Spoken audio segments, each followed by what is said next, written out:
Can you hear me? I think you can. Alright, cool. Hello, everybody. Good morning. Yeah, it is, 11 o'clock in the morning here. I woke up about an hour ago. I had about just a few hours of sleep. I got back home at midnight, and then I unpacked, organized some things, and did what I needed to do, and it was already 4:30 in the morning.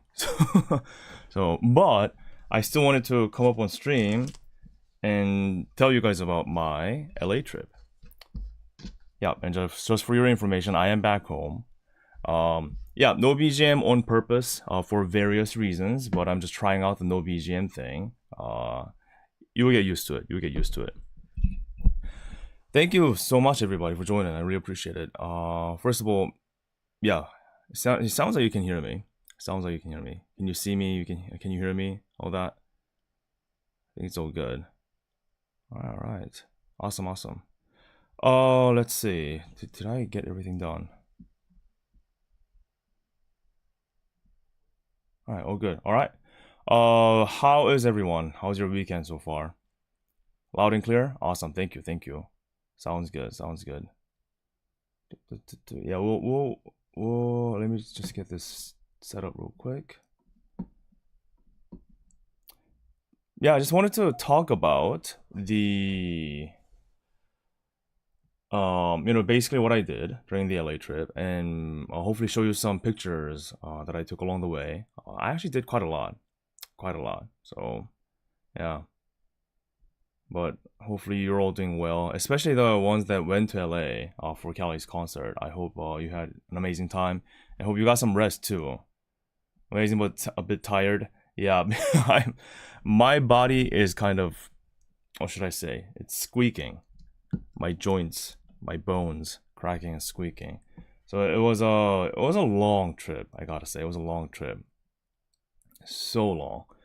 The plane ride itself is about 10-11 hours from here to LA, and just getting to the airport, like I said, it takes about 3-4 hours from my home.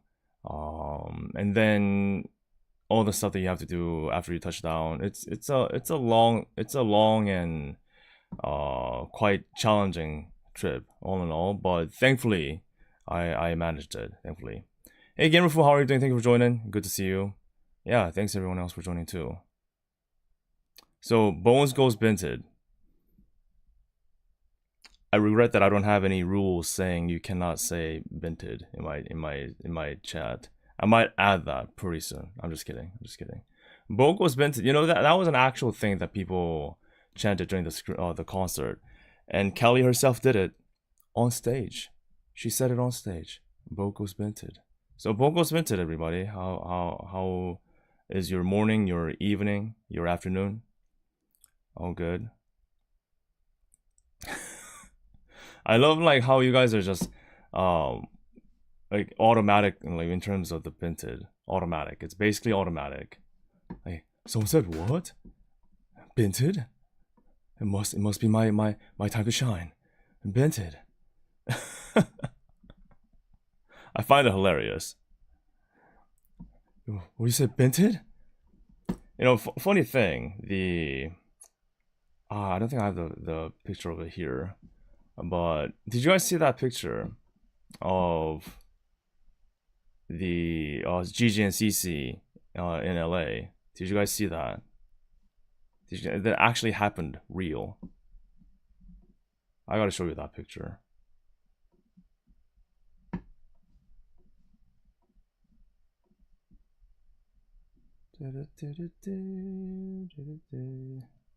Hey, John Polaris, thank you so much for joining. Thank you for your membership. Your base. Thank you for your support. Really appreciate it. Thank you. Yeah, I'm glad that you joined. Might be this one.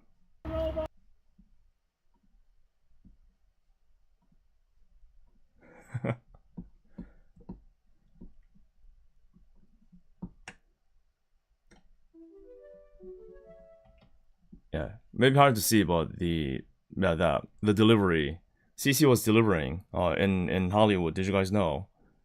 And Gigi was harassing her. Did you know that? So that happened. Paul, thank you so much for a super chat. I appreciate it. Paul said it was fun seeing you again. Also noticed that even though we are both Koreans, we never met in Korea. Keep up the great work. That is true. That is true. How interesting is that, huh? We always met in US or Japan. That happens a lot though, actually, with everyone. Yeah, but thank you so much for your company, and thank you for your support as always, man. Thank you for your hard work. Really appreciate it. Thank you. Just got here. Hope you're having a good stream. Yeah, I just started too, actually. Just started. I did see come across one of these. There were a few of autonomous stuff in LA, I gotta say. The Waymo taxi, even though I didn't get to try the Waymo taxi, there's an autonomous taxi that you can get on. And there's that delivery bot. That's very cautious, by the way. It's very, very careful in navigating its way around. Very, very careful. Right. Yeah, but the overall though, it was a very good time. And I gotta say, the one thing that I should start with is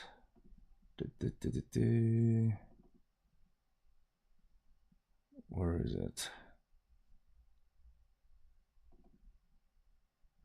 So for those of you that joined my airport stream, we were talking about like how much it would be for the cost of Uber, right?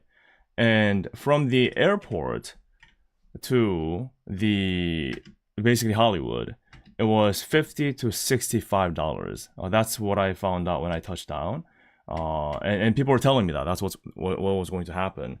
So, and I was like, okay, I would like to do more than just touching down in LA and going to the concert and then coming right back, right? That's how it usually is for me. But I wanted to squeeze in just a few more things that I want to check out, right? You know, like LA touristy stuff, because it's my third time in LA now for hololive stuff, and I've never been able to check out anything else. So I'm like, okay, I want to take this opportunity to check some things out, in the hopes that maybe I can show you too. So we were talking about, okay, how about getting a car? And I looked up, and there were like some crazy low prices at then, of like $11 per day, and we were like, oh my god, right? Now once I got to LA and I actually had more time to research, there were a lot of like negative experiences with the super cheapo rental car companies, with the risk of having to pay for the damages that you didn't do, those kind of things, or you return the car but they were charging for like late return, those kind of horror stories. So I'm like, maybe it might worth spending more money to get a car through a bigger company. So that's what I did. They weren't a scam. Technically, they weren't a scam. Those were legit companies that had legit offices around the airport that operates in the US.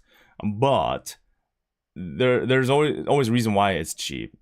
In terms of the quality of the service, probably. When anything happens, then it's trouble. And I couldn't risk it because I don't live in the US, right? So if anything happens with the rental experience, then there's no way for me to like actively work it out with them, right? So I ended up spending more money and got a vehicle. This one. Now this was an interesting experience because even though I said bigger company, probably smoother experience. Now first of all they got me a car, which was a little SUV. And by the way, I got like the cheapest one that they offer. Like the website reservation said Kia Rio, so it's like a very small car. And they ended up upgrading me the car, right? So I got a way nicer one. But that happens pretty often with rental car companies. You can get upgrades. The thing is, they got a car for me at first. It was a silver Buick SUV, little one. I forgot the name. I got to the car, and there was another family checking out the car. I'm like, oh, hi. And they were like, hi.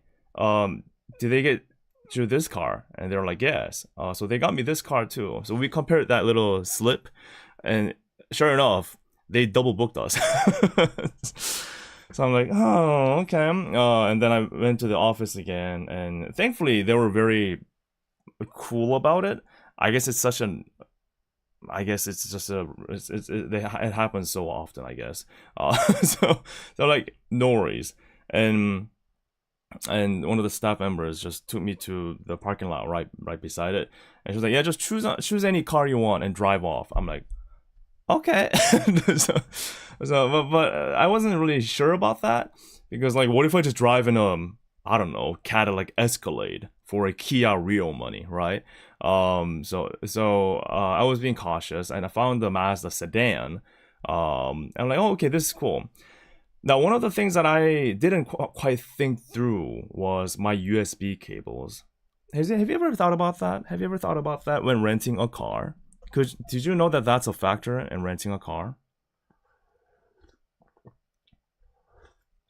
So the thing is, I'm currently in the situation of changing out all my USB cables to USB-C. USB-C to USB-C. So both ends are USB-C, right? And I find that more streamlined. Now, I didn't think about that for the cars. So the cars where there was just parked here that supposedly I could just choose, I looked in, and all of them were just USB-A. You know, the traditional USB type where you have to put it in once, doesn't go in. You flip it, put it in twice, it doesn't go in. You flip it 3 times, it goes in. That USB type. And all those cars had that type. But I didn't have any of them. So I'm like, oh my god, I do not want to spend more money on buying new cables just for this. And then I got in a Mazda sedan, and sure enough, that car had all USB-Cs. I'm like, perfect. I'm driving out with this car. And before I drive off, what you want to do is a look around, right? You want to look around for damages and record video. That's what you want to do, not just pictures. Record the video of the whole thing. So I was doing that, and then yeah, my cables were just USB-C to USB-C. That's what I had. And then I realized there's a huge rock chip on the windshield with a circle with a white marker. So I assume the staff member saw that and marked it out to say, hey, we got to fix this. So I'm like, I don't think it's a good idea to just drive away in this car. So them saying, yeah, just drive away with anything, it doesn't really make sense. I'm like, okay, okay, this is not working out. So I walked over to yet another counter and told them about this story. I'm like, they told me to just pick out any car. I don't think that's a good idea. And again, they were very cool about it. The staff, there's another staff actually assigned me a vehicle this time and said, go to U61. They have designated numbers per parking space. So I'm like, okay, U61.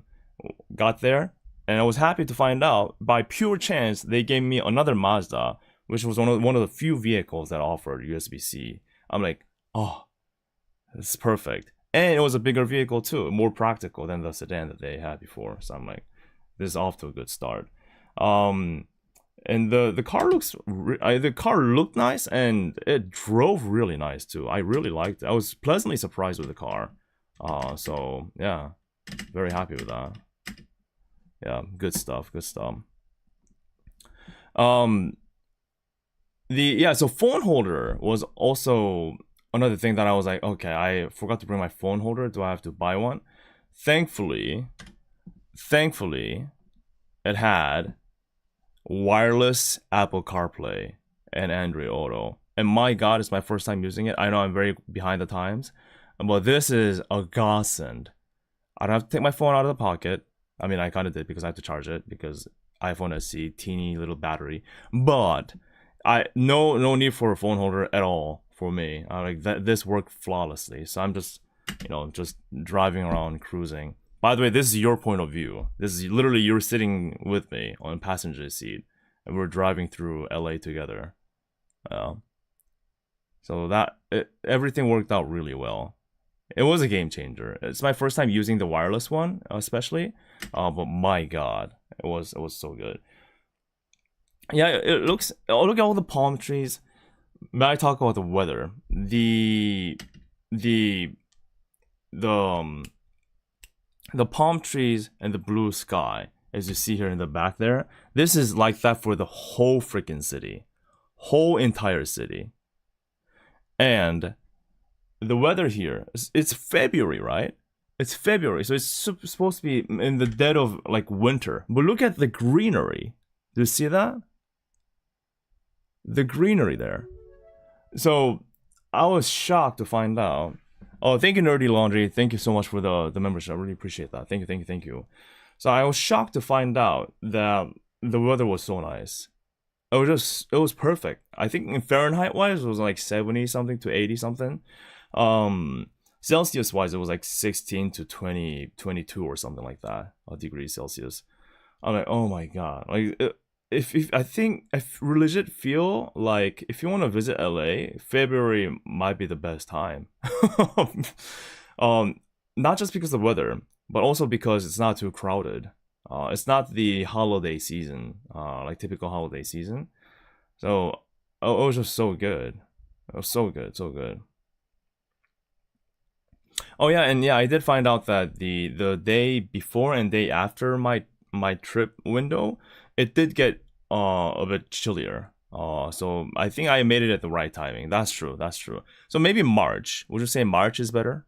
Yeah, springtime. Maybe February is a bit too early. Maybe March is better. But then that becomes like a holiday season too, right? For like springtime. So yeah. It's almost a year-round 70 in California. Yeah, I believe that.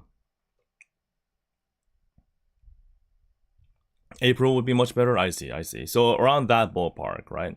But again, like the non-holiday season, I think is the best because I didn't have that much trouble with, like, you know, crowded places. So yeah, it's just driving around, and yeah, you're literally with me, and we're just like chilling around here. Also, the cool thing about the wireless Apple CarPlay is that it shows that main screen on that main screen with the maps, but on my phone it shows a secondary screen of like the actual directions. So like you have a left turn coming up like on the third direction, that kind of deal. So like you can scroll through the list and kind of keep your eyes on that, so you're prepared for like lane changes. So again, Apple CarPlay, oh my God, and Android Auto too. They're pretty much the same thing, but it was such a blessing. So I was very happy about that. But again, yeah, the weather was amazing too. I was just very, very happy with the weather. Very happy. Yeah, it worked so well. My wireless experience. How did you feel during the Dodgers and hololive collab? I assume you're asking about the weather. Oh, it was hot. It was very hot. Summertime is like desert heat hotness. So it's super hot. It's not humidity hot, it's dry hot. And your lips are cracked. Your skin's dry. To the point it hurts. So yeah. So I was able to manage to get a car, thanks to you guys.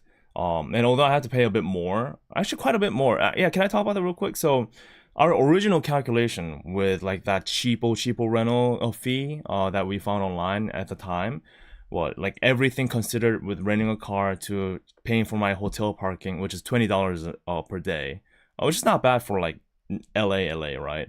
And gas and all that, all things considered, we were thinking maybe like a little under $300. At the end of the day, it cost $290 just to get the car, and then $60 for 3 days of parking at my hotel, which is what you want to do that because I don't want to leave my car on the sidewalk unattended. Thankfully they had a closed off parking lot. the and then a few more parking fees for the observatory, Griffith Observatory, and the Santa Monica Pier. So that was like $20 added, and then gas, it was better, thankfully, because the car was very fuel efficient. So I ended up paying about less than $20 for gas when I had to fill it back up. So that was good. So all in all, I think it was, what does that come to? Like 400. Is it 400 something dollars? 450 or something like that. So about 160 more than what we initially calculated, but still by the end, with amount of places that I drove to, it was I think it still paid for itself for sure. If I were to get on an Uber for every single ride like that, I don't think it would have made sense. Hello, thank you for joining. Hello. Yeah, I'll get to the concert for sure. I'll get to the concert. There are a lot of things many places I went to. So I wanted to share that before the concert. So as you saw in the thumbnail, I was doing some touristy stuff. This was one of them. Do you see the size of this donut? I mean, my head is pretty big, but look at the size of this donut. It was literally bigger than the palm of my hand. Now, this is the famous Randy's donut. Now, during the airport stream, you guys were recommending me of places and things to do in LA. So I had like a crash course of the places that I potentially want to visit, right? So that's basically how my whole plan was decided. I kid you not. I had no plan before that, but instantly, with your recommendations, that's how my plan came up. Literally, like on the day of me going to LA. And this was like really close to the airport too. I was going to go later, but then as I got out of the airport renting my car, I just came across this place. I'm like, okay, well, there it is. That's the big donut people are talking about. So I'll drop by. Hey, Emery Ray, thank you for joining my membership. Thank you so much for your support. Thank you. That thing was humongous, though. Insanely big. And it was tasty too. Now I was hungry, so I actually ended up eating the whole thing. But yeah, I loved it. So that was nice. Another place I went to. Do you guys recognize what this place is? So this was on the same day, actually.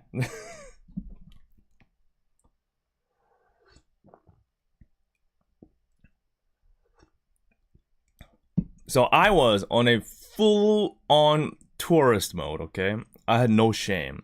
A full-on tourist mode. And as a KFP staff, I must check out the competitions, right? So I was here for the business trip of checking out the local competition in case we decide to expand our branch into this region of the US, right? But it was really good. I got the regular cheeseburger with everything in it, including the onion, and I got the animal style fries. And as per your recommendation in chat, I got extra well done for the fries, which makes it extra crispy, which I think was a right call because in animal style does make it a bit soggy, right? So the crispiness did help. Now the thing about the animal style, which is basically, let me do I have the picture for the close up? Just a second. I have a picture of the close up that I would like to show you. The burger is very good, by the way. If you're visiting West Coast, especially in the California area, I highly recommend you to get an In-N-Out. I think it's a must, pretty much. Definitely a must. So you should really get it. Like really get it.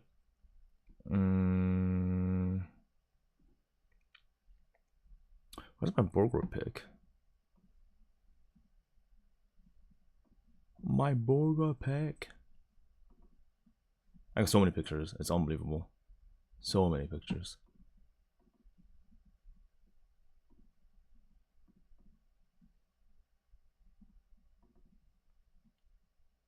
Here it is. Oh ho ho. See? Look at that. Look at that. That's a burger right there. The whole thing about the burger with the fries is that it's not frozen. So everything is just as is. I think that's what makes it a very, very strong choice. And for the price of McDonald's, right? Pretty much. So it's not like those kind of like really expensive, semi-expensive, semi-premium burger experience that you have to pay quite a lot. The price-wise and the fact that it's not frozen, both potato and the patties, that's amazing. That's amazing. So it was really good. And now I got a regular soda for this, but then I did get a milkshake afterward, a vanilla milkshake. So yeah, it was. I think for the price, you just cannot beat it. But Five Guys is significantly more expensive, isn't it? In terms of the price comparison, I think this just I don't think you can beat this at all. The cheese was 50% plastic. That's the point, my guy. That's the point. I'm here for the plastic-looking cheese, and I have no shame. Now, the thing about the cheese, if you are going to go for animal style, by the way, when we say animal style, In-N-Out has hidden secret menus. That's not on the menu list. So you kind of have to know like what you order. The animal style can be applied to both fries and the burger, from what I know. But the thing about the animal style with the cheese is that the cheese, like you said, it becomes plasticky very fast. Meaning it cools off super fast.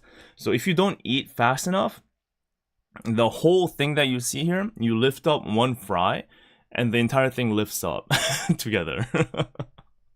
So there's that. There is that. So if you don't like that to happen to you, then yeah, then well, you might want to reconsider.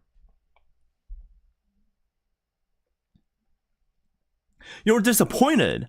For the price?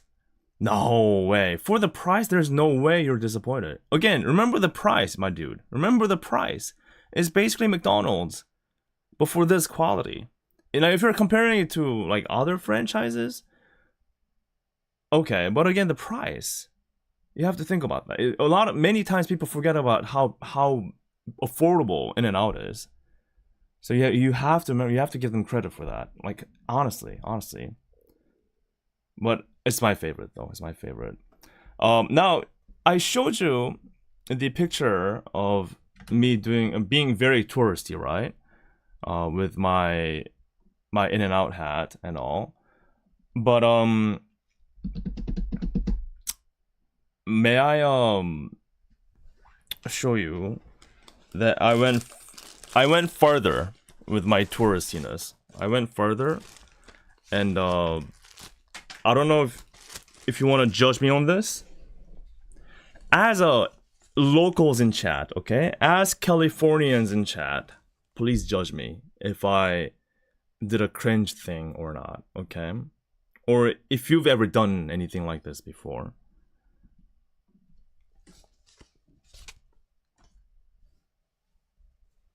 So that's the hat. And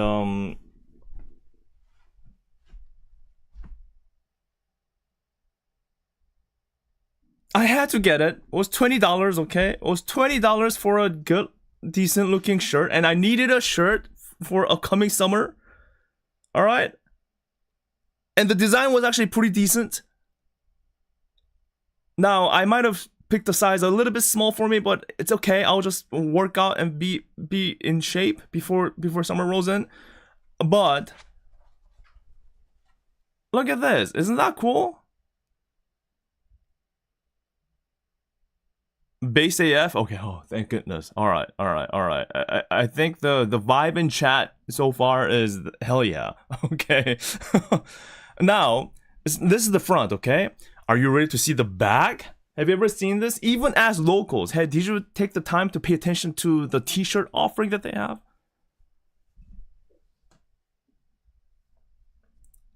I mean, that's pretty cool too. Maybe it's a little bit too touristy, but if you just wear a hoodie behind it, it's not going to be visible. But as the illustration goes by itself, that's a vibe. That's a vibe, right? I think that's a vibe. Not gonna lie, I've never seen anyone wear that here. Well, it's your lucky day. This is going to be your first. I'm going to take your first, okay? Because you're about to witness a human being actually wear an In-N-Out shirt. Alright? It is your lucky day.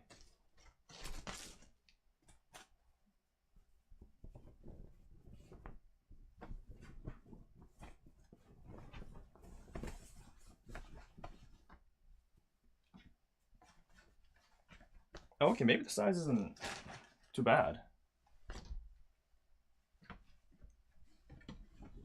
Well, ready or not, this is your first. Yo, see? It's not bad, is it? It's actually not bad at all. Oops. Look at that. Oh, that's a good fit. Actually, the size was right. Never mind. It looked a little bit small, but it's actually perfect. You got medium. Yeah.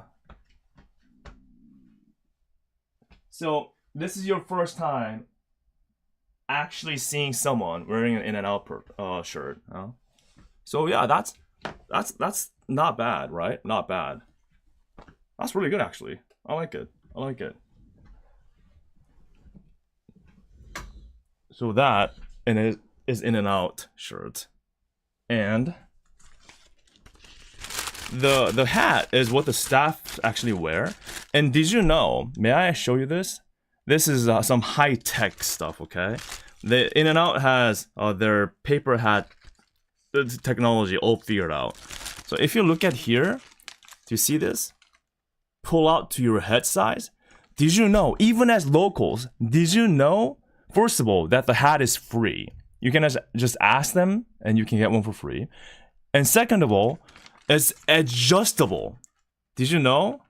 It's so high tech. So you just pull it out like this, and they got freaking head sizes all marked there for free. I'm ready to cook some patties here. I was impressed. Look at that. Look at this. I might have wore the other way around, actually. But okay, may I take your order? What do you want? What do you want? What's your order? What's your order?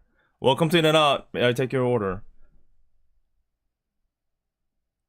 Now that's worth the LA trip.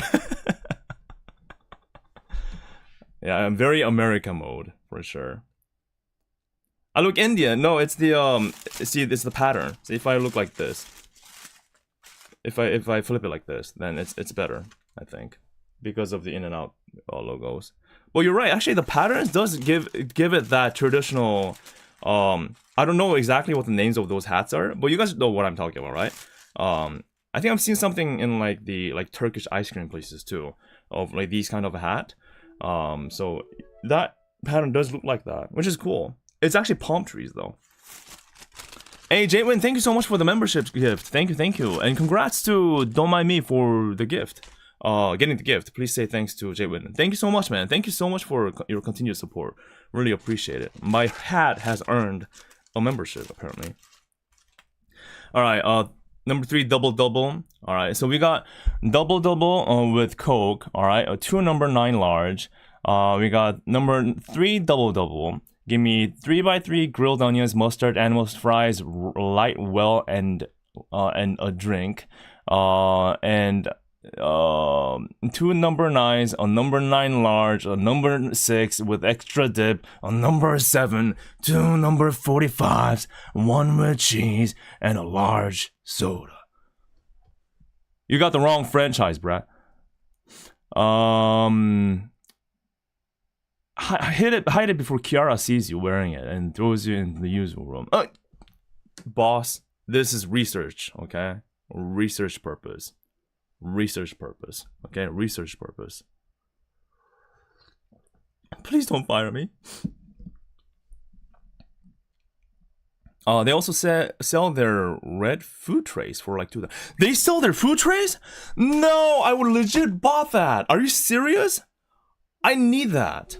Oh, that would be the best merch. The trays are so handy, actually, for your daily routine, right? When you eat food, you want tray. When you organize some things, you want tray. Oh, I didn't know about that. Oh, is it online only? Okay, so maybe not offline store. All right. Oh, I would have really would have gone for it. All right, I'll stop geeking out for In-N-Out. But I mean, again, I like it for the value that they offer and the quality. Hey, Blart, thank you so much for joining and thank you for your super chat. Here is a bounty payment for returning my Bay hat. I'll have 2 binties. There's buy one get one on sale, right? Yeah. Yes, there is a promotion going on right now. Yes. Yeah, thanks so much for the super chat. I appreciate it. So what Blart is talking about with the returning the hat. So I rented a car, right? And one of the things that we talked about, what did we talk about? What did we talk about when getting a car? What did I say? We said, how about we do like a wiki Uber, right? So I actually was able to give people rides. Some people rides, thankfully. And Blart was one of the person that has gotten onto my wiki Uber. But he left his Bratz hat, Hako's Bale's official hat, in the car. So I returned it to him the next day. But wiki Uber service, top notch, right? I return lost items. I give smooth rides. Hopefully my ride smooth, Blart? Was it smooth? Was I a good driver? How was my driving? 1-800 something. Call this number to let me know. Well, yeah.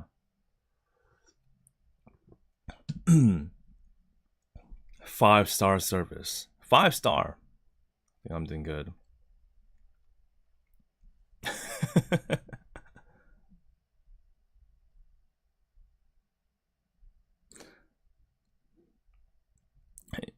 Drive tax? Yeah, I said they have to pay me in hololive merch. So that's your payment. If you guys find me in a wiki Uber, that's your payment for my ride, okay? And I'll judge you on the merch that you offer. So that was In-N-Out, and I also got to see the observatory, right? So yeah, like I really went to places, like really went to places. Look at that. So this is that famous observatory where you apparently, it turns out you can actually visit the place during the evening time from like 7:30 to 9:30 and look through their telescope. They let you look through their telescope. Not this one, but the other one on the other side, I think. So if you are thinking about visiting, do visit at, if you want to look at the stars, visit it during the nighttime. Wow, they made GTA 5 real? I know, right? As it turns out, they've recreated the entire city out of GTA 5. I was shocked. The game must have been super successful for them to do that. Well, they did it though. They did it. It was very windy. And if you look at there, oh, you know what? Actually, let me bring out my you know what I'm about to do. You know what I'm about to do.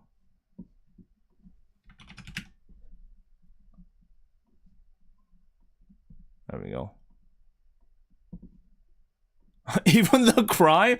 That is crazy for you to say. They replicated the whole thing down to every detail, including the crimes. I'm afraid so. Yes. That was a crazy thing to say, Brad. I didn't say that. I'm just reading the chat. But see that white spot there? Guess what that is? Can you guess what that is? That's the infamous Vinewood sign.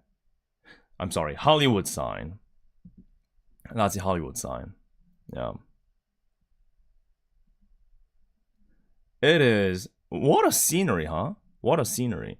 And apparently the observatory is one of the better places to take a look at the sign. Yeah. It's the sign from GTA. So the photos that you see, many of the photos of the Hollywood sign that you see, if you've ever been to Hollywood, it's very visible, right? Like right there, close. So in my mind, and probably in your mind, we're thinking, oh wow, there must be a place where you can just stand like super close and take a look at it, right? It must be very visible, like very close to the city. No, it's not close to the city. That's the Hollywood sign, right? Let me show you around. That's the Hollywood sign. And that, I don't know if you can even see it, but that's the downtown LA skyscrapers, all right? So that's the other side. So we're looking at the downtown there, and the Hollywood sign that we just saw is that direction. So it is very far from LA, like the middle of heart of LA. So yeah, it's so when those pictures are a bit deceiving, very deceiving. So don't expect yourself to like just walk up to the sign. It doesn't quite work that way, I found out.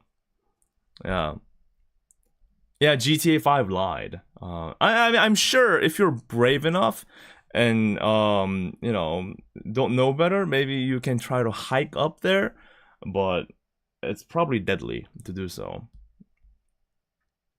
Well, it is the Hollywood sign, not a downtown LA sign. But from a person that's like from the outside, Hollywood still very in the city, right? At least that's how it comes across to me. And all the pictures, as locals, come on, you have to give me at least some like slack here for thinking that Hollywood sign was a lot closer, because that's what all the photos show you. All the photos show you. Yeah. So I thought that was super, super funny, to be honest. That is what happened. But yeah, I mean the view though. The view is pretty fantastic. Look at that. And they even have the telescope thingy that you can use. Free, by the way. You don't have to pay the coins. You can actually see it. All the quality, that's another question. The quality of the telescopes, they're probably like thousands of years old at this point. But yeah. Now, one thing that you can kind of notice is, what do you see? A clear blue sky, absolutely spotless. No cloud, not a single speck of cloud visible. Amazing, amazing weather. And then do you see the very thick layer down there? Very, very thick layer. So I guess that is LA for you. Although I do have to give them, again, I have to give them some slack, because it's probably not just the smog, but also the remainders of the smoke of the fire. That's what I'm assuming, because I've noticed that, like, I've noticed the layer quite widespread, even towards the mountainous area, like back here away from the city. So I'm assuming it's smog combined with the fire smoke. Yeah, so I can't be too harsh on them in that regard.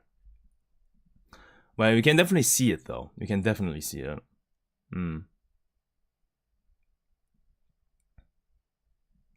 When I moved there in the late 90s, you could not see the city from this distance. Oh, really? Also, they've gotten so much better then. That's insane, man. Hey, Fia, thank you for joining the stream. Welcome back, Vicky. Glad you enjoyed LA. Yeah. It was very busy, very tight, but I loved it.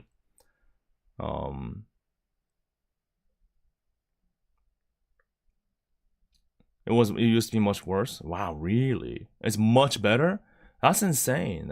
I mean, even city like Seoul in Korea also has smogs, and we've gotten a lot better too. So I guess as major cities go, it's hard to avoid that. Although I've noticed Tokyo a lot better than most. That I think I can say. Yeah, so that's the whole thingamajig. But again, amazing view out the whole thing. And the observatory itself was very nice too. They had some like stuff that you can check out. But again, the view is really nice. I think for the view alone, it's worth visiting. Now, if you are considering visiting the observatory, the building itself, what I know, opens at noon. So you can't just go like early on and just get into the building, from what I know. I don't know if you can still see the view like this and just walk around before 12, but at least in terms of visiting, actually going in the building and kind of looking at their, displays like the old telescopes or things like that, I don't think you can. The parking is also $10 per hour at the observatory, and that's not just the parking lot, like right in front of the building. It's just parking lot in the whole area, the parking spaces in the whole area. So think about that. See, I've learned my way around it, so I'm a bit more of an expert. Yeah, but $10 per hour, and you have to use the machine, pay it by card, and put that parking slip in front of on top of the dashboard.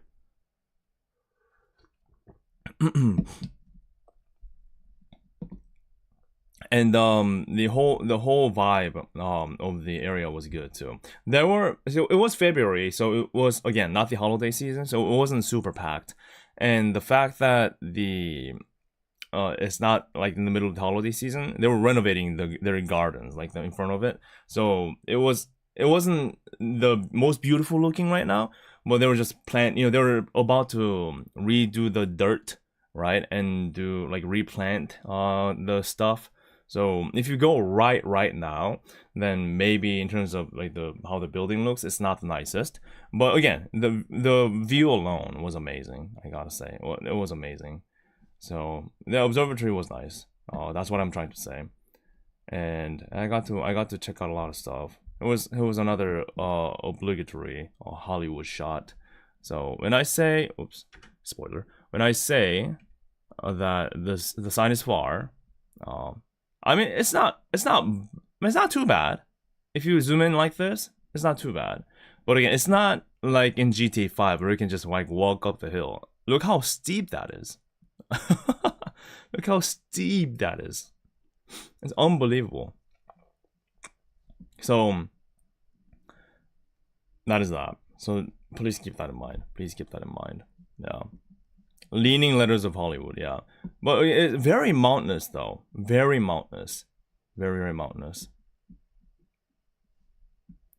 Well, but you can't hike up to the sign, though, can you? It doesn't look like a hikeable angle to me. I'm sure there's a hiking path like around it. But like that, like GTA 5 style, just walking up the sign and posing for a picture, I don't know. Unless you've done it, as locals, unless you've done it. Like, correct me if I'm wrong, but yeah. It's closed off? Okay. You can go above it. Oh, that makes sense. But apparently it's closed off now? Not directed, okay. So apparently it's closed off, and you have to hike to it. And again, correct me if I'm wrong, but for hiking, even for like light hiking, you don't want to be just dressed like this, I think. Because there could be snakes, there could be things that can bite you. So you might want to be a little bit more prepared than just walking up to an observatory, driving up to an observatory, I think. So this is not a hiking mode.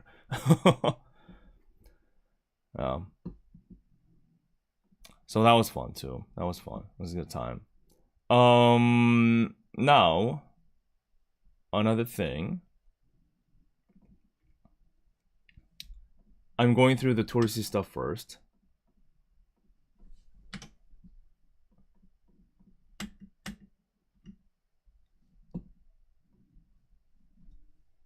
Do you guys know what this place is? This is a ramen place called Kazan in Beverly Hills. And apparently it's a Michelin star winning restaurant. And it was very good. The ramen was very good. The reason why I went to this place specifically is because it's the place where let's see. It is a place where Bhutan and Corona went for their vlog, a USA vlog last year. So yeah. Isn't it awesome? And I had the same noodle that they had, which I forgot the name of. They do have their menus in numbers and a name. I know it's number 9. So if you visit this place, order number 9 and you get the same thing. But it was very good. It was a little bit different from your typical, I should say typical like thick noodle type ramen. It was a lot thinner. Look at that. Sorry if you're hungry, but actually I'm hungry too. My stomach's growling as always. But yeah, Botan was actually researching, it seems.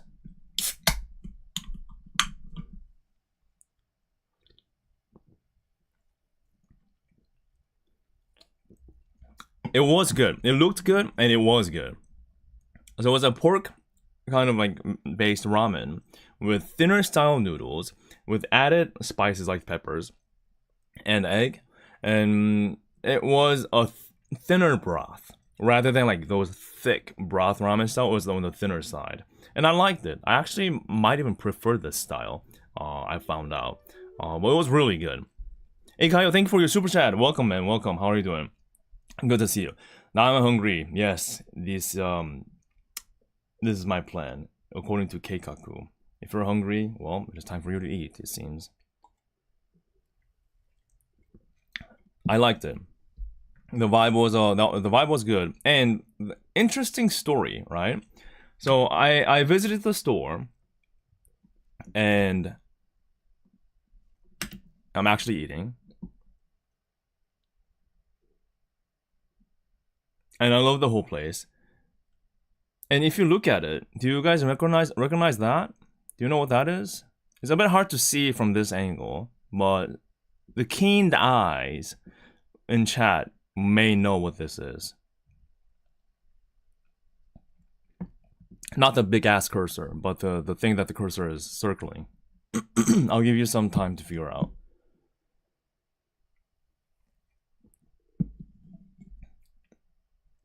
No way, Vicky eats? Yes, I eat. Isn't that crazy? Yep, there's the answer. Rick Tassi found out. It's the Botan Ramen collab acrylic. It's the actual thing from Japan. You know, the Botan Ramen place that I showed you for from my video of the speedrunning video.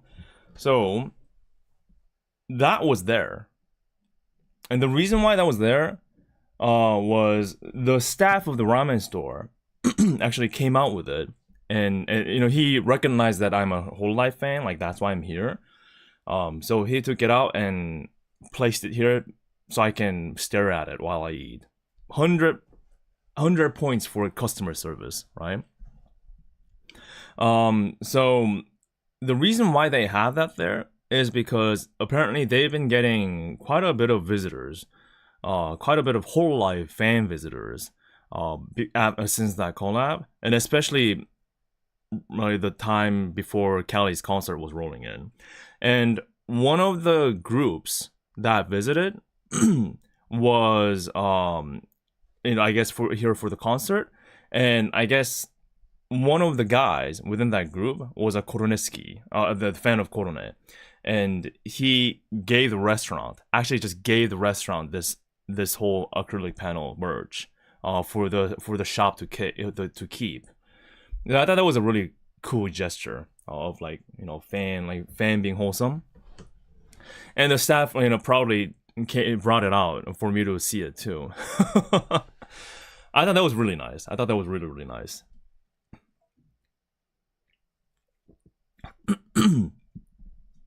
And also the staff kind of told me about like how the Corona and Botan thing happened.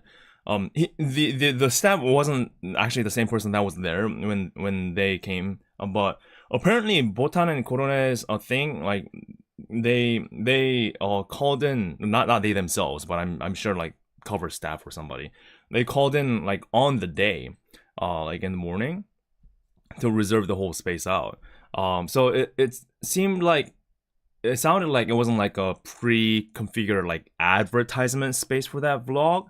So it seems like that vlog was like really like, what should I say, more like a typical travel, like what you would do, right? To find a good local place and decide to go there like on the day type of deal. So I guess that's what happened, and they were able to pull it off. So I thought that was very interesting. So yeah, that if you didn't watch that vlog, I'm sure you can find it if you type Korone Bhutan USA or something like that. It should come up. Yeah. So, but it was really good though. Now, do keep in mind, I'm not going to hide this fact, okay? It is LA, it is Beverly Hills, and it is a Michelin star ramen store, okay? So the price is up there. So do keep in mind, if you decide to go as a hololive fan, do keep in mind that pricing is up there, right? So for context, now I had to give him tip because, well, that's what you do in the US, but the staff was very friendly. It was, willing to talk about hololive stuff. He actually was the one that started to talk and told I was here, and there was another fan just happened to walk in at the same time as me. So I was actually kind of talking with another hololive fan on my side, and all three were just talking, the staff and me and another hololive fan. And as we were eating and kind of talking, the staff turned on hololive music through the shop speakers. And it was very friendly. So I was like, okay, very nice. Very nice. But with 15, I think I paid 15% tip of the whole ramen price tag. And if I remember correctly, I think I've paid, let me be very accurate here, okay? Let me find out exactly what I paid on the ramen. Now you can be the judge of like what the pricing is like, comparatively speaking to maybe other places. But I'm coming from outside of the US, right? So it's just something that I need to observe. Okay, here we go. So the total, including the 15% tip and tax, was $41.07 for the bowl of ramen. And that's what I ordered. So yeah, I'll let you be the judge of how that is. Again, the actual ramen was really good. It was really good. I think if you're willing to go there for the experience, maybe you can try. Yeah, see how it's a bit split within chat? Yeah, just the ramen. I didn't order anything. I didn't even order a drink. I just got water.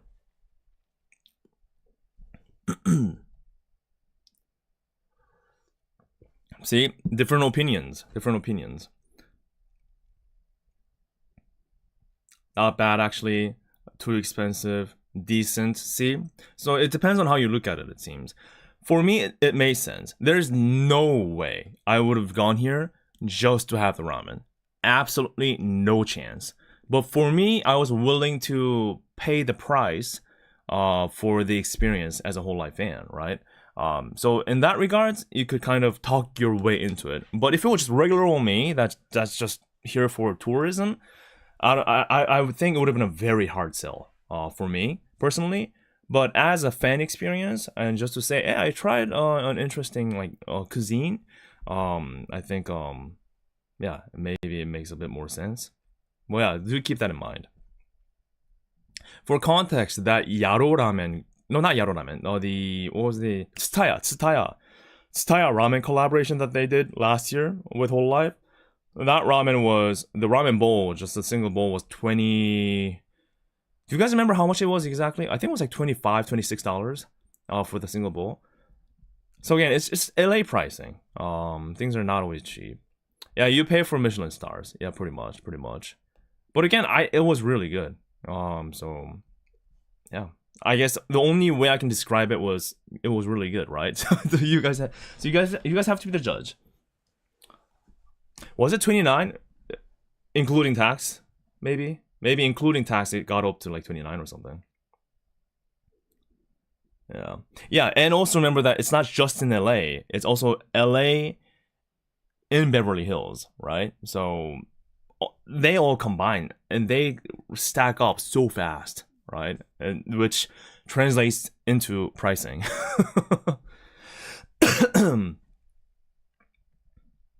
Better than ramen in JP. Now, my ramen experience is very limited, so I can't be the best judge of that. But at least out of all the ramen that I had so far, which is about 3, yeah, I mean, literally it was all hololive stuff. Well, I mean, this is not official hololive collab, but the ramen I had, the first proper ramen I had was the Tsutaya one. Then the second proper one I had was the Botan Yaro ramen. And then the third proper one I had was this. So it's hard to compare because they're all different styles. Like thick broth to like thin broth. But I liked all of them. Yeah. And to me, my personal favorite was this. I don't know if it's because of the Michelin star skills, but I did like this one the best. But I better like it for the price that I paid. So, yeah. So that's that.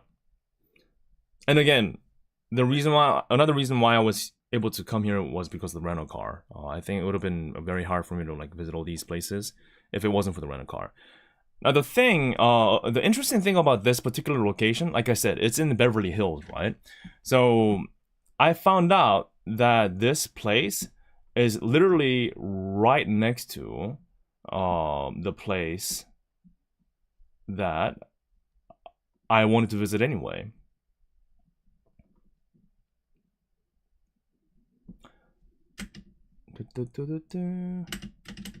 There we go. The hololive pop-up store in LA. Did you guys know about this? Did you guys hear about this pop-up store? So, literally like 2 blocks down of that Kazan ramen store was the shopping mall called Beverly Center that has the store. So I was like, okay, well, it's right here. I ate ramen and I'm like, okay, I'll just go straight to it. I went twice to it too, actually. Yeah, I would have been paying $50 Ubers between everywhere. You're right, at least $50. Well, they still had their Valentine's Day merch and thingamajig. Now the thing was that they had the tote bags and the shirt that was available at the store that you can buy right away. But the other designs, I believe, like these ones, which were very cool, by the way, and the desk mat and the hoodie, they were, I believe, were pre-order only. Now, the thing about the pre-order, let me know if you know about this. Let me know if you knew about this. So, the pre-order, how they did it was a little bit interesting. So, they had a QR code that you could scan at the store that had a password on it, okay? So they had a password that you have to type in that you could only see at the store, right? And apparently, according to the fans I spoke to, the pre-order website was region locked to LA. Now, can somebody clarify that? Can somebody confirm that, I mean? Can somebody confirm that fact? So apparently, the pre-order was like region locked. So you had to be visiting here in order to pre-order these shirts, which I don't know if I've seen other places do it like this, but yeah, I guess it was, they wanted to make it very exclusive of an experience. So even if you want to order just online, confirm region lock, okay, yeah, there it is. So you have to like come to the store to pre-order it. Codes for nuclear weapons, apparently. Confirmed. Got merch for a JP Nikki that wanted to pre-order merch, but no dice. Had to help them. Yeah, so it is confirmed. Thank you for the confirmation. Yeah, maybe it was limited stock. Maybe it was just a limited experience type of deal. More exclusive to LA. But yeah, if you are overseas, not even overseas, but out of city, I believe, right? Can we also confirm that even if it's like out of city, not just out of country, but I believe I was told it was out of city, like just LA. You had to be like in LA. But again, the thing was, that's how it was. But these shirts, the print quality was crisp. It was so clean. I don't think I've ever seen a shirt that had like this high quality of a print. It was so clean. So if you're a huge fan of any of these members, maybe it's a good thing to get. LA region lock. Okay, that's confirmed too. Oh, wait a minute. Oh, okay. South of San Diego. Okay, so maybe that general area is fine. San Diego is pretty close to LA compared to the entire US scale, right? So that, let's say, not kind of confirmed. East Coast and Midwest couldn't. There we go. Okay, so that's confirmed. So it seems like general West Coast area, you can. But I guess LA, no. And by the way, again, they have a password that you can only find at the store. So it's not just about having the QR code. It's the password that they change daily, it seems. So that's that too. Yeah. But cool stuff though at the store. And they didn't just have the Valentine's merch. They had all sorts of like different merch too. With like acrylic panels of EM members, including Justice. You can get Justice merch there if you want to. So that was nice. And you can get Myth merch and like Advent merch. They also had a pin for Enrico. And also a special corner for Calli's concert. You could buy her concert merch shirt as well. The baseball jacket was sold out on the day of the concert. Well, yeah, you could still get a lot of stuff. Yeah. Also, pre-orders are already closed, so don't bother. Thank you for the update. I didn't know about that. Apparently, it is, guys. It's not available anymore. Yeah, they had a lot of like EM merch. They even had a gacha machine, the gachapon machine. So it was good variety, and they were selling all the Calli's album as well. Oh, this is an interesting angle.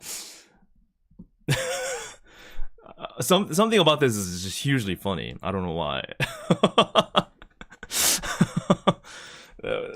I didn't plan on this angle, but this is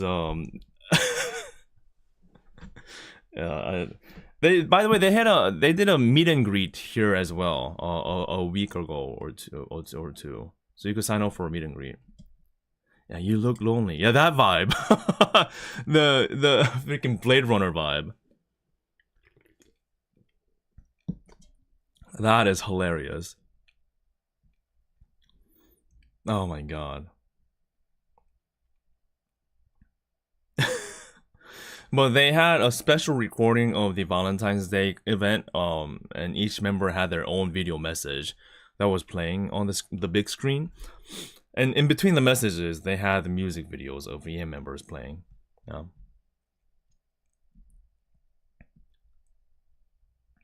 That's hilarious for some reason. Let's see. They also had. Can I find it?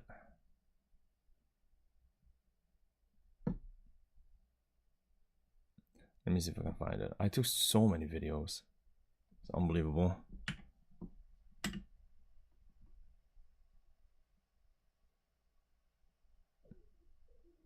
Oh, they also had the post-it wall. Gigantic post-it wall. So as you can see, there are so many people visited. So there are like stacks of them, and you could also stamp like onto the post-it that says like hololive on it. So that was nice.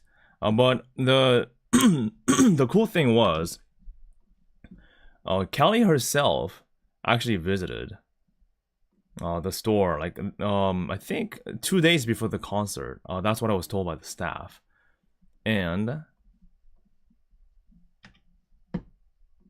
this is the post-it that she left. The actual, real Calli written post-it. Yeah.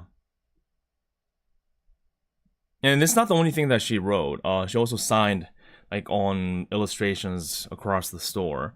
but this is by Mori Calliope herself. That's like preserved within the post-it wall.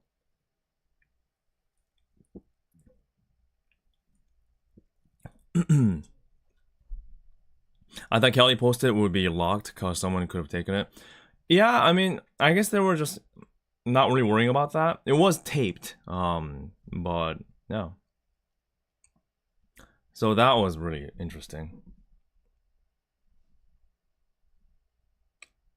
Yep. So it was like a little like hide and seek with all the not just the post-it notes, but her signatures and things. So it was really cool. It was really cool, I gotta say. And this was actually on the day of the concert, of people visiting the hololive store.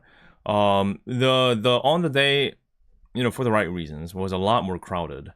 And they had to actually bring out those like line poles for people to line up, kind of like a snake. And it was very packed. It was very packed.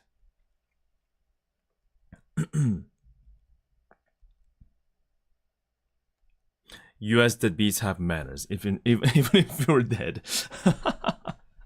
I can has me all. Thank you for joining. Yes, I am back. Survived LA. I did. Sneaky like, yes, sneaky like a snake. Yeah, I remember what you guys are talking about. That post-it incident. That happened when Kiara visited the pop-up store in Korea. That was like when my first vlog happened. I didn't visit the Seoul capital city location. I was in another city, but apparently Kiara visited the capital city store location in person in the middle of the day, as she would when fans were in line. She would just freaking walk into the store. And she left like what Calli did here. She left the post-it notes like signed and like kind of stuck it up on the wall or something. And like a guy just took it home. So like witch hunt started, and the guy eventually returned it, mailed it back to the store. And the store still has it. I believe if you like ask them to show, they'll like kind of bring it out and show it to you. But yeah. So that's the incident you guys are talking about, I believe. Yeah, that happened a while ago.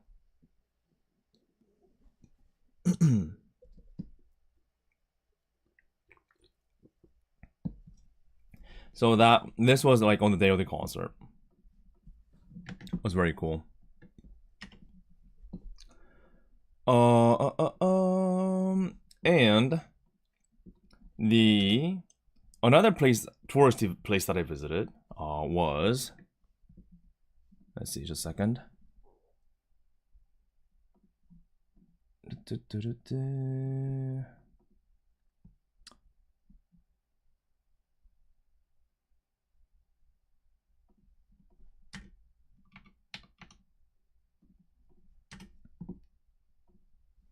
Ta-da! Actually, let me do this. I think this would be better. Save. I got so many things. Oh my god. It's the pier. I was able to, with fellow hololive fans, I was able to drop by Santa Monica. And look how romantic it is. Look how romantic this is. Just like the game, I know. As we were walking like to like through this pier route here, we're like, oh my god, this is what happened like in Holo GTA. Oh, that spot of the beach, that's when Laplace proposed to Toa, only to be rejected. That's how hololive fan brain works, I think. Yeah. No, she can be not upside down for once. It's fine. It's fine. Yeah, but the pier, although by the time we went, the actual park was closed. They still have the light on, which is nice, right? So this is also very cute too. Jay Whitten says, did the other fans make you go? Was this a result of peer pressure? Enough. You deserve a 5-second ban from chat. Alright, thank you.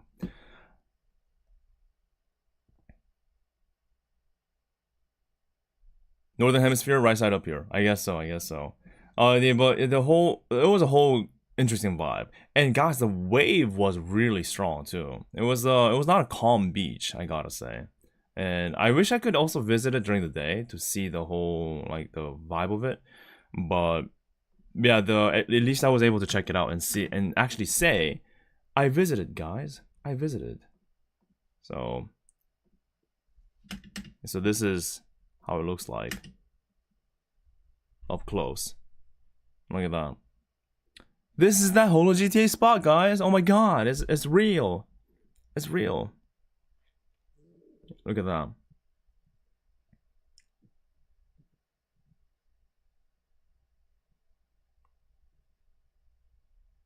Isn't that cool?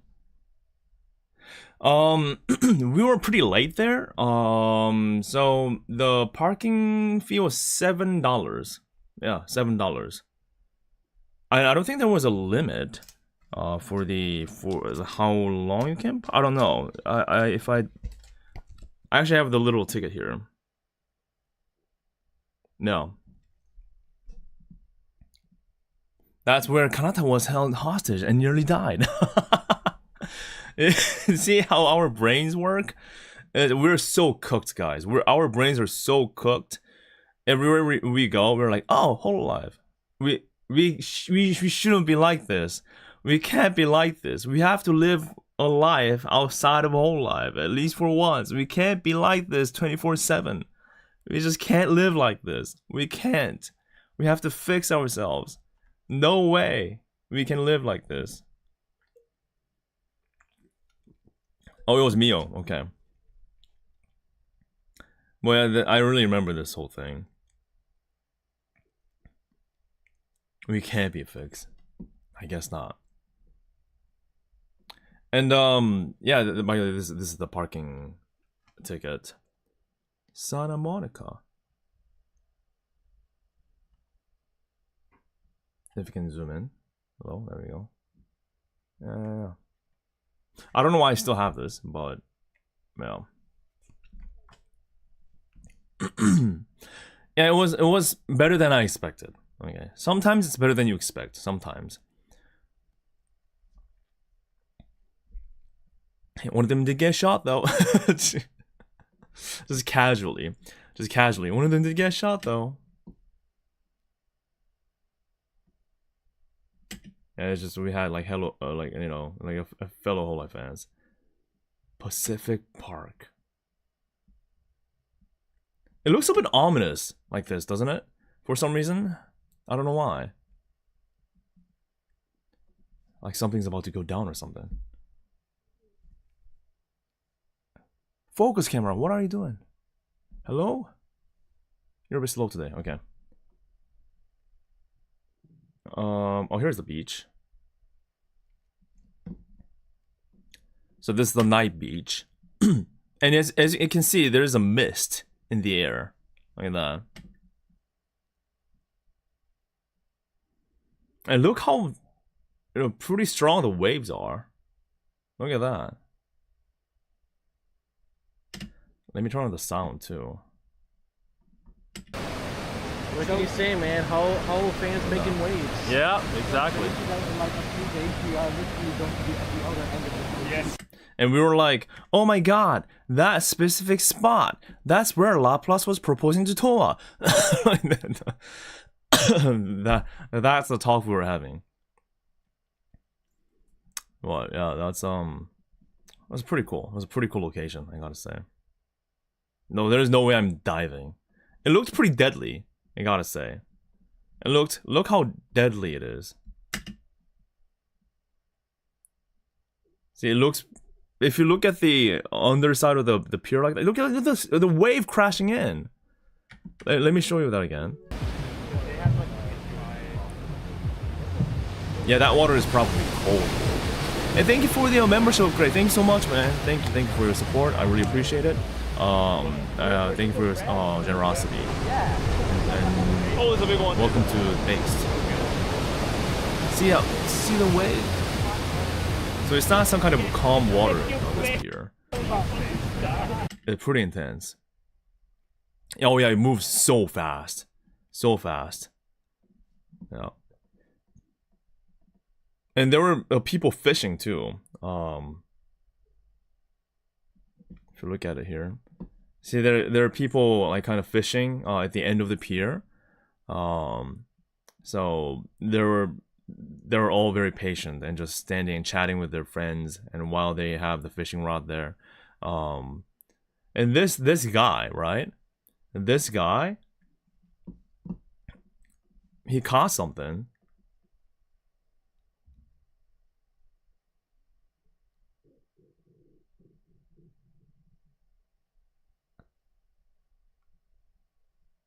See that? Can you guess what that is? Can you take a guess on what he caught? Woo! It's not something I expected for a fishing pole to catch. He caught a freaking lobster. He caught a full-on lobster. Yeah. He got GG. Yes, he got GG.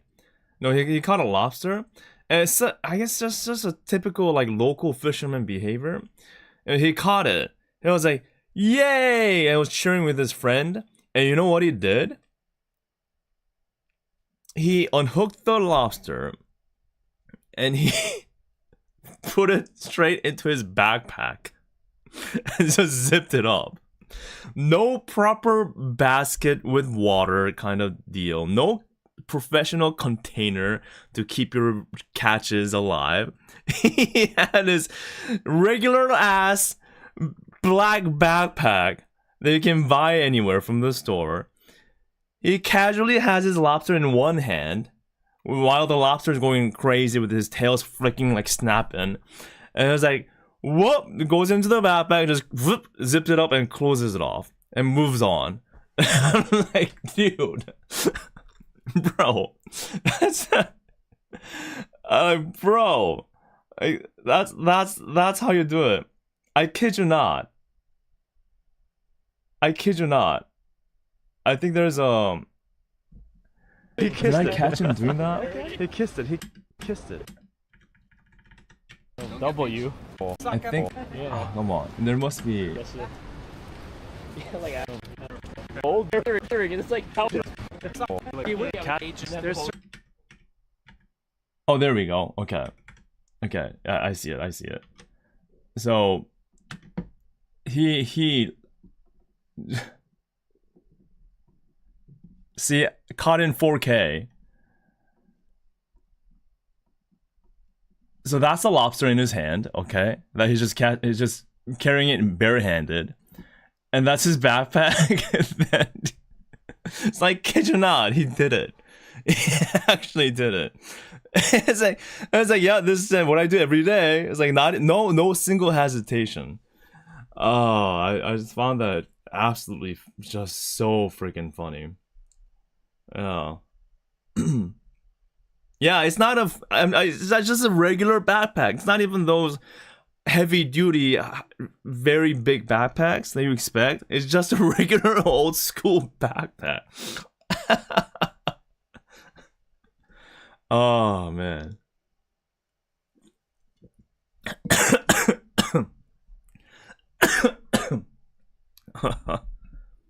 Yeah, if it works, it works. The Mad Lad, yeah. It was hilarious. Yeah, and you're coming with me, that vibe. And he called it dinner too. If I heard him right, he called it dinner. Yeah, some interesting things happened in LA. I gotta say, it was pretty funny. So, shall we talk about the concert? Because that's what's important. That's why we're here, right? I gotta say, let's see, what can I show for the concert? I can refer to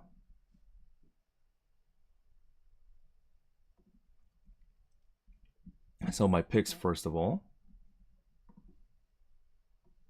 So for the context, the concert itself was in Hollywood, Palladium. Here we go. Now, how many of you watched the concert, either in person or stream?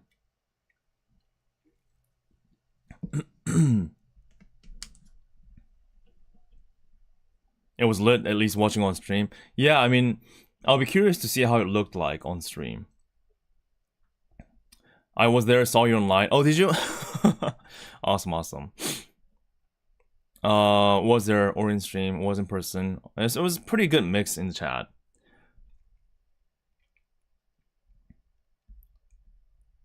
Lined up for 5 hours before the doors opened. Yes, some people, I know, like I think Pong and some dudes were one of them, but they lined up since like 5 a.m. 5 in the morning, lined up. And the reason why they did that is so that they can get to the absolute first row of the venue. And I'll show you why that's important. But first of all, this is the whole sign here, and in red big bold letters, sold out. And this is like the line. This is one of the lines at the back. But what happens is they have two different lines. One is for early entrance and the other for general entrance. And the early entrance people get an hour head start to enter the venue, so you can kind of get to the front of the row. And the reason why you want to do that is because this is how it is here, and it's all standing, so there is no designated seat that you can just have it reserved, right? Other than the balcony seats on top on the second floor, everything is all just standing full time. So if you want to get closer to the stage, you have to show up very early. So that's why they did that. Let's see. And here it is. This is another view of Mori Calliope. At one point, they briefly had a different person called Moi Calliope. Yeah, our beloved Moi, the hololivian English Moi Calliope was going to go on stage, but that was quickly changed, and it was back to Mori. I guess the letter fell, and they fixed it right away.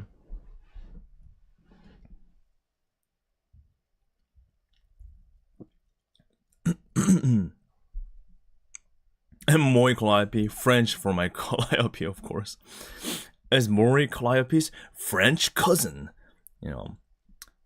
But I love the vibe of the whole place. And one thing that I've noticed about, well, I mean, it's my third venue, third hololive like proper concert venue in the U.S.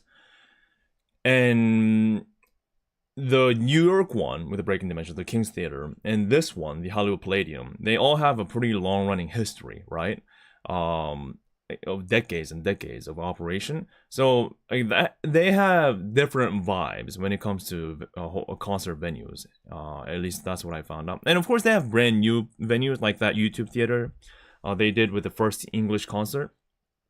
But I find the variety interesting and the vibe quite different and unique compared to maybe like the places you find in Korea or Japan. So yeah. Bibu's long lost father, of course, Moai Calliope. Yeah, so that's also nice too. And the let's see if I can find it.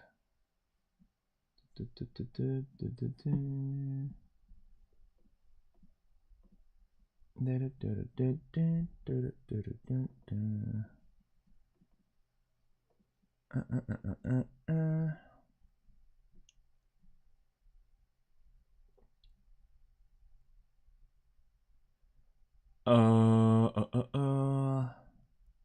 don't think it's here specifically. But the inside of the hall, you could take your phone in, and the people were taking pictures and videos freely, like before and after the concert. So that was also a bit of a different vibe as well, like compared to the ones I've gone before. Now the thing that I had to do was the usual action camera that I have, they wouldn't like keep it in their like like lockers or whatever. So I actually like walked back to my hotel, left my camera, and then walked back, and then I was able to enter then. But I think I was able to take some shots of inside the venue, I believe.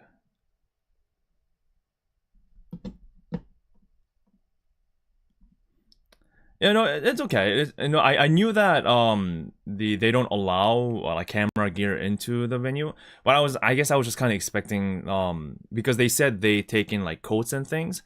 I was kind of expecting maybe they'll keep the stuff like how they did in King's Theater, but it's just that they don't want the liability of keeping like gear because something can happen to it, right? So it's totally understandable.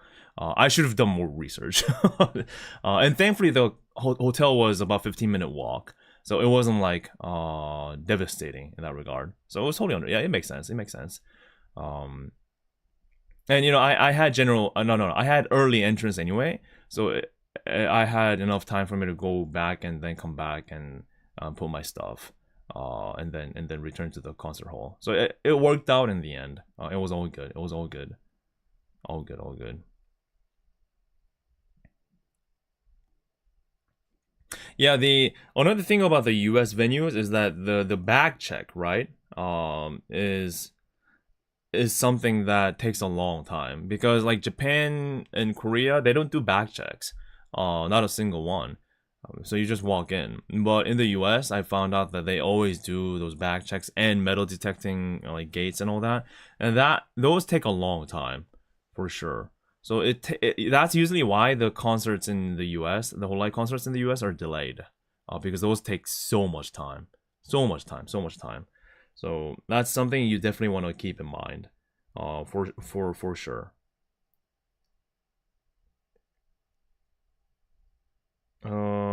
Trying to see if I can actually show you this, but I have it in my. I'm still not used to the iPhone, so I'm so like inefficient in like knowing how to operate this thing, on like how I transfer my files and things. I'm not good at this. I'll just show you these.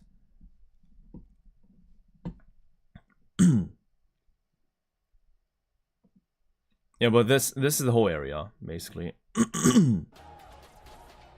And then the front stage. By the way, this is the free preview from Calli's channel. But the vibe was really cool. And no, it's not that I bought the iPhone for a cam. It's just that this is the only thing that I had. That I could get my hands on. It's an SC, so it's definitely not for the camera. But the whole thing layout was very cool, and I believe it had, what did it fit, 4,000 people or something? I think that's what the whole number was. And they had a few seats on the second balcony, but not that many. So it was majorly just the whole floor area.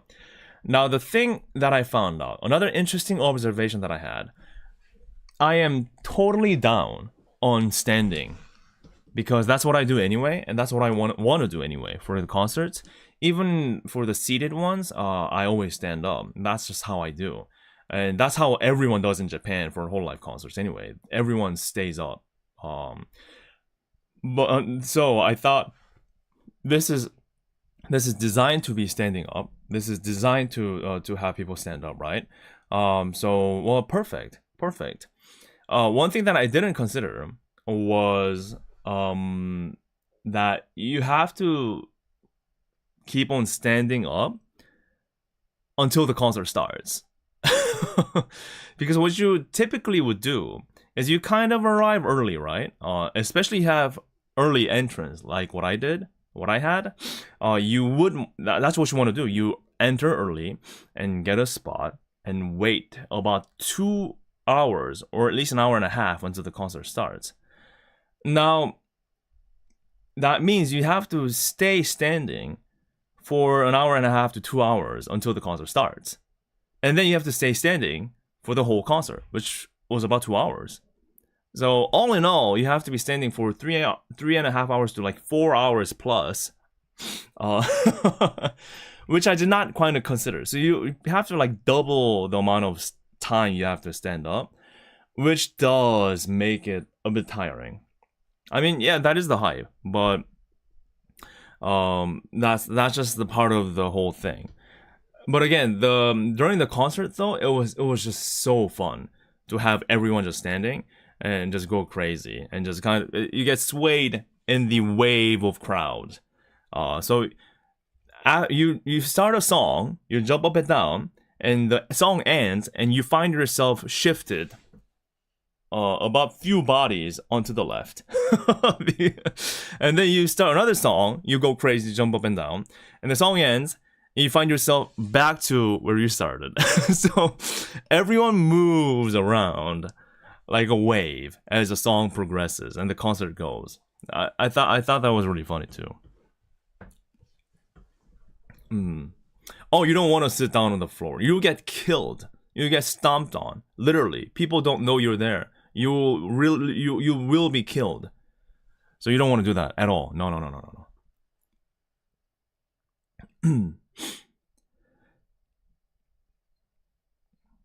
Oh yeah. So what did help was also the fact that the floor was just flat, right? Did mean that it is a bit hard to see over people's head to the stage, especially if you have somebody like really tall in front of you, which does happen. Then it does make it a bit like pretty challenging actually to see what's exactly on stage. But it did seem like they thought of that. So Calli on screen was placed a lot higher up. So the stage on the screen was set up higher than typical. So it did make it better for us to like actually see Calli. So that was nice. And if you see, here it is. See how this whole thing was like raised? That helped a lot, and it stayed like this for the whole time, pretty much. Yeah. So I think they've really thought about this, and I'm glad that they went this way. Because imagine this is the stage floor, like right here where my mouse cursor is kind of moving back and forth. That's the actual floor. So imagine then just placing Calli here, right? Like typical concerts would do. Then there's no way anyone can see Calli at all. So the fact that they doubled the height, or maybe even more than that, they did a good job on that.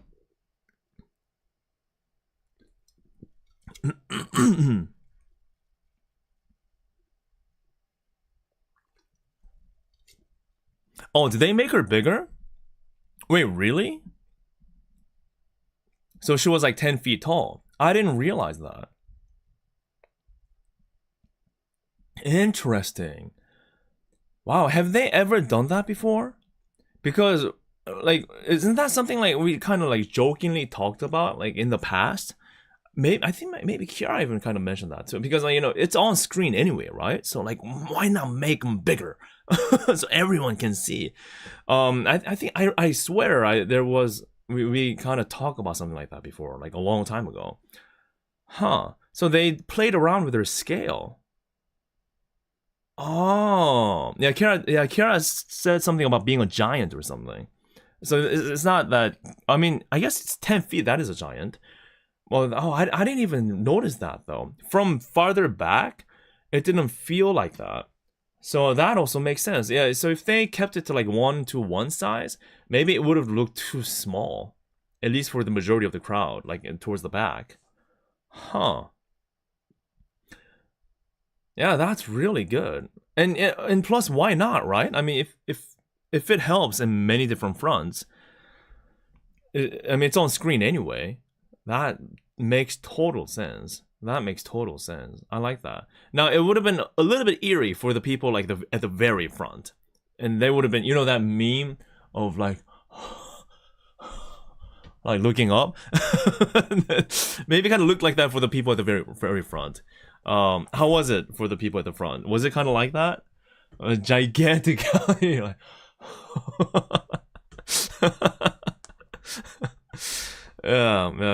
Maybe it was a little bit off. But I mean, where I was standing, it didn't look off at all. Yeah, my neck was killing me. Oh, was it? A little bit, yeah. Oh, that's interesting. Pong says it was fine. I guess it wasn't too bad, huh?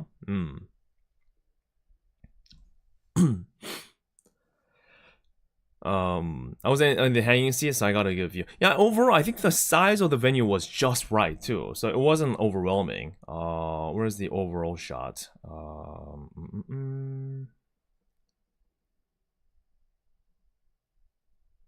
This is how it is from the far back. So we had one main stage and then 2 screens on either side, and then the arena was like an oval shape, so it made it pretty nice for that too. Gosh, well, see, it's still very crowded. And mind you, this is all people just packed into this area, standing. So this is, the space might look smaller compared to like a typical concert venue that we had before, with proper seats laid out. But I guarantee you, in terms of like number of people, it was not small at all.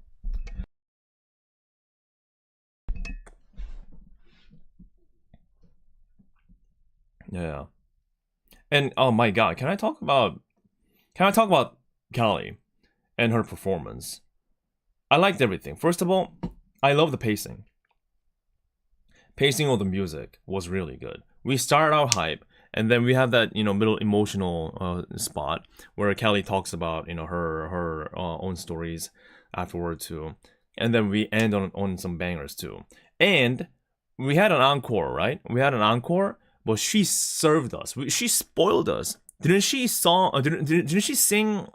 Was it like 5 more songs? I think she sang 5 more songs after the encore. Yeah.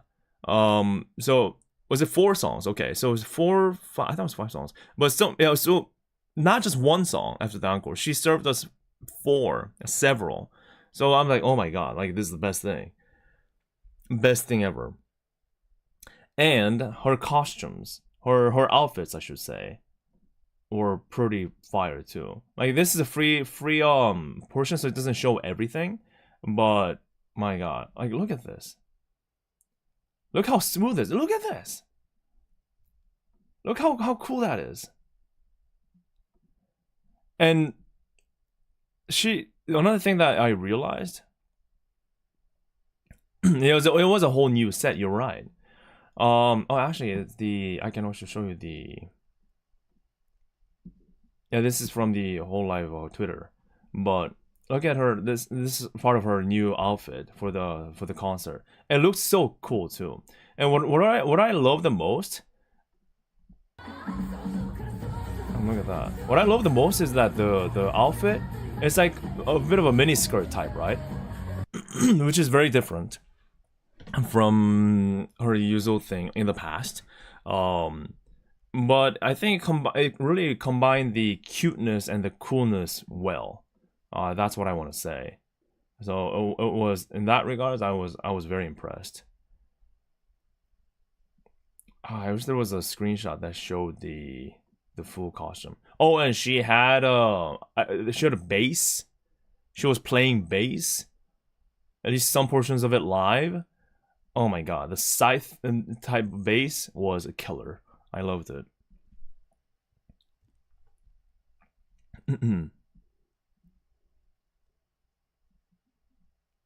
Looks like Risa with the horns. Yeah, it's something like that, I guess.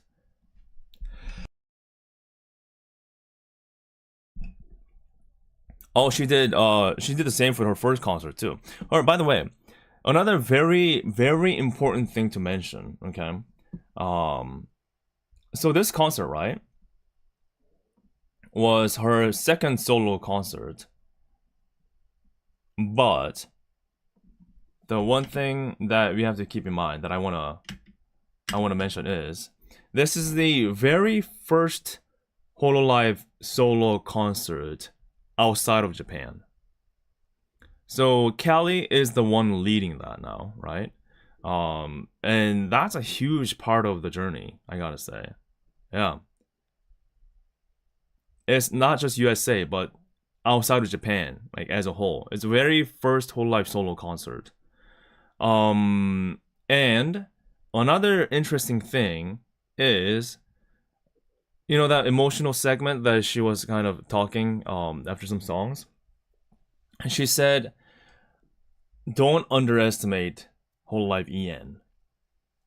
I'm like, okay, all right.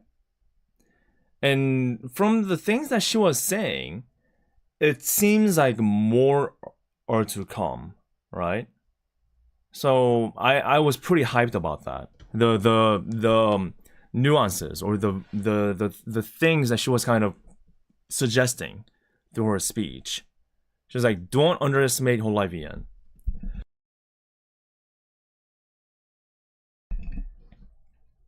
So hopefully we're expecting some more things to come. Yeah. And I liked how I was like, you know what, Ian, we're not sleeping on this. Oh, we're gonna come out with more. So that will be very, very exciting. Maybe we might get to see some, like, you know, within this year, who knows, but yeah. Oh, and yeah, she said her goal, I guess, like how she said was like, you know, her goal is to go to Budokan. Calli mentioned also here that her goal is to perform at Madison Square Garden, which is also very cool too. So I think some kind of a tour will be amazing. Definitely. Now, if I were to comment on her performance, like as a whole, I mean, I've been to several hololive concerts by this point, right? a few, but I mean, I guess it's the same for all the members, but for me, for some reason, specifically this concert with this Calli, she looked super comfortable on stage, like so natural. I don't say that. I mean, that's what I kind of expect for everyone, I guess. But she made me comfortable just like watching her. Like there was no odd moments.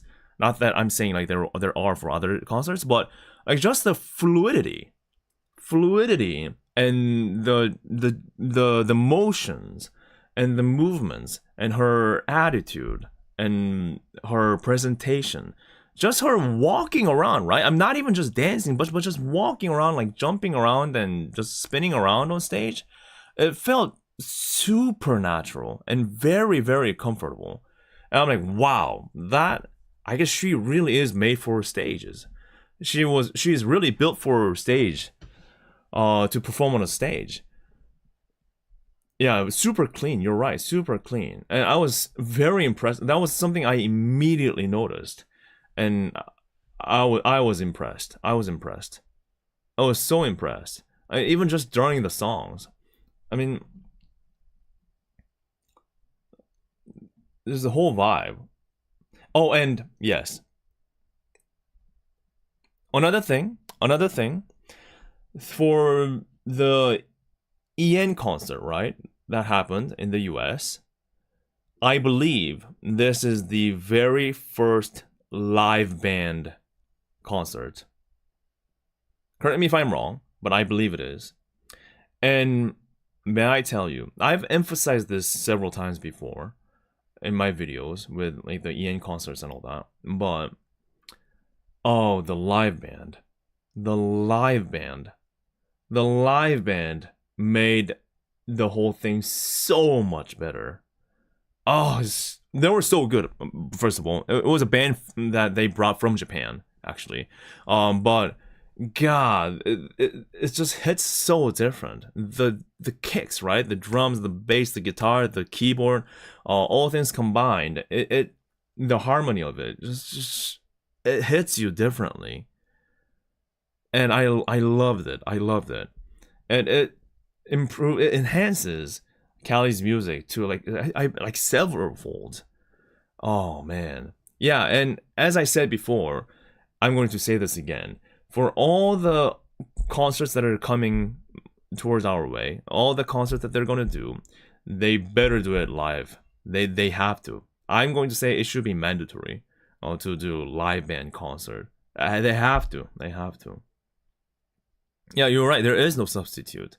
Yes, you can have the best speakers in the world and to turn on the recording, but having the live band and also live band interacting with Calli and Calli interacting with live band, that kind of a live aspect is what changes things too. So even during her talk session on stage, right? When she, makes a funny joke, then the drum can go like tung tung tung tung or something, or the bass kind of like reacting her comments, or people cheering like "Bogo's been Bogo's been," and drum goes like tung tung tung tung, like in that synced beat. Those kind of things all add up, right? And that completes it. It's so much more. And combine that to this being actual live, right? Like her talk is all live, like really live. So she was reacting properly to everything that we're doing, and it was just so good. It was so good. I think the live aspect is very, very crucial. So much so that I can't emphasize enough. I loved it. And again, combined with her actual performance. Oh, cue the Riz music. Cue the Riz sound effect, MP4 or MP3. That wink was amazing. Yeah. And again, her outfits and all that was just so cool too. Man. Yeah, so that made it much better.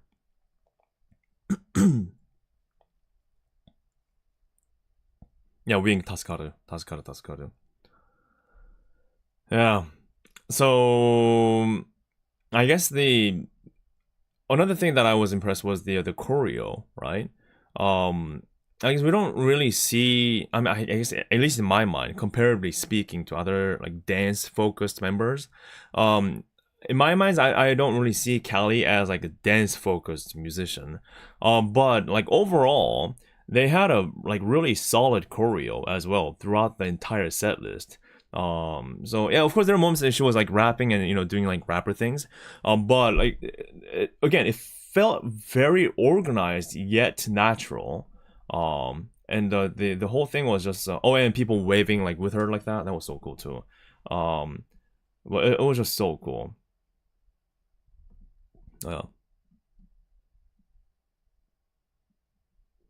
Yeah, so if you haven't watched it, I really do recommend it, to be honest.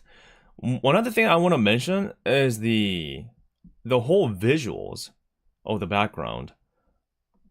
They did so well with the CGs, and the like the background art styles is what I'm trying to say. The background art style was like very cool and hip and trendy, but very in line with her character too. Yeah, the whole thing looked awesome. So overall, I gotta say it was beyond my expectation, and I like have more coming. Honestly, they should really keep on going with this. God, it was cool stuff. And I also want to quickly mention that I want to give credit to Calli for leading the way of a first EN solo concert outside of like Japan, right?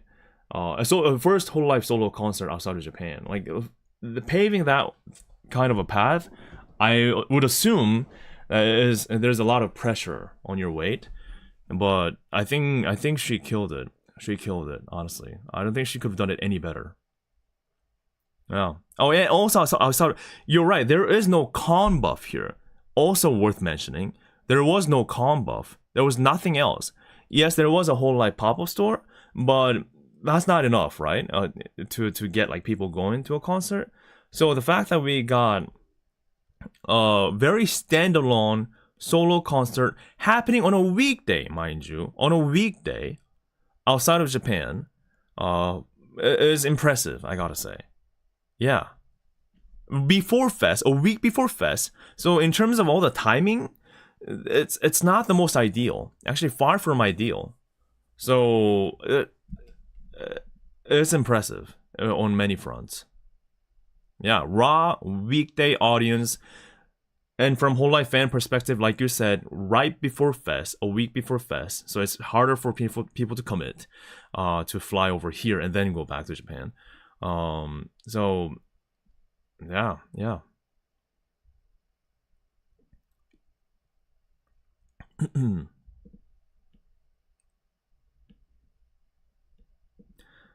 The only way the timing could be worse is if it was done a week after the fest, or when everyone's already poor. That could be too. Yeah, but it's unbelievable, actually.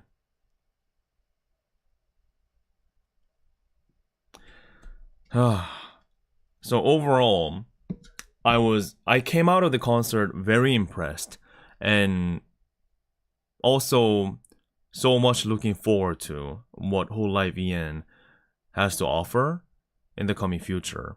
And again, going back to Calli's comment on don't underestimate hololive EN, that was I mean, it's such a simple phrase, but as a long-time hololive EN fan at this point, that felt pretty powerful too. So I'm very, very excited to see what's to come. Yeah. Oh, she also mentioned about her story on like how she started out in hololive. She mentioned that before hololive, she signed up for like other agencies, and apparently like her her Green Reaper age was not the most ideal. So how like idol agencies or like these agencies like look for like age limits and things. But she did get like a in-person audition, but was rejected. And when she was talking about that story, I'm like, well, sucks for them. Look what happened now.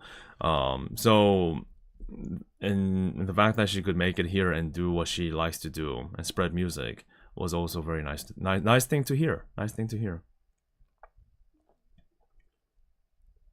It was very awesome. And I'm sure she signed up for many things. That's just one of her stories. I'm sure. But yeah, it was gosh, it was so cool.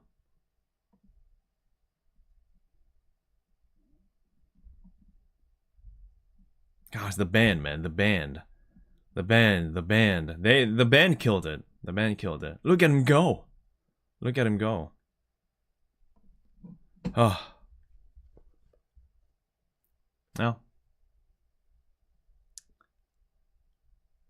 Yeah, I don't know what else to say, to be honest. That was the concert. It was unbelievable.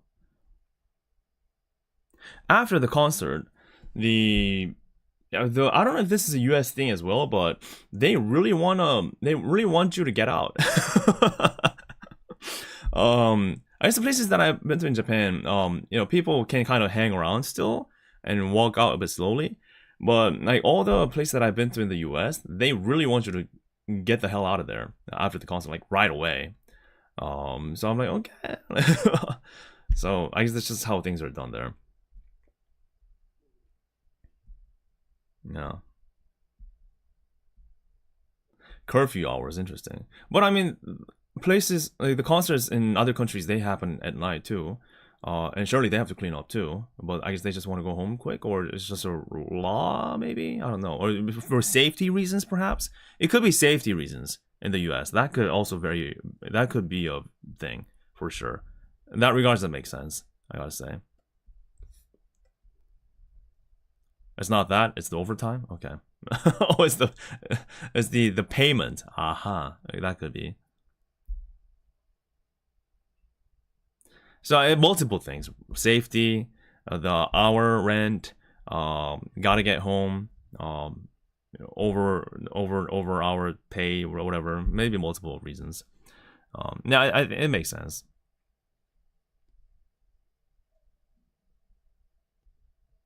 I'll kind of disperse that energy so people don't cause trouble. That could very well maybe too. Right, you're right.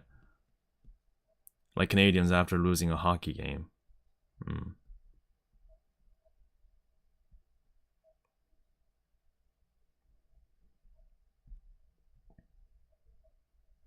Places that have food and bars don't do that much, unless the show is over late, like 1 a.m. or so. Yeah, this place, I mean, it had like inside bars and stuff, but again, I don't think they were like actually living off of that business.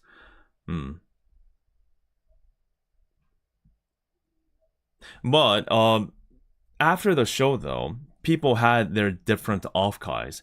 So from what I know, the hololive fans had like several off-kais. Off-kai meaning like offline fan meets. So people would gather in like local bars or restaurants and kind of talk about the concert and just wind it down. So yeah, I also went to one of the off-kais, and that was also hype too. I actually ended up staying until like, was it like 2 a.m. or something? Yeah. So I wasn't planning on staying that long, but I really enjoyed the time there. So it was really fun. It was really fun.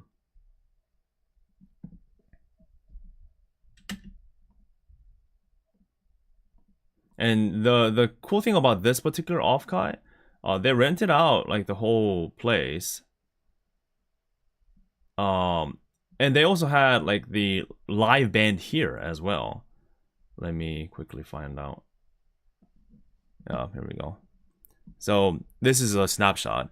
But yeah, people were like, so they had like outside place with the light bulbs hanging, so you could just, you know, chill and talk outside. And there was another side. They rented the whole freaking place. There was another other side here that people also could sit down and, you know, order drinks and things. And this was like the middle area where they invited like freaking live bands, also hololive fans, by the way. And we had a freaking sax player and guitar player and bass player all going like hand with live music and people cheering like crazy. That's a vibe, right? Don't ignore that. Ignore the kicks on the ground. Ignore that. But so it was very fun. I gotta say, it was very fun. And it was amazing music. I loved it.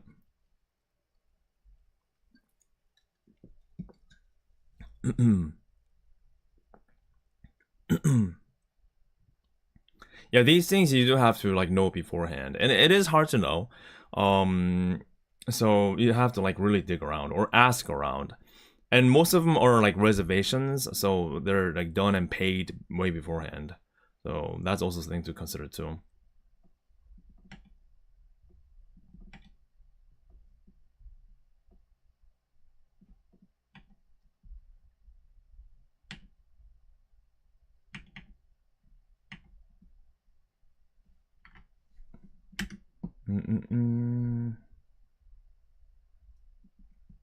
Yeah, this is a more overall view, I guess, of the whole space. That's me. That's me, just standing, and people are just chilling, all just chilling.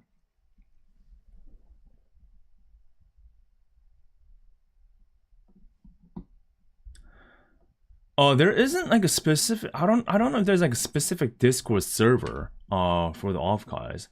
I was just like told about it, so it's not like I had to join a specific Discord server to get to this. So yeah, it's I don't know. I think it depends. I think it really depends. Oh, here we go.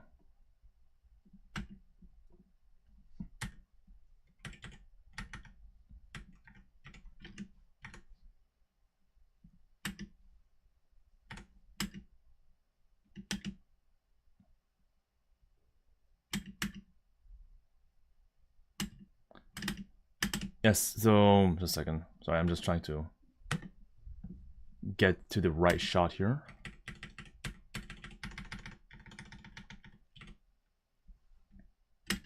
Oh yeah, so this is the outside with the light bulbs and all that. You see that? So the vibe was really nice. And again, the weather was perfect. So it wasn't hot, it wasn't cold. It was just the right weather, just the right temperature.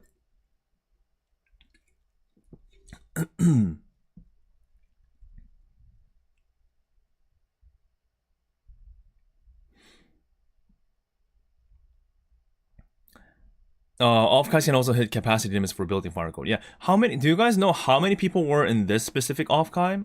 The graveyard shift one. I don't know the exact number. I'm sure someone in chat knows. It was not a small crowd.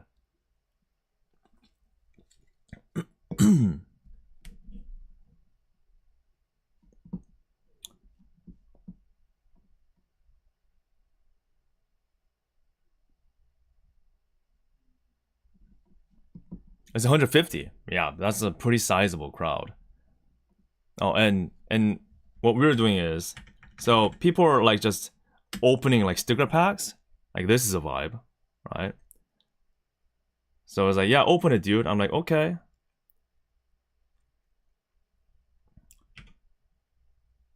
And these are like random sticker packs. And guess what I got?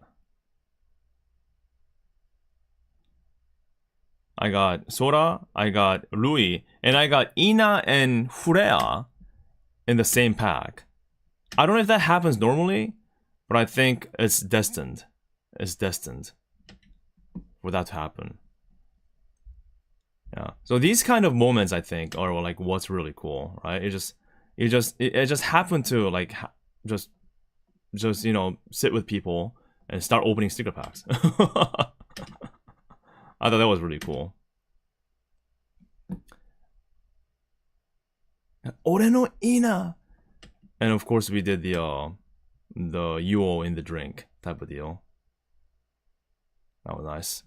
I cracked it this time. I cracked it. So the light is properly on. Yeah. So overall really cool.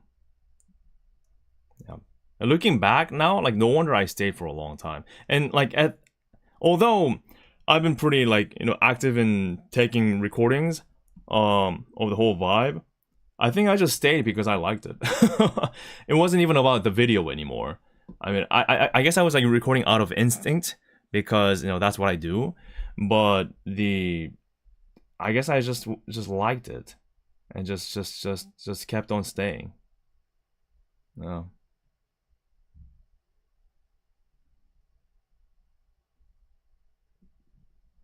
It was good stuff. Oh yeah, people accidentally doing it. Yeah, that's also too.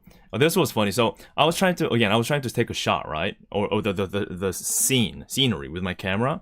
So I was just, to do that, I was holding up my cup into the air, like this, just to have it in my shot.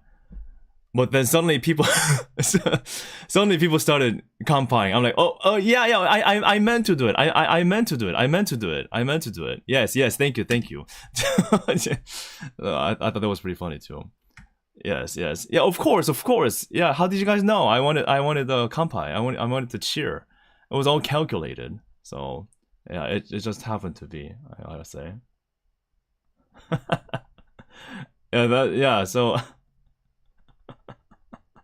I don't know. It's I'm like, yeah, I'll just play along with it, and I did.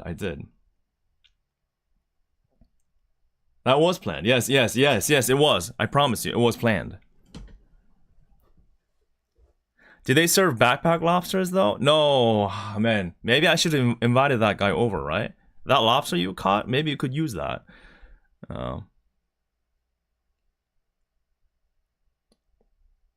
There were meat skewers, sliders, and fries. Oh my god! I just realized I did not eat any food. I didn't even know they had food. Oh, they did have. No, I did eat food. Never mind. I did eat one beef skewers. I did. That was the only thing. I had 1 cup of cola and 1 stick of beef skew. That's what I had. Right, now I remember correctly. Everything's a blur and everything's a haze after a concert. It's hard to remember what happened. Is it just me? Or is it like that for everyone else? Yeah.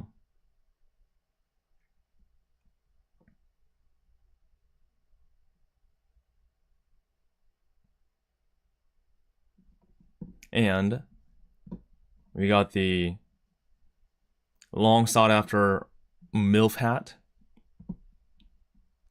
joining here. I clearly yet don't remember the night. Yeah, I think that's what happens. Happens to me too often. Same with me. I think I'm not alone.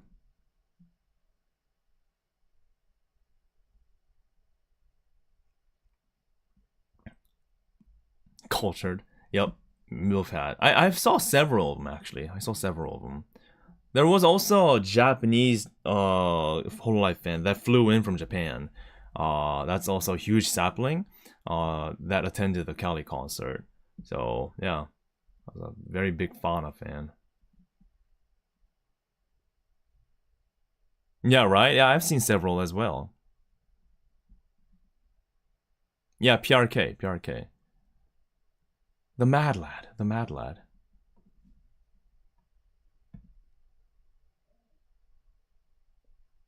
But the vibe was amazing. I loved it.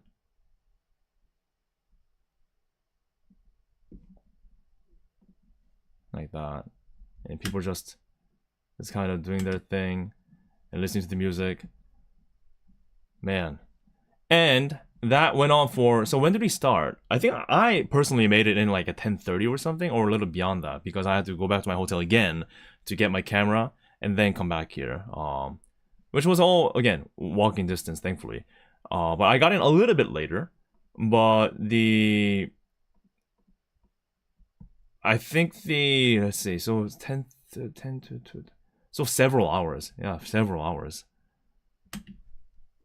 Several hours for sure. I stayed there a lot longer than I expected.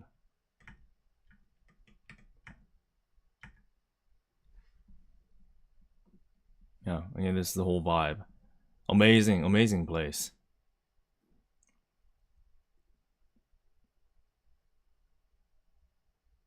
A walking distance, a rare treat in LA. Yeah, thankfully, I made the right call in getting a hotel very close. So, yeah. Jump says, you joining us for the next off-kai in SoCal? Is there a off-kai in, for what? What event? Is there an event happening in California again? A live event? For your information, I actually don't live in the US. I live in Korea, so going to US is a huge commitment for me. Oh, the convention. You guys are having another one. Off-kai convention. I don't think I'll be going to that. I don't have anything planned right now.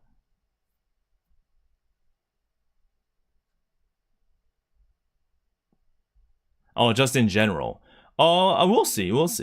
You know, I always wanna see like what's best for the people watching my video. So I would like to strike that right balance of like my enjoyment and also what people like to see, right? So that's always one of my priorities. Now of course I don't want to be like that, like a bit of I don't want to be a bit of an ass. Like, oh, that YouTuber, like, you know, he thinks he's got everything. He thinks he can choose. But you know, at the end of the day, I do have to choose, right? I'm just very fortunate that I was invited and was able to join to these like amazing events so far. But sometimes I do have to make choices. Like for example, for the upcoming fest off-kais, I know there is a HoloList one that I've attended before, but I decided to not go because I wanted to conserve energy for the actual fest and expo. And so like those things I have to like consider, like, does it make sense here, does it make sense there, what's the priority, and those kind of things. So yeah, that's what I always think about. So if I do like come across as like a bit arrogant, maybe I am, but it's just the things I have to think about, for sure. No, not hololive, I'm talking about hololist. There's another one. There's several. Yeah.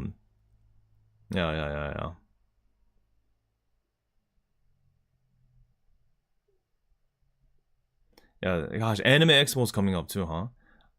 again, there has to be a very good reason for me to make it to LA, because as much as I love visiting the US, it's not easy. It's not easy both for time and money. So I want to make it the absolute worth while of a trip, like if I do go, right?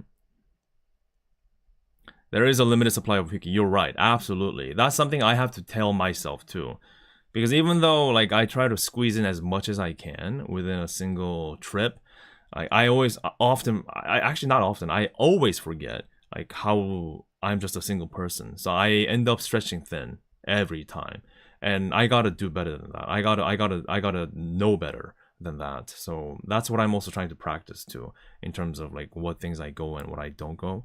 So yeah, and that's one of the things I'm always thinking about. So it's my physicality, the time, the money, and the storytelling, and my own experience as a fan. All those coming in together are what drive me basically. Yeah.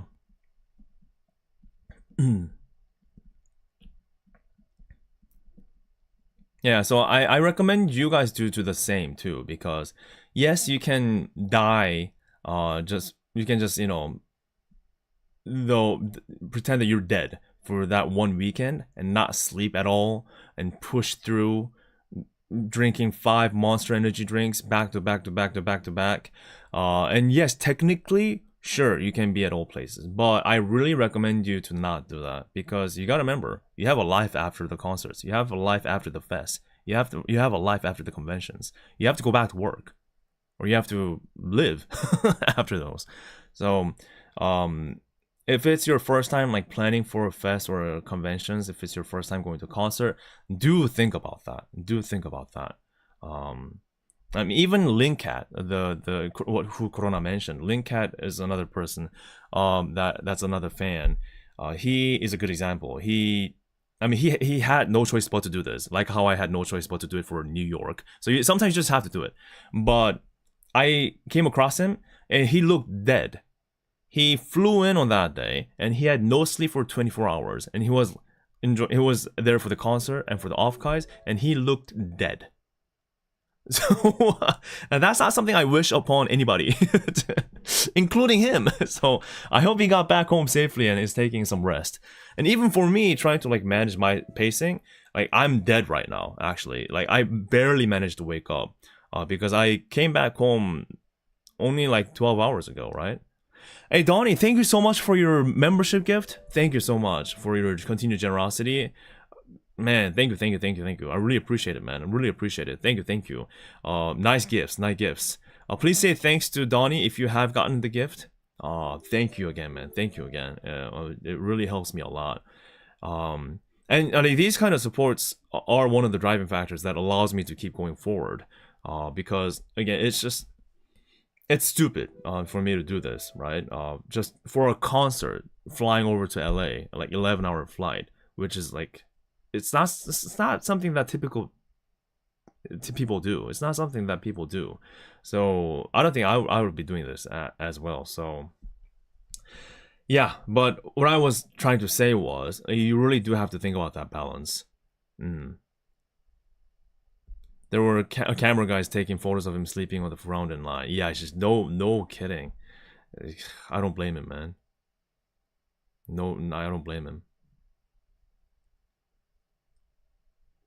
Yeah, but I even though I don't really practice what I preach, I'm really bad at it. Like I've been really bad for my health recently for the past year or so, but I have to try. I have to try harder to be better at managing pacing.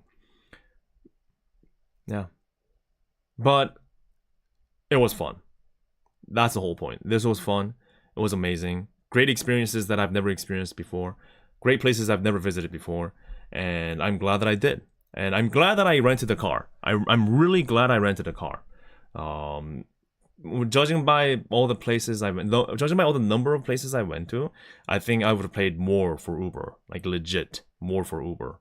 So, and just that freedom, that unleashed aspect of me just driving around to the places where I need to go. Like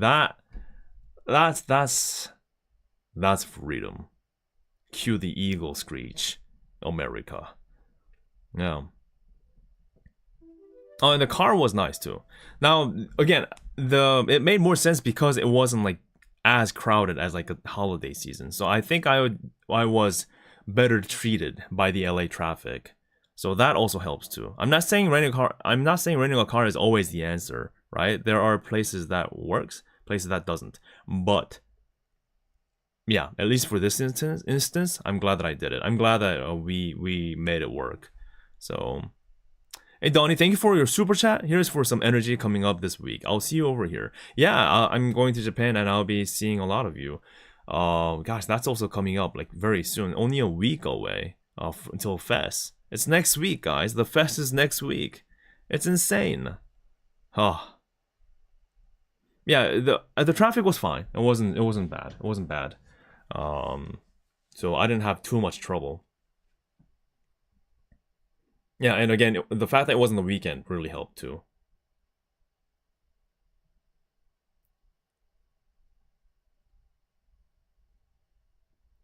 Oh yeah, they must be investing in the infrastructure before the upcoming 2028 Olympics, huh? Yeah, we'll see how that goes. I wonder how they can manage that. That'd be very interesting. Very, very interesting.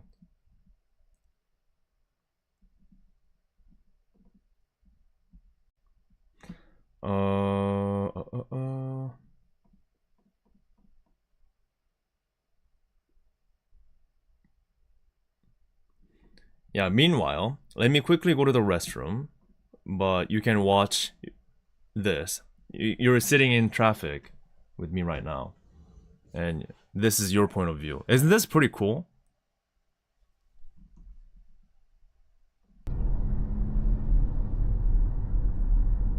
Yeah, so I'll be right back, okay?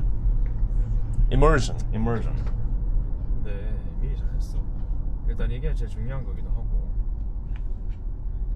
딴 거 다 해놓고 요걸 놓치면 말이 안 되거든. 다른 거는 왜 끼워넣을 수 있다 쳐. 이건 아니잖아. 알았어.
how am I driving? How's the drive so far? What do you think? Did I break any traffic rules? Am I driving safe?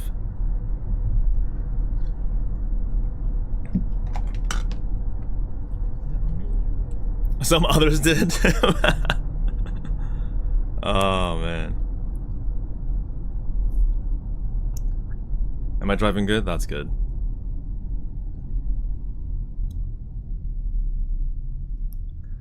This is the car that I'm in is a Mazda CX-50. You ran through 5 red lights. Don't say that. Do not say that. People are going to take that out of context and say, Fiki, breaking LA traffic rules. Have you reported to the authorities? Don't do that. It's pretty fun looking at this, huh? Now, you're not going to believe this. The camera mount that I have is nothing... Okay, so you guys know that the decision of renting a car happened literally at the airport, right? So I was not planning on getting a car, meaning I didn't pack the necessary like clamps and the suction cup mounts that you would need for these kind of things. So I'm like, crap, what do I do? So what I ended up doing was, you know, the extendy pole thingamajig for the camera, that you like a selfie stick one. So I put my action cam on top of that, extended it a bit to the perfect height of your eyesight, and then I leaned it against the seat. And I put a seatbelt around it. So you guys are actually strapped around with a seatbelt. You're really sitting here right now with me. That's what happened. So that I made a like a makeshift setup, and it turned out really well. See how it's so stable? So I'm very happy that it worked out well. Yeah. So you're buckled in. Yes, you are buckled in. Yeah. Yeah. Oh yeah, this church. I'm pointing out that church. You see that like sign that's like shining at the corner there? That's a church. I thought that was like a bar or something. But even churches in LA are different. I'm like, I have to take a picture of this. Like, that's interesting. That's interesting. Yeah. So a lot of like interesting stuff that's happening in the city. Oh, we're getting on the freeway now. Some high-speed driving. Oh, so I also like the pen light that's on right now. It gives a pretty cool glow, doesn't it?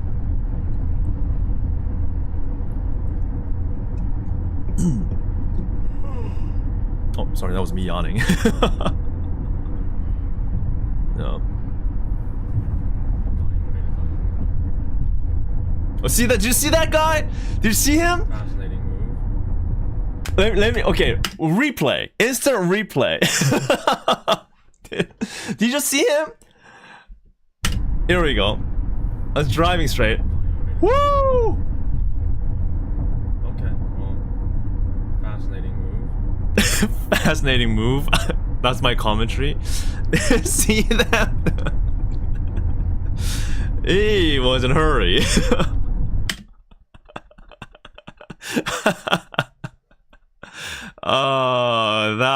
That. I don't know. Like, was that necessary?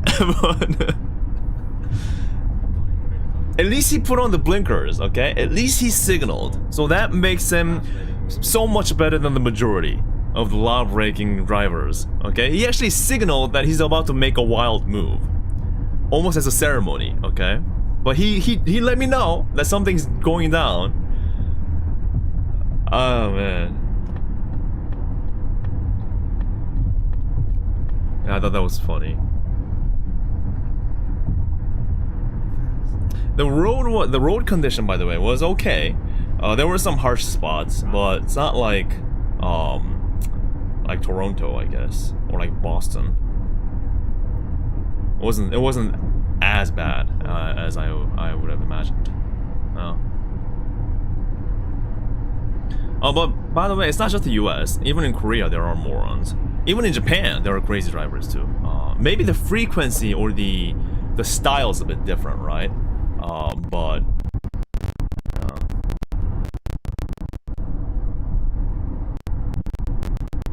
But there are interesting drivers everywhere, for sure. Yeah, so that's the drive. Yeah, the traffic. I think traffic is definitely a hurdle. Definitely. Oh, another thing I wanted to show is...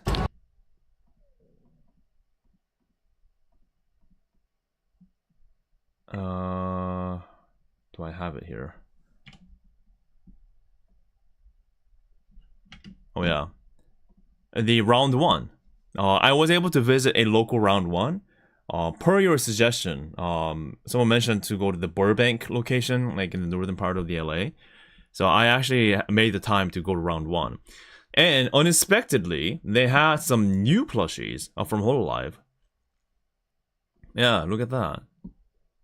So that's an addition that I didn't expect. And look at this. Is that cool? Yep, I gave into round one tax. But one thing that I've never seen before, you see these ball-looking plushies? So rather than you picking up the prize itself, you have to pick these up and then drop it, then call staff, tell them that you dropped the ball, and then they give you the prize. I'm like, that's odd. And my god, this thing was heavy. Can anyone actually win this? Can anyone actually win this? Is it even possible? Did anyone win this in chat? Did you guys manage to win this? Because I tried it like a few times and it was just not working at all. It takes forever? That's insane. Oh, you have won it, really? When the crane decides it's time. Oh, when it tries to grip a little bit stronger. Damn. You got it in your second attempt? I'm robbed. I am robbed. This is rigged. This is rigged. It's like, okay, you guys are fine. You guys are talented. Jeez. I was expecting some sympathy here. I was like, yeah, I was expecting to hear like, yeah, Vicky, it is challenging. So it is perfectly okay for you to fail at this crane game horribly because you're not alone. But instead, everyone's like, no, you can get it. It's possible. Oh, two times.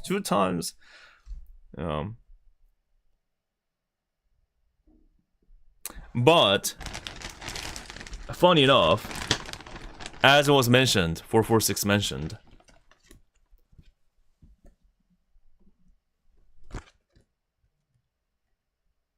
guess what I got? Yes, I was given the extra plushie. At the concert, actually. Was it the concert? Yeah.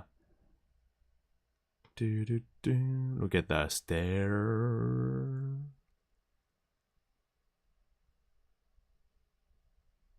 Sorry, her hair kind of flipped up a bit, but there you go. Look at this. Look at her go. Pew. It is big. See, so now you see the scale of these plushies, right? It is pretty big. Isn't that cute, though? Absolutely kawaii. Ta-da! Okay, that feels pretty cool. Oh, whoops. Yes. You didn't see anything. Please don't report me to Sisei. I don't want the golden axe. Hiki smuggling military grade weapons. Yes, literally. Wish I could have found you. Had an extra soda. No, I've missed out. No. Maybe next time. Thank you though. Thank you for considering it.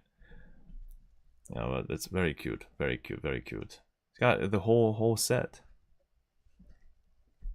So yeah, thank you again. Thank you for the gift. I really appreciate it. I thought I was done for. There was no way for me to get it at all. So I gave up.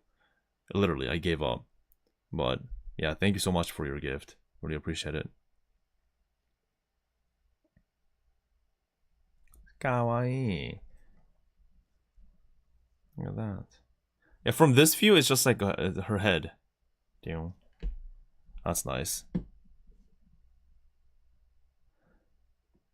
The claw, yeah, I guess that's the point of the claw machines, huh? They are they are gambling in their own ways, I gotta say. Jayden, thanks so much for the super chat. I got one of those CSAs at around 1 this week too, and it's currently staring out the back window of my car. Oh, that's cute. Yeah, that's actually a great idea. If you have a car, yeah, just have her stare out to the people behind you, and they'll never tailgate you because they know what's up. Hey, Sandy Clips, thank you so much for your super chat as well. Vicky, it was nice meeting you after the concert. My mom was very jealous at our selfie. She's watching the live stream right now. Keep up the great work. Oh, thank you. Oh, wait, you were the one who betted. So your mom was betting that you guys won't be able to find me. Did you get the $20? Did you get it? But yeah, thank you so much. I really appreciate it. Thank you, mom, for watching me and enjoying my stuff. Thank you. Really appreciate it. And yeah, I thought that was a hilarious story. Yeah, please say hi. Hi to mom in chat, everybody. Oh, you got the 20? Well, time to put it right back into round 1 and for some hololive merch, right? Just use that money. Use that money. You know what? What's the $20 if you don't use it for hololive merch? Waste. Do it now. Yeah, but thank you so much. I really appreciate it. Thank you for watching my stuff. I was very happy to learn that. Yeah. Yeah, so I came across like many nice people, and I was very happy you guys were super kind. So I really appreciate that. Thank you for being very, very kind. One thing I do want to mention, if I may be honest, my honest story. So I came across several viewers, and I was approached by a person who also gave me something. I was like, oh, cool, awesome, thank you, man. Now, like, I'm like just like in the zone, I guess, like trying to do some things, like with the recordings and all that, and talking to people, which is fine, by the way. I'm happy to do it. Then I got a gift from this one person, and I was like, before walking away, I'm like, maybe I should at least ask for his name, right? I go back and I ask his name, and it turns out I've seen him several times before. So I was like, oh, well, that's embarrassing. Yes, I know you. Yes, it's just that I've been meeting so many people since then. It's you know, I know who you are, but it's sorry. I'm like, sorry. It's yes, I promise you it's not on purpose. So that's going to happen very often, I believe. So although I do my best trying to remember everyone, fact of the matter is it's impossible. So I'm not even going to pretend that I know everybody. So if you do approach me one day at an event, and if I look a bit confused, worry not. I have my best intentions, and I'm not trying to be rude. It's just that my brain capacity is limited, right? So as long as if you just just tell me who you are, I guess, and I'll just go with it. And I always am 100% thankful, and I do feel bad, especially if it's somebody that has given me stuff before and talked to me before, like that person. Then I'm like, oh my god, like, damn it. But please know that it's not intentional, and please also know that it's going to happen a lot. So even if I ask you, hey, what's your name? And if it's your like 5th time already seeing me, I'm sorry, but I probably do know you, but there's so many people I see, so that's that. But having said that, though, thank you so much for coming and saying hi to me. I do appreciate that, and I really think it's nice of you guys to be generous and nice to me in person, which is not, it's not something I can take it for granted, because you can't meet people that are not kind, right? And that's fine. I mean, not everyone can be kind to everyone, and so I'm actually blown away how everyone's supportive and very kind. Inagami, thank you for your continued membership for 13 months. Wow, it's been a while. Thank you so much for your long time support. I'm glad you came back safely. Hope you can enjoy Expo well too. I can't make it to the hall, but I'll be handing out presents for everyone outside. Yeah, that's very nice of you. Gosh, I still hope you can get something like at the last minute, like an Expo ticket. Well, yeah, that another generosity that's happening with fans. People prepare gift packs and hand it out to people, which is very, very sweet. Yeah.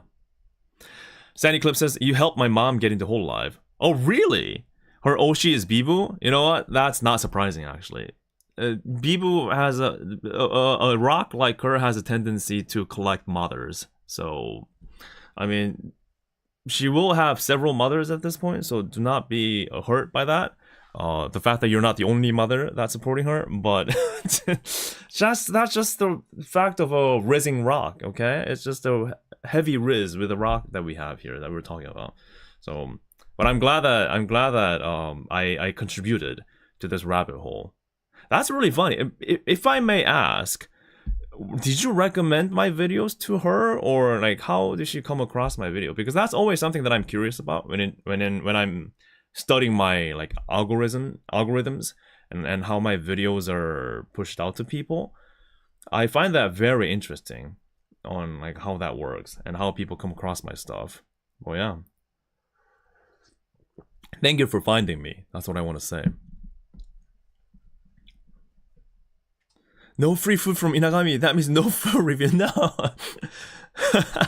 No, but I'm not going to do all food review this time because I found it impossible. Sani says, I was watching them and she got curious on what I was watching. Oh, really? Interesting. And I guess the vlog, like travel format, maybe makes it a bit more approachable, even for people who's not familiar with the source material. That could be. Woody says YouTube recommended. Ah, I see. So YouTube is doing its job then. She likes travel vlogs too, yeah. Yes, I think that's one of the things that I also try to do is, although my videos are very, it requires a lot of prior knowledge. So you do have to know a lot about hololive, right?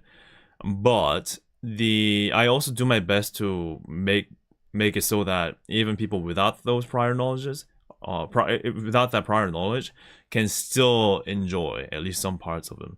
So I guess that's kind of working, which is nice. I'm always thinking about the wider, broader appeal as well. So that's good to know. Thank you for sharing that. Oh, yeah. The Bibu brain rot infects the parents. It does. Where's the end, the limit of Bibu power? The rock knows no bound. Speaking of the gifts and the merch handout, this is a good segue to the scores. The merch scores that I got during this LA trip. I got several things to show you. Several things. So first of all, yes, we do have the CSA's stare. By the way, the CSA's recent concert vlog that I made is still up on the channel, and apparently many people are watching it, so I'm very happy about it. About 70,000 people or something, and more. So yeah, please watch that. I had to become someone's wife to make that video happen, so please don't let that go to waste. But we have CSA here. Nice. Look at the absolute unit. Oh, Jesus. Okay. And are you guys curious on what's in here?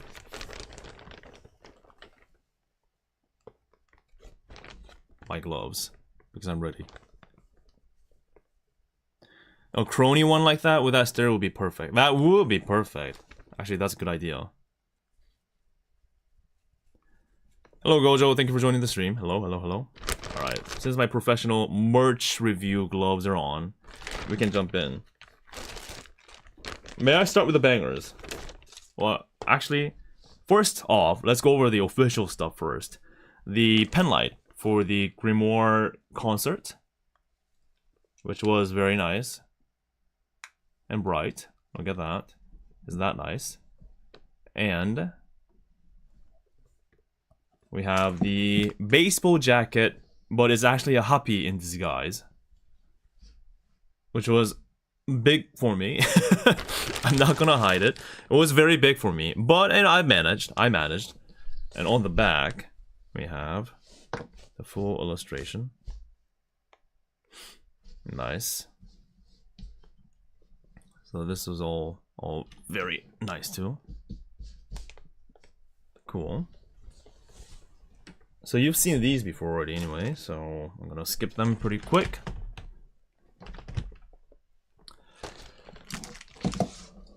There. Oversized, yes, very generous in size. Are you ready for this? Because you're not. Bam. That's it. Thank you for coming to my merch review. No, I got more.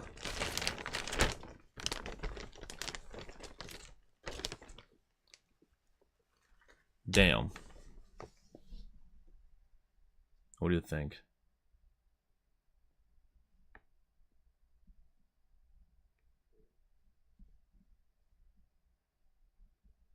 I'm very proud.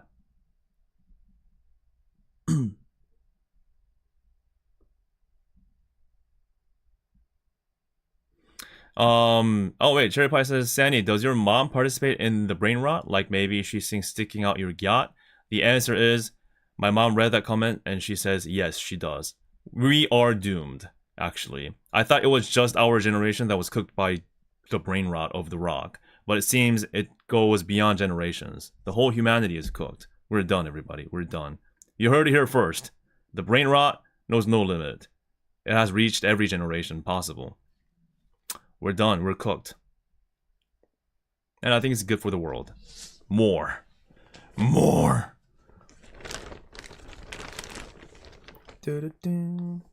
We are not done with E9 Iris. A full set. Yes. I'm glad to report that I was able to get the hololive and round 1 collaboration goods. Officially the collab period is over. Was over by the time I went there. But that specific location did have some of these small ones left over. Right? So I was like, yes, yes, yes. Now the thing is, I had to spend some money. And originally, okay, hear me out, I was very confident. In saying, yeah, I'll spend about $36, okay? And charge my card. $36. And that should be enough for me to get all 4 of them. What do you think about that little thought that I had? What do you think? What do you think?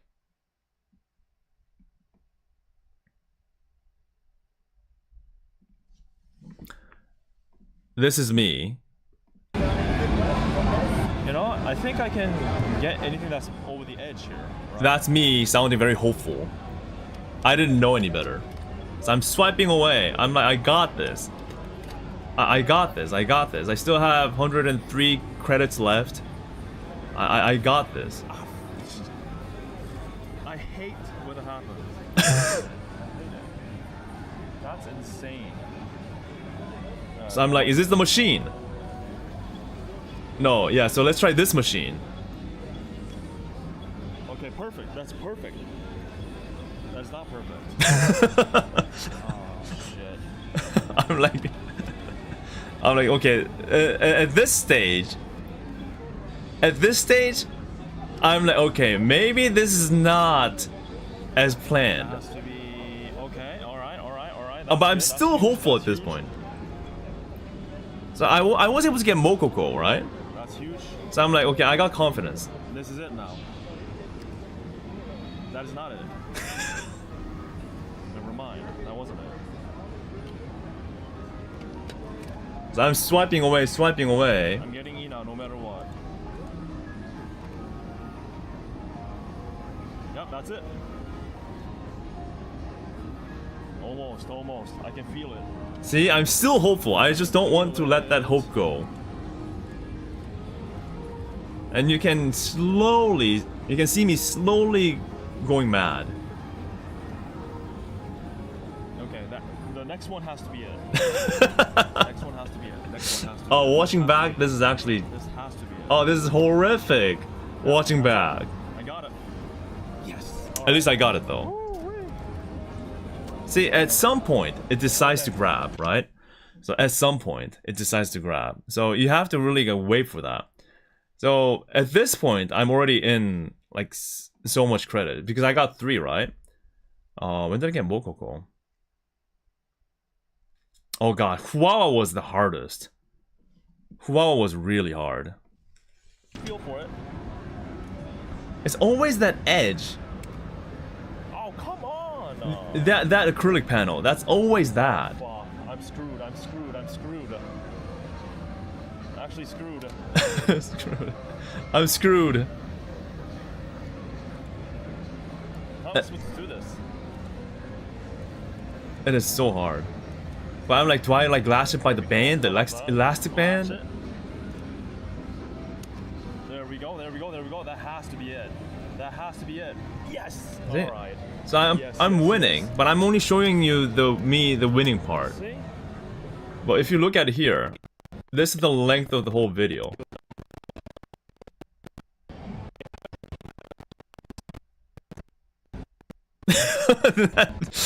So Come on.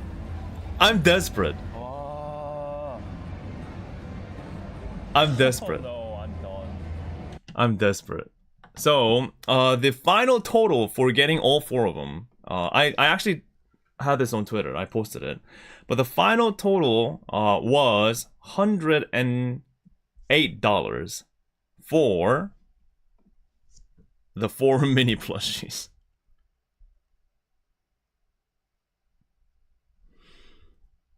Plus $2 for the card. So yeah. Well, can you judge me on that? How did I do? How did I do? 4 mini plushes, $108 worth of credits, plus $2 for the card. The round 1 card. Yeah. That's like $25 per one. Literally could have won that using half the money. But you can't win them. It's a crane game. You're at the mercy of the cranes. At least I was.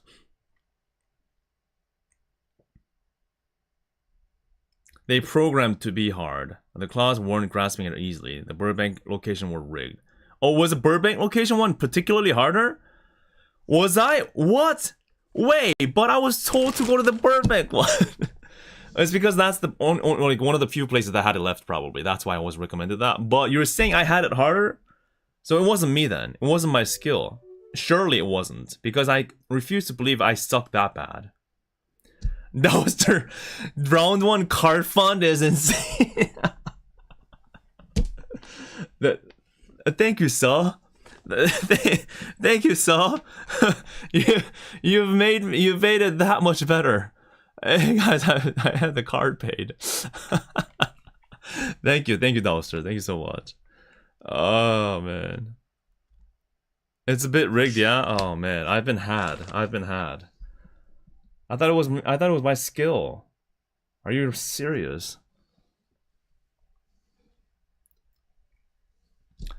But I'm proud of it though. At least I got 4 of them. Yeah. And that's how they get you. They want you to get all the whole set, right? There's no way you're leaving without it. So yeah. So it turns out the rental car wasn't the most expensive thing I rented. Round 1.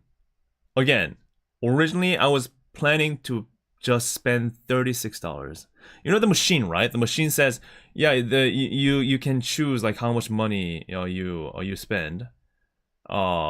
and you can choose, right? You can kind of choose on, is it $20 something or $36 or 50 something? Better deal, the best deal in round one, $50 something. And I'm like, no, I don't want to do that. Like, because I know, here it is, because I know that I can actually just spend $36 and get all 4 of them. Absolutely last try. Okay, I will not be able to recover from this. So this is my third $36. And I was not happy. Fuck you. Oh, oops. Wow. Oh yeah. That. So yeah, my mood was changing. My mood was changing. Oh, what else did I get? What else did I get? What else did I get? Let's see. I thankfully though, although these are the ones that I want, I was given some like round 1 goodies. Look at this. Look at this. And suddenly the world is better. So I was very fortunate still to have this. Yeah. And now I remember, I think I actually gave it a middle finger like 2 times. I don't think that was the only time I gave it. Well, isn't this cute? So thank you for gifting me this. I got it at the concert. Oh, look at this, the Bow Wows.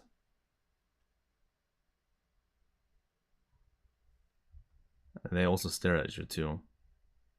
Gosh, I've never collected so many plushes in my life. What has happened to me? I have no idea. Oh, look at this. So cute, so cute. And we got more Bow Wows. We got Bow Wows with Bow Wows. Double Bow Wows. I love that.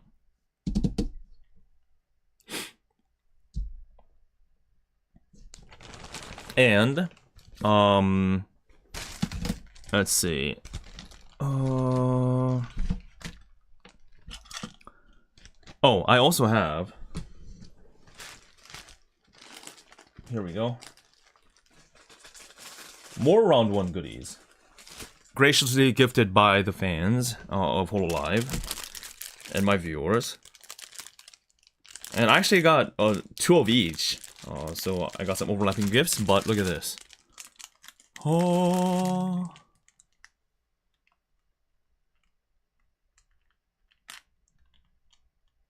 They have keychains. Well, they had keychains, but not when I went there. So I was very lucky to have these. Thank you for the gift. Isn't that nice?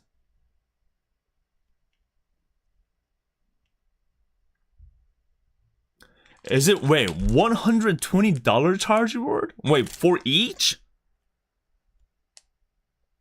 $120! Wait, I didn't know about this. The only details I really know is the Japan round 1 collab, which I did go visit, which I showed you on video. $120 charge gift! So even if they had this in stock, I've spent $108. Even still, I wouldn't have gotten these? Oh!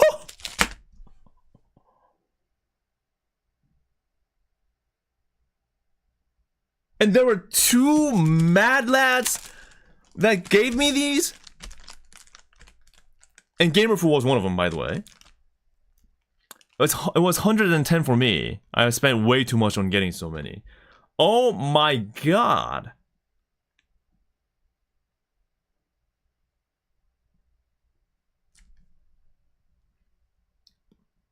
Suddenly, I wasn't that bad after all. Oh. People got it multiple times because getting all of the plushies cost more than 120. Yeah, now I understand why. Now I understand why. Because I legit thought I could get everything by $36. I really thought so. Oh, little did I know. Little did I know. Wow.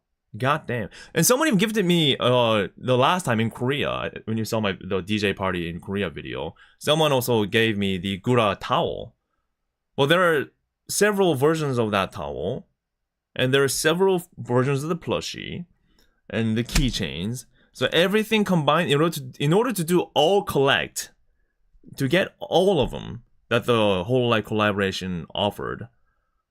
Oh my god, that's a lot of money. That is a lot of money. Damn. Plus the drink coaster. I didn't even think about that. Those are gacha. Although the coaster, I think the ones in Japan were like more like proper coaster, like the acrylic coasters.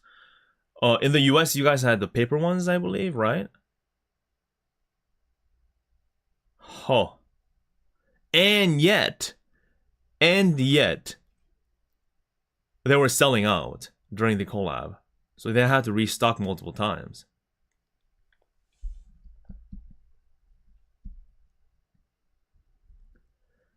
That's insane.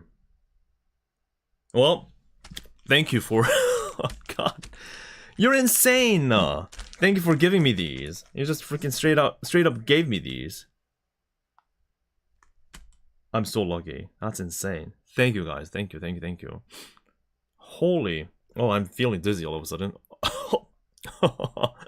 Whew. God. Wait, so does that... wait.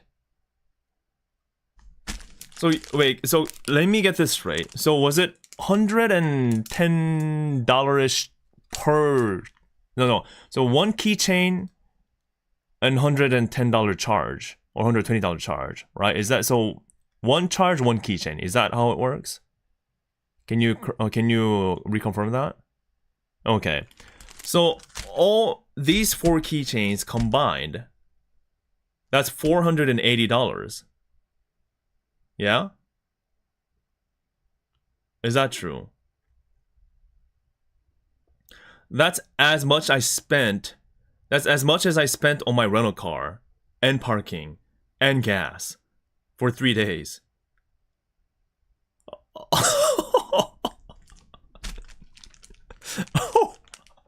Oh, because I'm still trying to take that in. Whew. You guys are a beast. Wow. Wow. I have a newfound respect for you guys. And for you to just give them to me is out of this world. Wow. That now I understand why you guys call it the round 1 tax. No, when I call you a beast, I don't mean you're rich. I just mean you're a beast. As in financially irresponsible. Just like how I am. People call me, oh, he must be like an from the oil family. Oh, he must have real estate business. No, I'm just stupid. I just like to spend money irresponsibly for YouTube and hololive VTubers. So I perfectly get you. I perfectly get you. We're the same. We're the same, but we're not sane.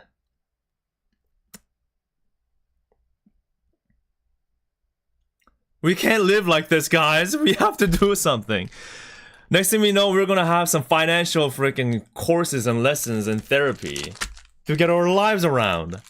This ain't it. But thank you so much. I'm gonna cherish these. I'm very happy about these. And watch me repeat my mistakes next week at HoloFest. Watch me do it again, and again, and again. Hey Manny, thank you for subbing. Did you sub because of my irresponsible financial decisions? Worth it. HoloLive helps us file our taxes? God damn. Alright, moving on. Moving on to the next ones. Oh yeah, so people also gave me some like ultra... well, not UO. This is actually UP, I guess. The pink pen lights. Isn't that cool? And this, what if you are not familiar of what these are? This is a pen light, basically. and you have to crack one open when you feel like you want to go crazy. So during a concert, when you feel like this is peak. Wait. Oh, this is already done. Sorry, this is already spent. Let me try that again. I try to be smooth here. So what this is called a pen light. And what you do is that at concerts, you crack one open when you feel like you're experiencing peak. Okay? So what you do is a professional demo is you smash it, break the glass inside, and it starts glowing. Look at that. First try, I know, first try.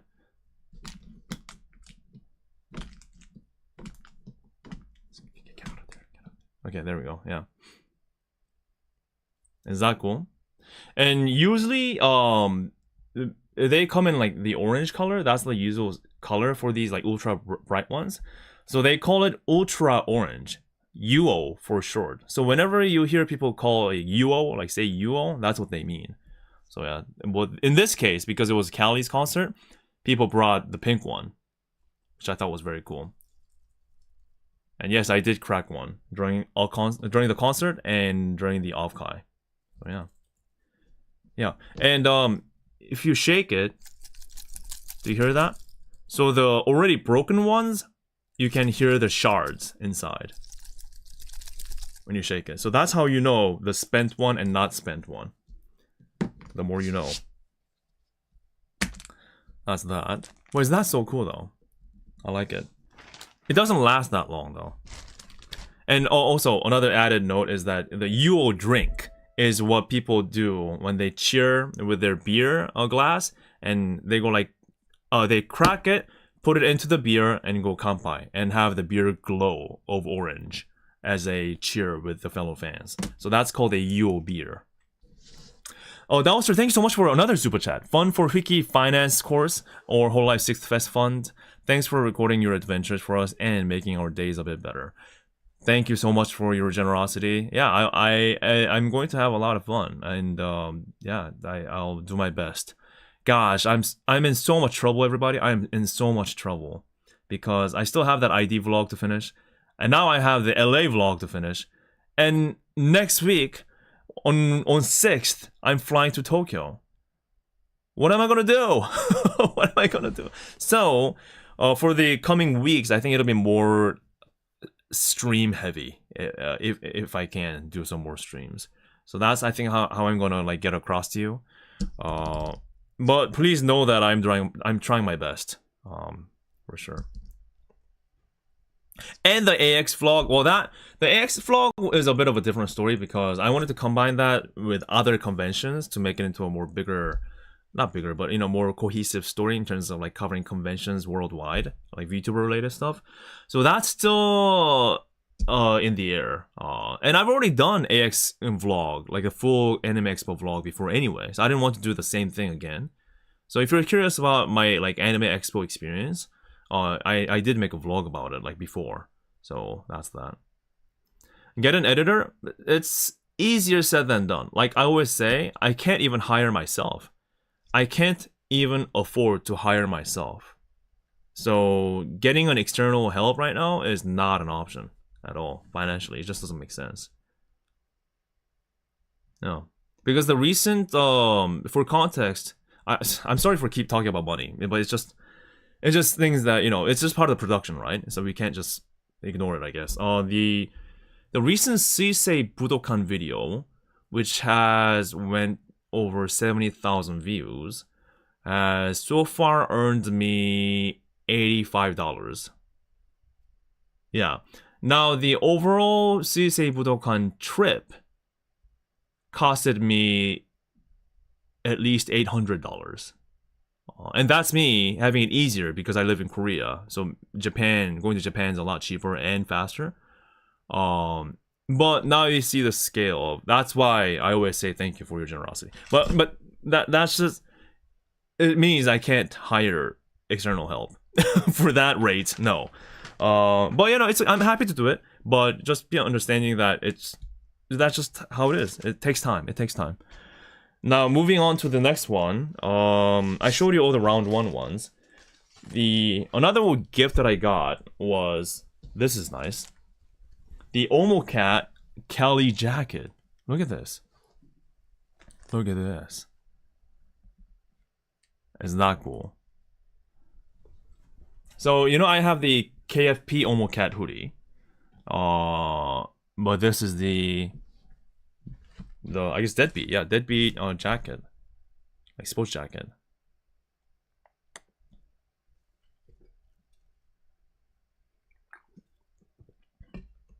It is sick, isn't it? It's sick.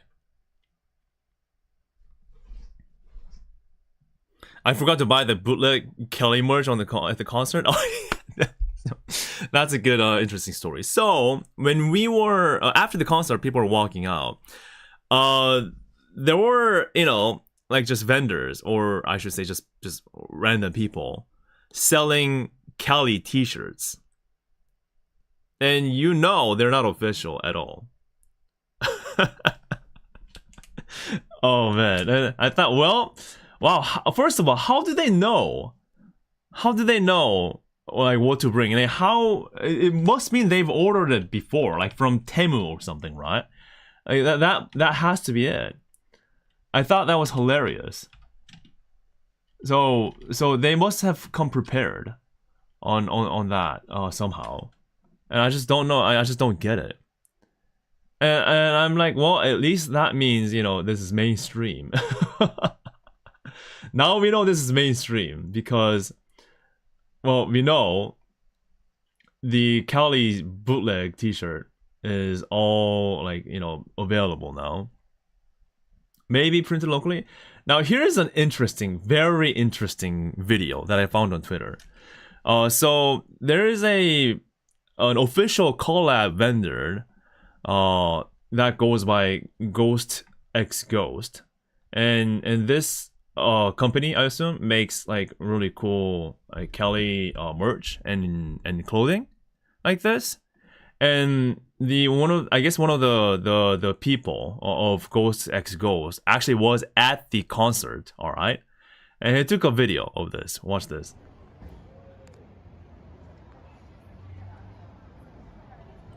All right.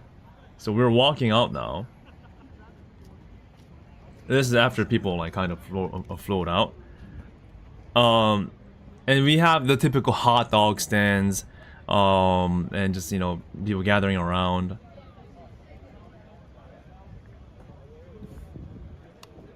Here we go.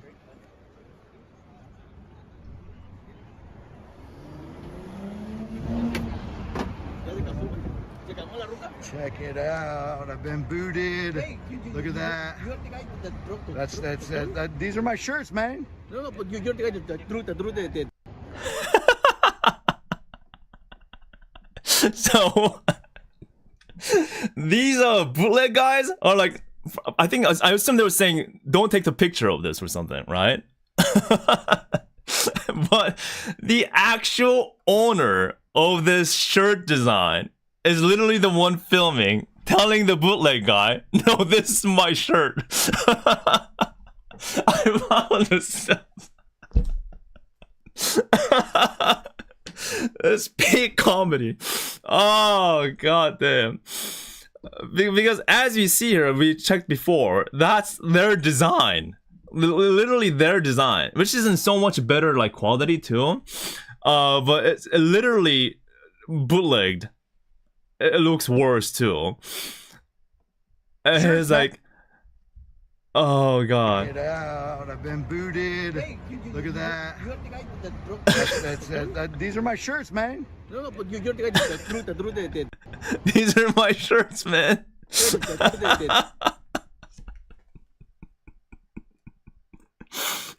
Rightly so. Rightly so. Those are your shirts. Oh god, that's funny as hell. When I watched this for the first time, I thought it was a peak comedy. Oh god. Oh man. Yeah, imagine getting out of a concert that you just enjoyed and spotting your own shirt getting bootlegged like this. Oh, yeah. Well, that does happen apparently. So I thought that was hilarious. God. But yeah, let me wear this jacket real quick.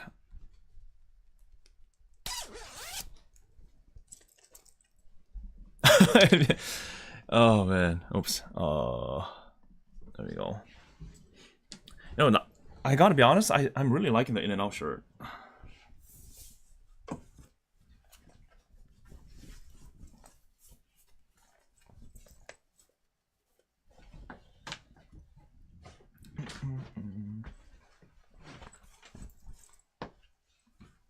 Alright, nice. That's cool. Yo. I like it, I like it. I love the zip-up jackets.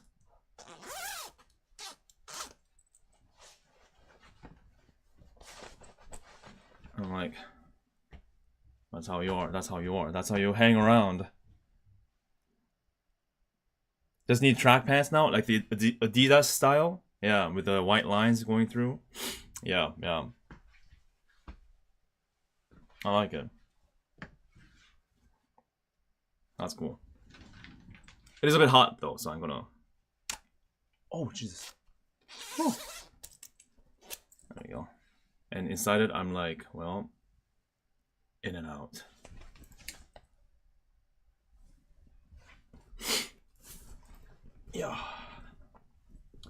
Yeah, this will be a very good type of jacket to wear around. Showing you. Oh, so I don't know why I brought this, but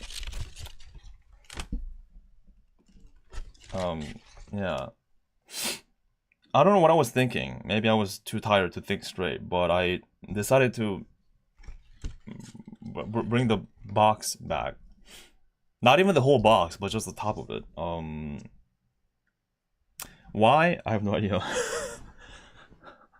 That's a merge. Oh, is Randy's also in Korea? What? No way! No, you gotta be kidding me. I did not. No!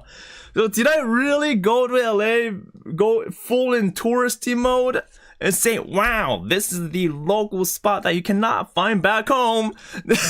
Only to find out now that they have it in my home country? You gotta be kidding. No way. Please don't do me like this. Please. No, I was so proud. I'm like, yes, local LA experience. Actually proper thing to do here, because this is an experience I'll never forget. I'll never get anywhere else. And you're saying it's right back home, right here, around the corner. I'm behind. I'm very behind on these things. God dang it. You went to the OG one? Yeah, I guess at least I went to... Is that even the OG one I went to anyway? Or are there like several ones with the big donuts? I don't even know anymore. Did I go to the OG one? There's 6 locations in Korea? What? How am I now just finding out about this? Well, I guess the fact that I'm sure most of them are like in the capital city, probably, because that's where most things first happen. So I don't live in the capital city. Oh damn. Yeah, but I did check out Randy's. I did. Which I was very proud of. Until now. Thank you. Damn. My experience. And I was so proud.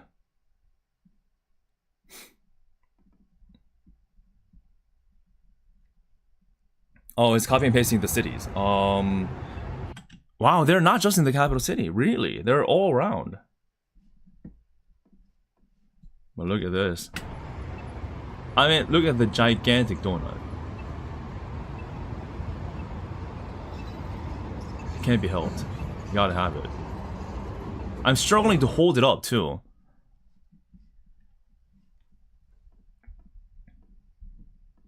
Yeah. Jeebus, I don't know. But they don't have this gigantic donut sign, right? Surely they don't. So, at the end of the day, I still got the proper full Randy's Donuts experience. Yeah. Yeah. Yeah. So I think I should still be proud. Okay. We're good. We're good. Another thing too is that did you know that this is a chill gathering spot for pigeons?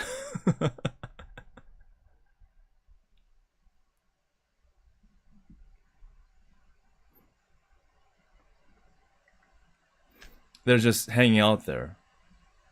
Maybe hoping to eat it.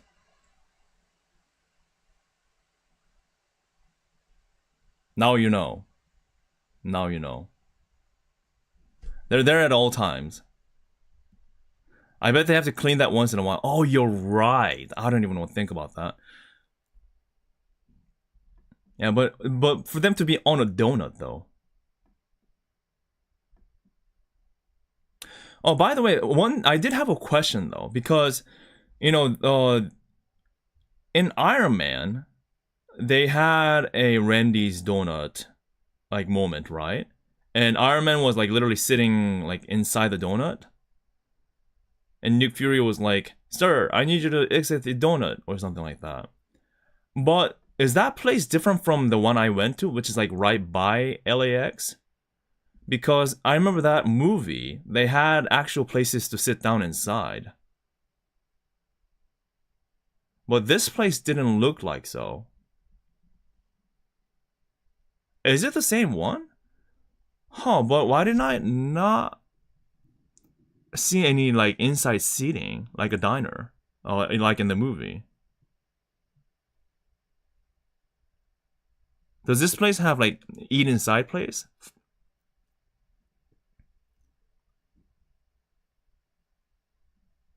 Oh, the inside was a custom set.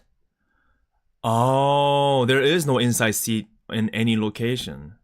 Wow, the first time finding this out. Did you guys know about this? Other people? Huh.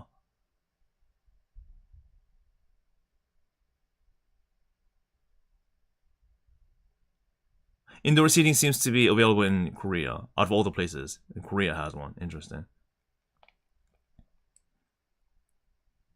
But this is the Randy's in question. Okay, so it is the same place. Awesome, awesome. Huh. Well, I'm never eating another donut again. Scammed. Well, yeah, I guess I don't know why I have this, but it is what it is. And also this, as you saw, yes. And let's check out the Pop-Up Store merch. I didn't buy too much. This one actually was given to me, gifted, so I was very happy. Alongside the Sisei plushie, I was given this, so thank you. So this is the tote bag, and now keep in mind this is a Valentine's Day kind of theme, so there are many hearts.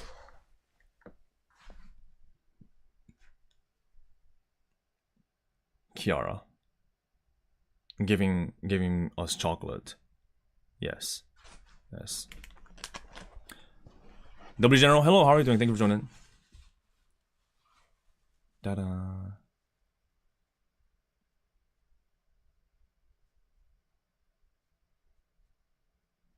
Nice.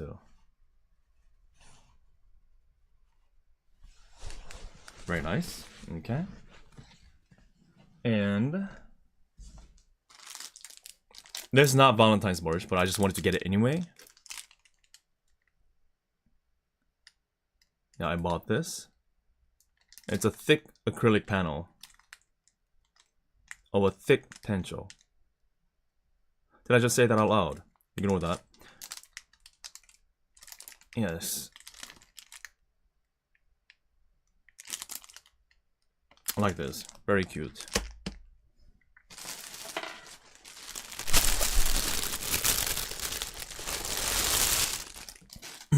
I did buy a shirt that was also available. Again, very Valentine's Day. I don't know how many times I'll be wearing this outside, but it's very heart.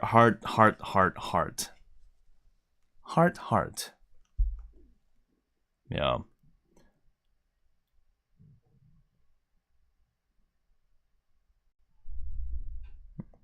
Is that very cool?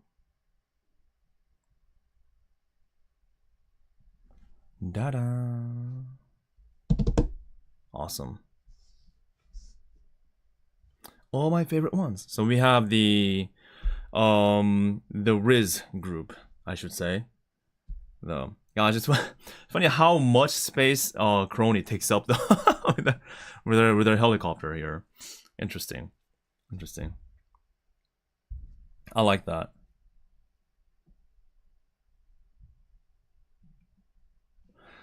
So that's that. And there is no back on the shirt, for your information. Well, should I try this on? What do you think? Should I at least try it on since we're at it?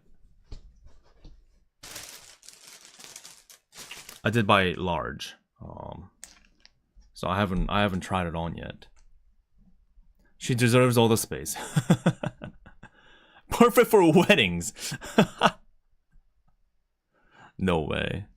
I can't wear that for a wedding. I just cannot.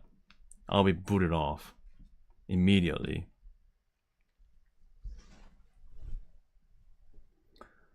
Let's see. What does it say? Large, yes, large. Okay. Let's quickly wear this. See how it goes. Yeah.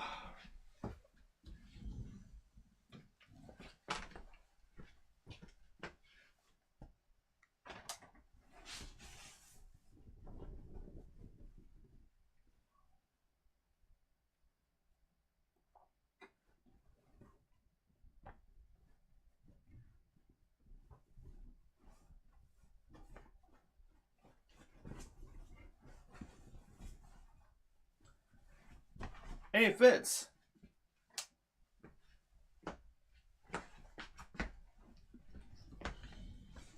Glad that I'm lucky on all the sizes.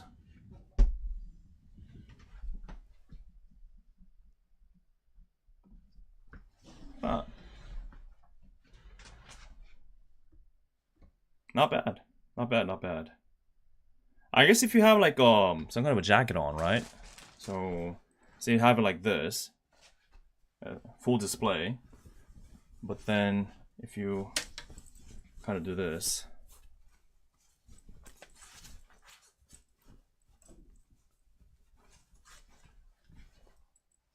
I guess there are ways to make it work somehow. Try on with the vest jacket. That's an interesting idea. Maybe we need the contrast because it's a black shirt, so we need something brighter perhaps.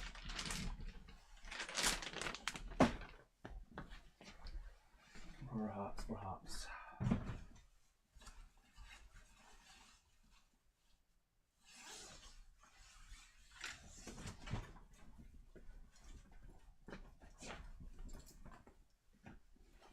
Oh God. Huh. Oh, that does make it look better. Yeah, I think the contrast, the bright to the dark. Yeah, that's pretty cool, actually. Interesting.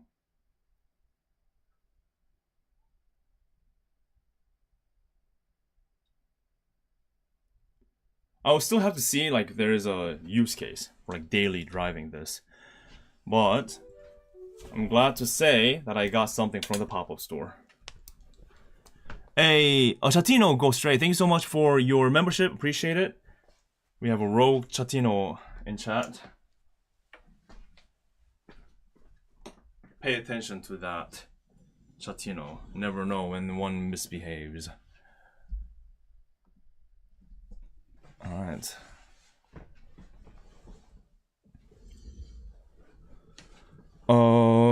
Oh, and also a special plastic bag. There we go. That's nice too. Valentine, official pop-up shop 2025, LA. And on the other side, we have the promotion for Calli's concert. Like so. Bag.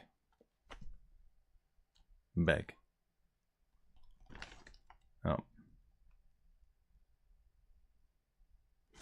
I think it depends on the brand.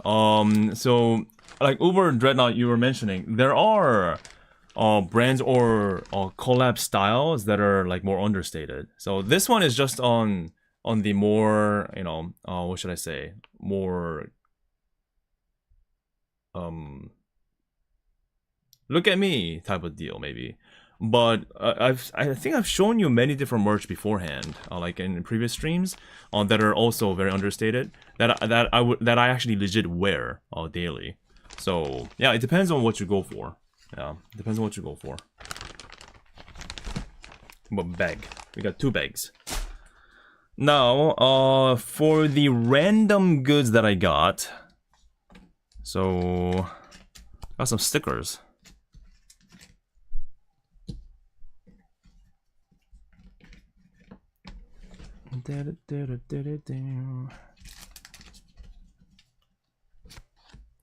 And ta-da. Oh, this one is actually from the store, the pop-up store. If you, what was it? I don't know if you have to like spend a certain amount, but they do give out stickers, and you get to choose what member you want to take home with.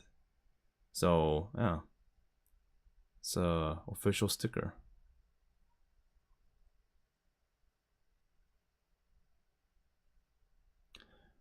Oh yeah, I'm back home. I'm back home. I have returned from LA.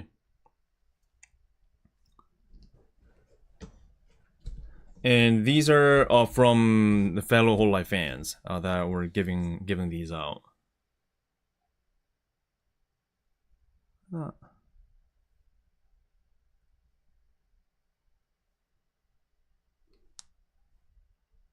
we go.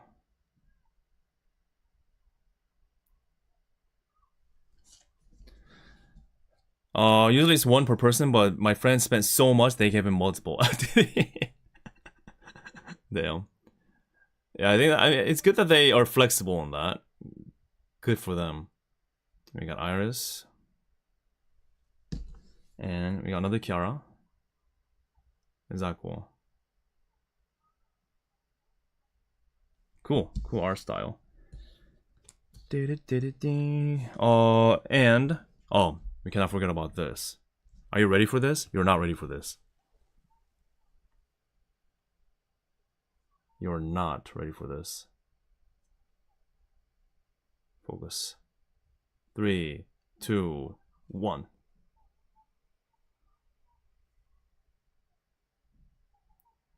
Yep.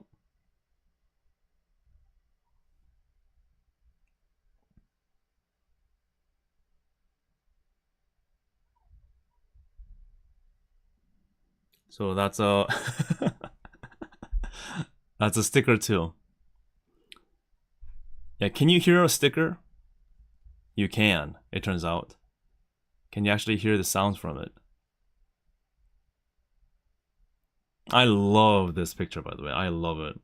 The fact that someone made a sticker out of it, love it even more. I was also given some cards. Oh wait, another sticker. I have the album cover one.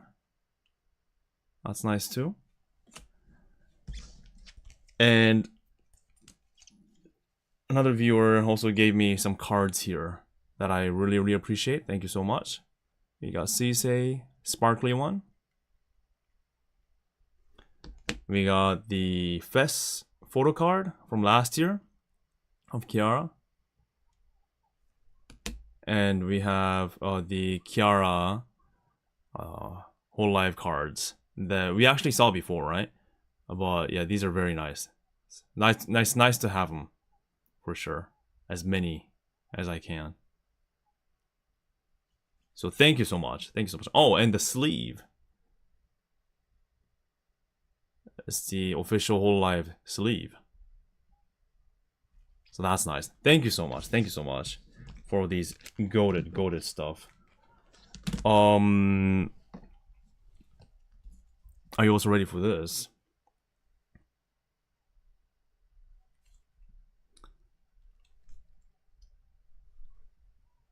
So it's not the camera deceiving you.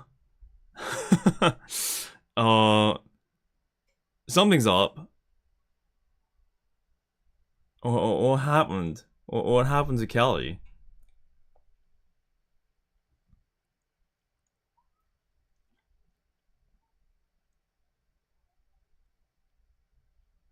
So that's that. So that there was someone was giving out 144p Calli. And as a 144 person myself, I think this is very nicely done. You guys remember my Budokan stream? That was fun. 144p. And this was that sticker pack that you guys saw in the video that I showed you. Have that. Da-dun. Oh.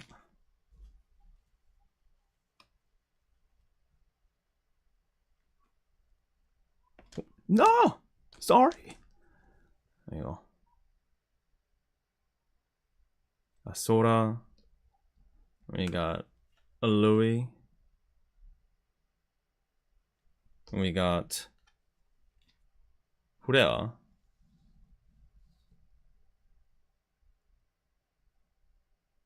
Come on. And oh my god. Inai and Furea in the same pack? Unbelievable. It happened. Real.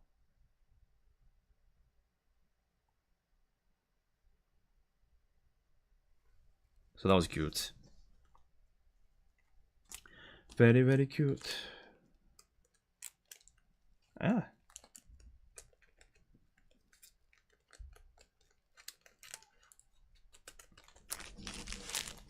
And, oh, this is an interesting one. Guess what's in my hand? It's a merch. It's a keychain. Guess who it is? Take your guess. I'll give you about 20 seconds to guess. If you get it right, I'll give you an imaginary cookie. Who will it be?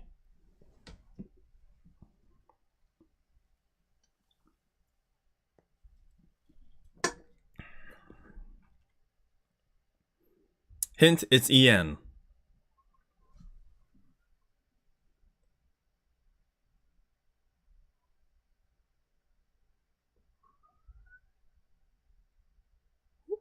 Oh, I showed you too much.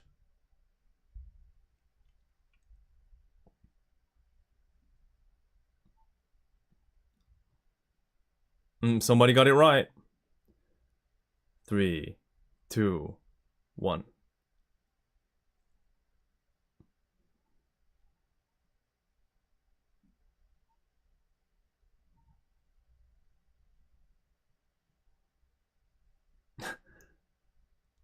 Ame! Let Ame loose in chat.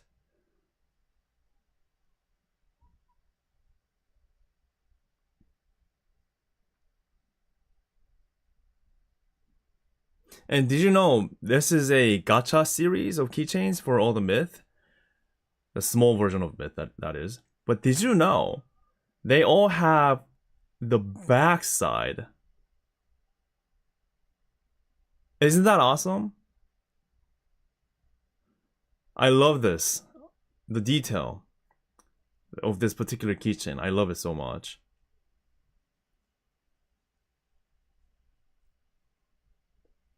Yep. So for all the myth small keychains, they all have a backside like this. You can turn them around. Ta-da! That's cute. Gosh, I wish I could see small Ame. The small Ame walking around in fest type of deal. I wish I could see that in person. I wonder if they're gonna do that again. We'll see though. Yeah, so Ina's back. Ina's back is real. So this is also interesting. Can you guys take a guess on what this is?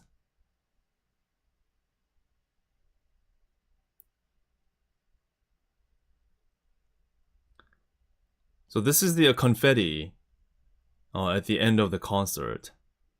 Yeah.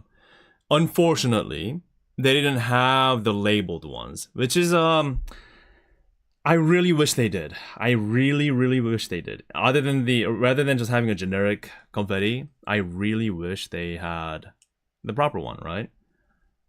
But I just brought them back as a souvenir. So, yeah. Hopefully next time. Hopefully next time. Hopefully next one. Yeah, pretty sure. I'm pretty sure. But I feel like that's the ultimate part of a concert, right? To have those kind of special ribbons.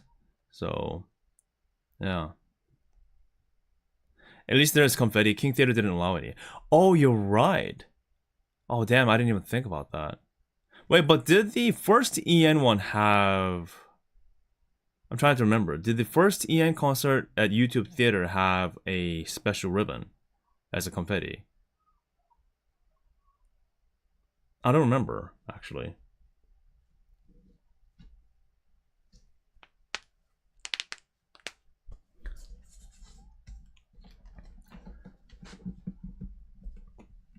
And yeah, I don't remember having any, to be honest. So maybe in the future. Maybe in the future. So, and also I got the I guess I have now collected the round 1 card for $2. And I'm happy to announce that I'm a proud owner of this very rare card, okay? That's behind this round 1 card. It's allowed only to the elites, and you cannot be worthy owner of it unless you show them with money and time to own this card behind it. Are you ready?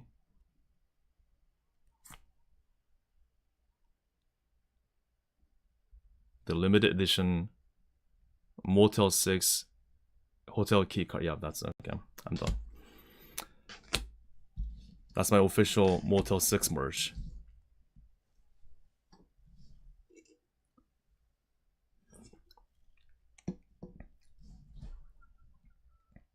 So that's it.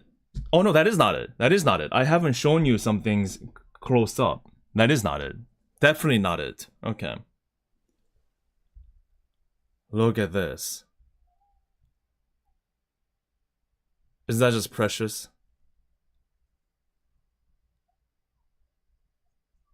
We got a deadbeat. 3D printed deadbeat. That was given out by a fan. Isn't that awesome? It's so well done. Is that us? I guess so. It is really cool. I was very impressed by this. Yeah, the 3D printed deadbeat. Good addition. Almost like Lego. I really like that. So thank you for this amazing gift. It's a lot of work trying to design it, print it out, test print them out to make sure they work, assemble them, paint them if you have to. It's a lot of work. But awesome work, man. Awesome work. And we have a bracelet. Let's see that. All right. A custom-made Grimoire bracelet, also given out by the fans of Calli. Look at that. And there, right there, is a skull. You see that?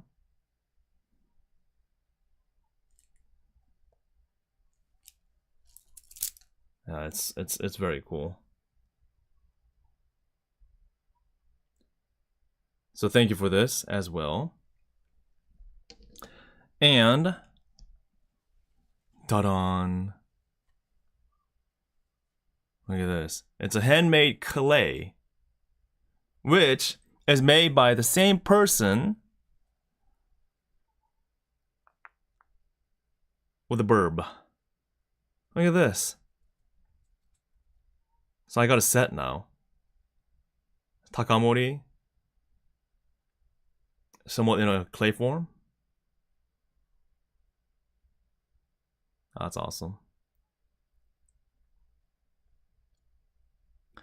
Kusune says, yeah, that's my Death Sensei. Thank you again, Wiki. It was lovely seeing you again. Takamori strong. Yeah, thank you so much. Thank you so much for the amazing gift. I really, really appreciate it. I'm always very, very much enjoying it. And showing them off too. Yeah, it's awesome. It's awesome. Is that awesome? Oh wait, did Calli get? Oh well, what did Calli get? Exactly.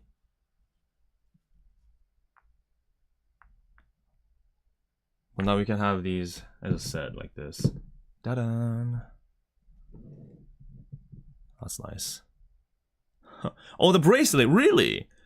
Wait, how did she get it? I'm amazed how that made it to her. That's amazing. How did they pull that off? That's so cool. Well, so I guess yeah, we are all the fans are having the matching ones as Calli then. That's awesome, man. Oh, got it through the staff. Yeah, you're right. Okay, that must be it. That's cool. Yeah, so I guess we all share the same bracelet as Calli herself. Awesome. Yeah, so that is, I believe that is all for the stuff that I got. Yeah. I mean, for a short trip, this is a haul, right? And thanks to you guys, my $110 spending for 4 little plushies suddenly doesn't look too bad. So, thank you. I really appreciate the generosity, and yeah, just the time. Oh, we cannot forget about C-chan here, right here. Because I'll have it here. I'll have her here. There we go. Yeah, I just can't thank you enough for all the amazing stuff that you've given me, and some other stuff here too, the clothing too. But yeah, it's unbelievable stuff. Damn. Thanks for coming out to the wait a minute. Thanks for coming out to the off-kai. I was a DJ. Oh, you were the DJ. Awesome job, man. Awesome job. You guys killed it. That party was pretty hype, I gotta say. Thanks for bringing us there. Yeah, so I'll keep on doing what I can, continuing on. But yeah, that was a very fulfilling LA trip. So I did a lot. I visited so many places, and I'm glad that I did. I was able to meet people. I was able to see places. None of them which I would have done if it wasn't for the hololive. It was just a good excuse, I guess. So yeah, some good stuff. Yeah, and again, I really enjoyed the weather, and the vibe too. The one thing that I do have to show you, lastly.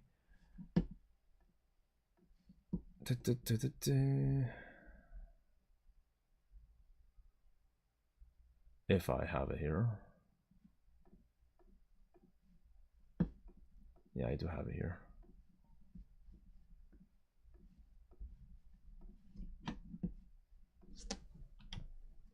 So after the off-kai, so it was already past 2 a.m. and I was walking back to the hotel, and I was hungry. I was pretty hungry. But I also needed the energy to start packing right away because I didn't have time to sleep, and my plane was in the morning. I had to return the car and then get on the plane pretty much straight away, right? So luckily I found a taco truck that you guys have been recommending hard about, and it was on my way back to the hotel. Now look at this.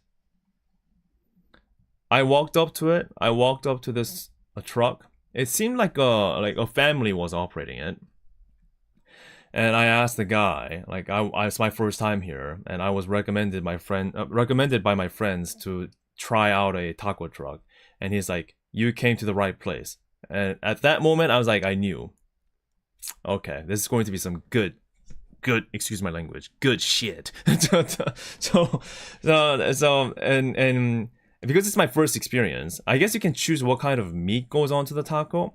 But he said just try all of them, right? So he gave me the beef, chicken, and pork, and two types of sauces too. So he gave me the full taco experience, and I made sure to order the bottled Coca-Cola. Now this one was a big boy. Actually, it was bigger than your typical bottled Coca-Cola. So I think I made a pretty right choice when it comes to the taco. And it was good. It was really good. I'm not really well versed in the taco game, so I always thought a taco comes in hard shells, like the Taco Bell ones, right?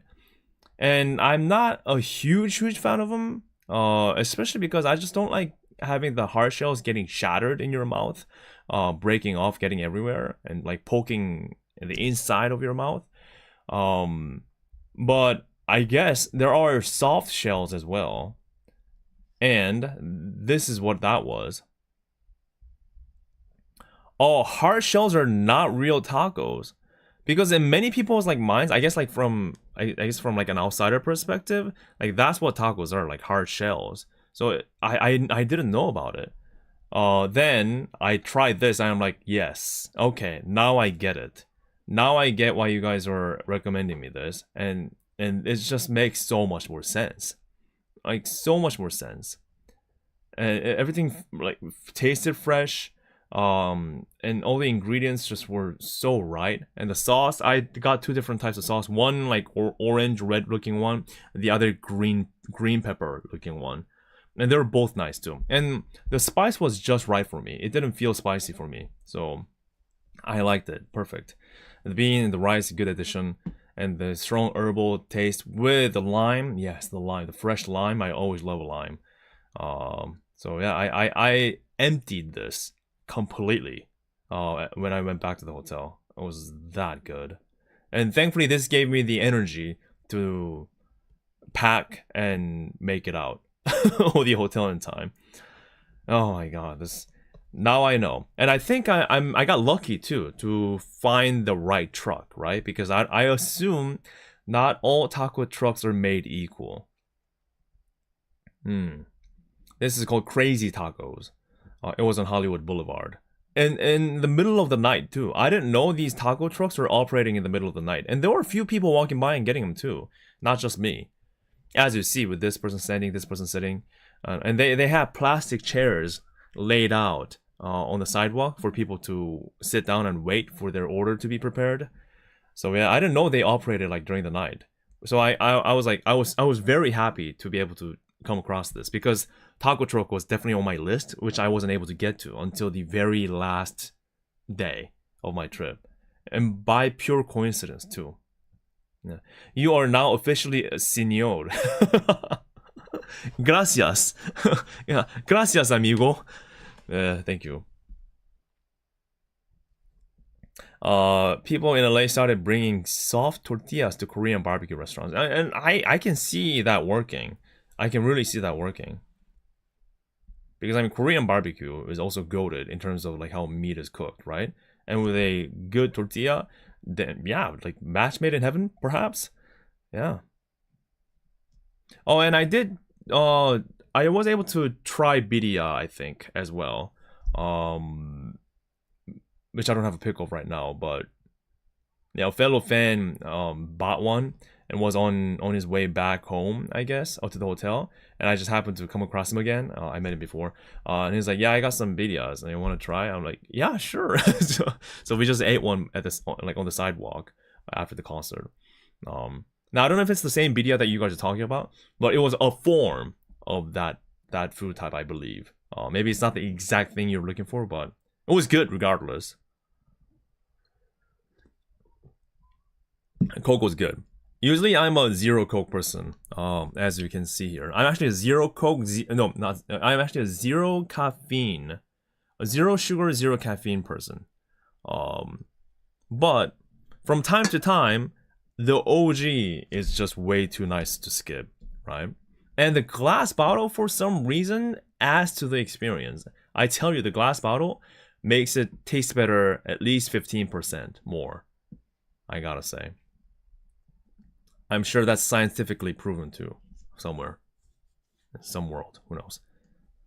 Yeah, but again, the taco was just, it was the best taco I've ever had. And it's probably an easy bar to, to beat, because my taco game is basically Taco Bell.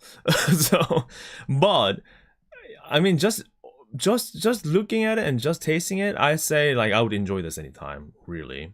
It's a good end of the day meal. I don't think I would have this during the day, because it can get a bit heavy for me. So especially when I have to be like active, running around, I don't want anything too heavy in my stomach. But to wrap up a day, I think it's hard to beat this, for sure. I love that. I'm glad that you guys recommended it. And on the was it Walk of Fame? Is that what it's called? With the stars on the sidewalk, as you see here. Yeah, so this is like I guess this is such a vibe, this picture, don't you think? This pic is such a vibe. With a taco truck in the back, on the Walk of Fame with the stars in Hollywood, after a banger of a concert and a party, I get a full-on taco experience with the glass bottle, 2:30 a.m. in the middle of the night. I don't think I could have done any better, to be honest, in terms of the vibe that we're speaking of. The Walk of Fame, yeah. Yeah. I loved it. Good stuff. Yeah, so I had some really good experiences. That was hell of a night. Yeah, you were right. Hell of a night for sure. It was amazing. And this is the end. This is the after the concert, right? People just kind of chilling afterward. The Palladium. It was also nice.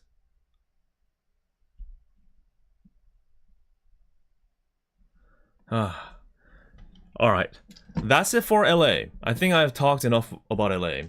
Any quick questions before I move on to my upcoming Tokyo trip? Because I do want to discuss some quick things about the upcoming Tokyo trip.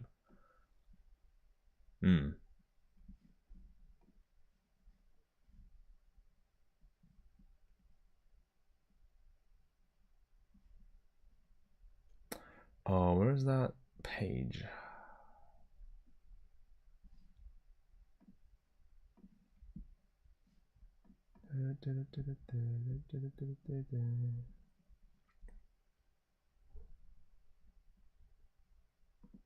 Let's see here.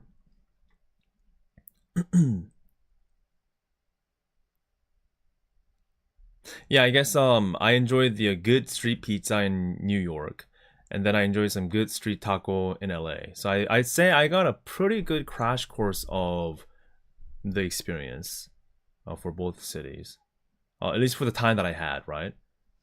So I'm pretty happy on that.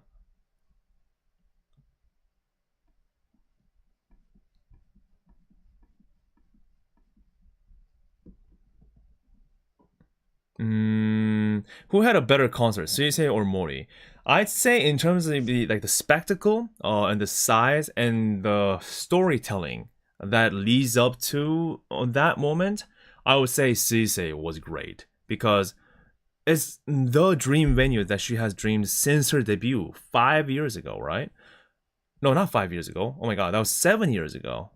So 2018, my brain is still. So since 2018, her debut, all the way to 2025, her dream venue was Budokan. And that storytelling, since her debut all the way to present time, leading up to that moment, and also the significance of that venue, not only in her storyline, but also historically, plus the scale of it, and how fans come across to cherish that very moment. I think in that regards, it's hard to beat Cisse's concert. On top of her, banger of songs and set list, right? In terms of like the raw like hype, I gotta say Calli, because she had a good variety of music, but majority of her stuff is very hype, right? Very hype, and strong in, I should say, the beats. It's just they hit you really hard, and so it was just party from the beginning till the end. That's how I would describe it. And the fact that it was all 100% like standing kind of a venue on the floor, that made it really exciting too. And I would say like also the location of it being in America, like in the middle of LA, I think that also added to that vibe of more like free, let's get this thing freaking down, combined with the Calli's her character and attitude, and the music list, the set list. I think all those things, it cannot be replicated outside of that specific day and that specific location and that specific city and that specific country. So that's not something you can get anywhere else too, right?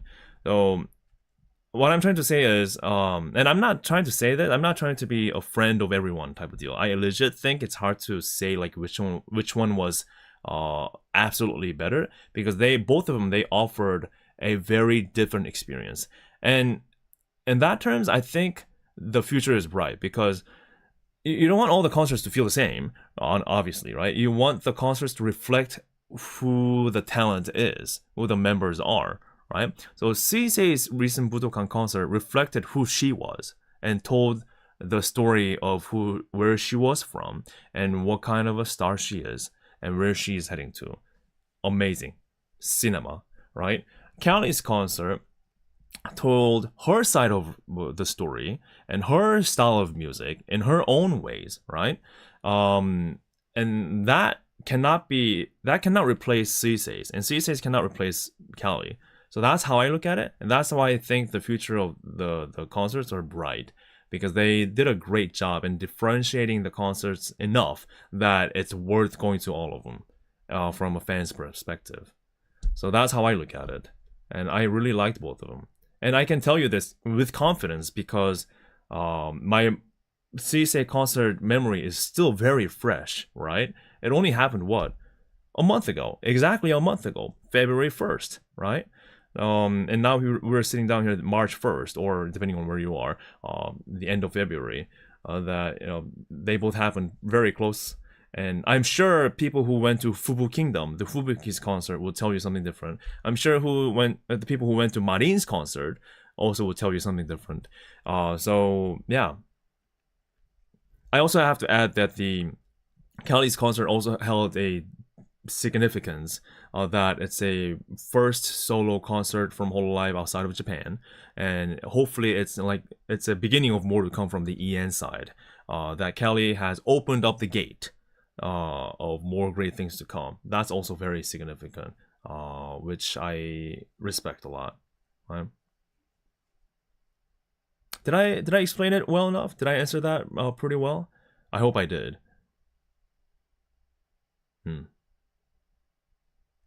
Yeah, it already has been a month. It's insane.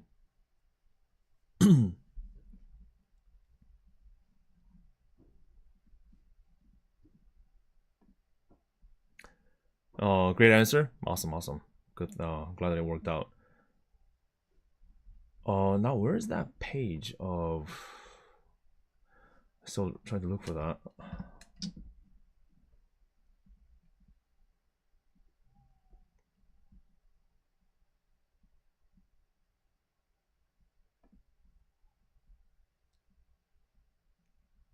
Yeah, Fest is already coming in. I can't believe that.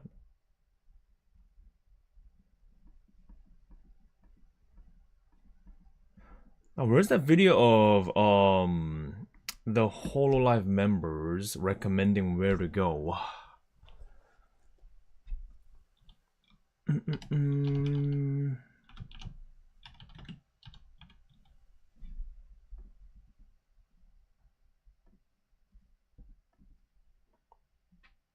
Is it already wallet destroying March? I believe so. It is very much so. Oh, here it is. Found it. Yeah, I'm looking for that website. Here it is. Found it. What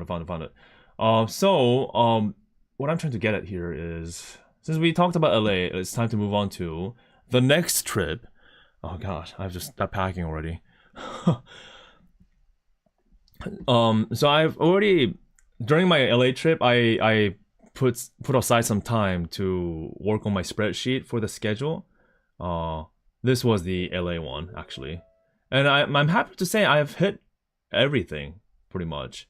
Although some things were added afterward, but this is the Japan one. I still have some empty slots so that I can add in some events. Hey, W General, thank you so much for your membership. I appreciate it. Thank you for joining. Thank you.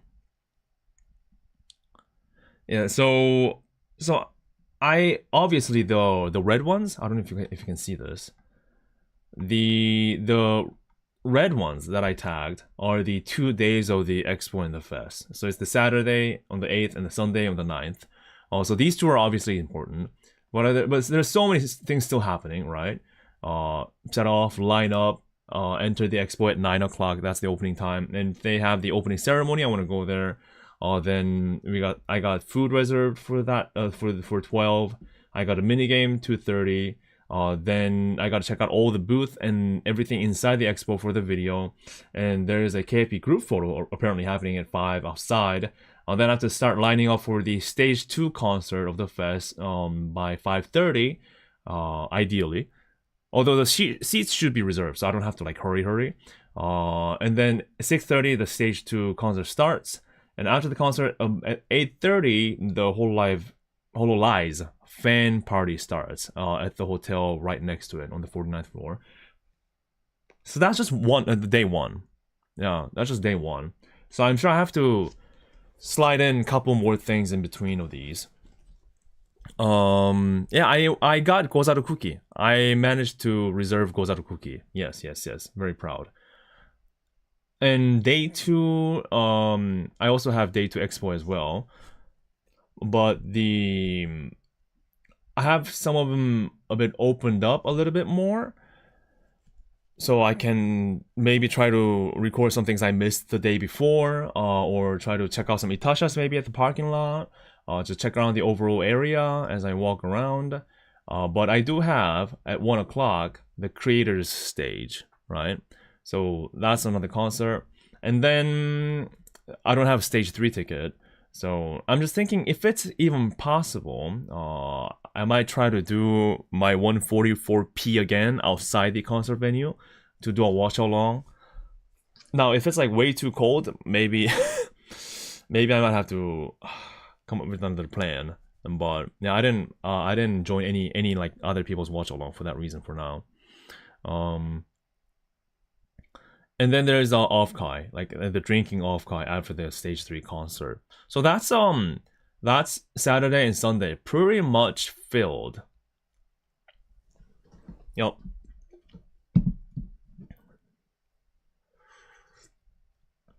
Now, I'm arriving on the 6th, but I deliberately didn't join any other like pre-parties because I wanted to be at my absolute best, like top shape for the weekend, for the actual weekend. Because as you see, this is a lot of stuff going on. So I didn't want to drain my energy like before the main event.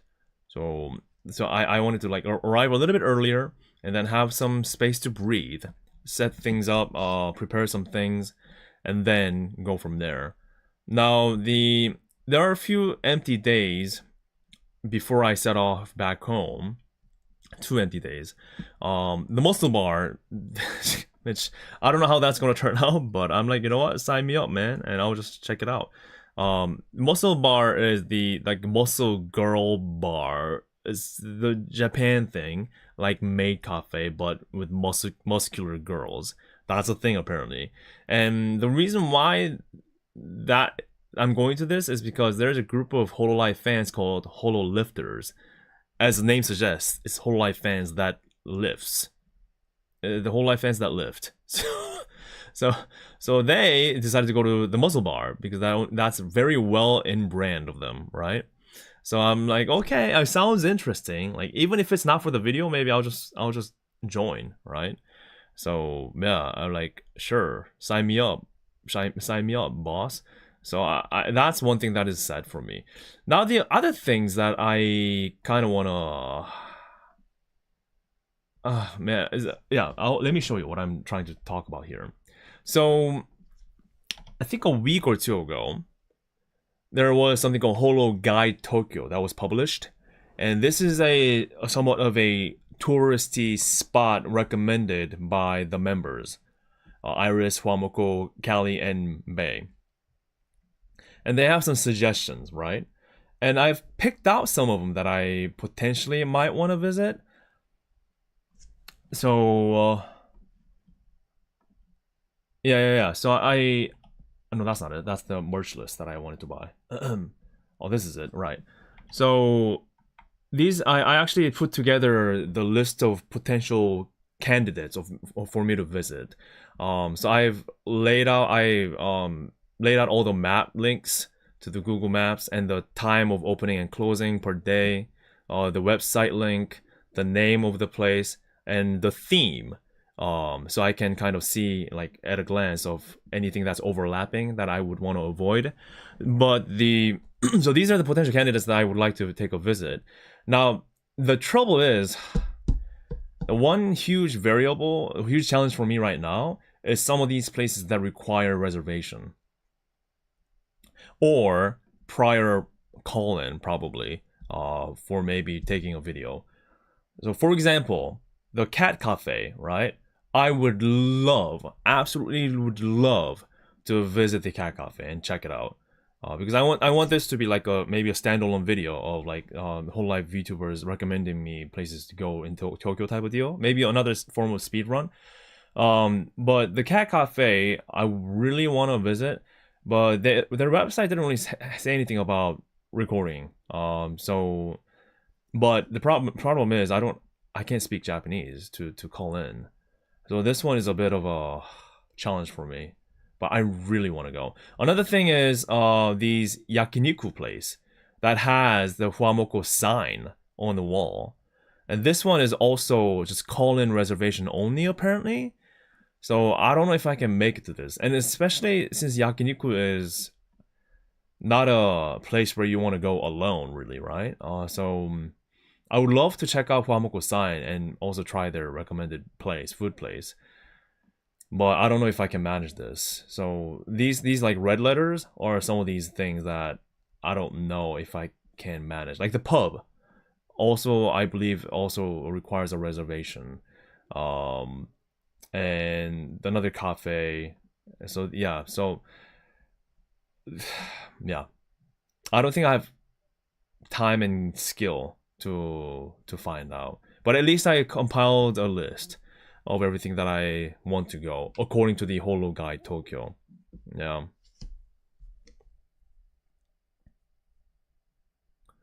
Fun fact, the locations are reachable via the Yamanote line, so you don't really need to change lines too. Oh, that's good to know. So you're saying they're all in a region where I don't have to like jump from a place to a different town, completely like opposite side of the city or something like that.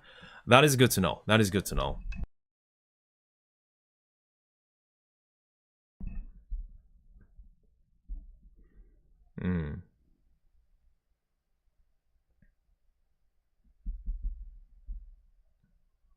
Yeah, so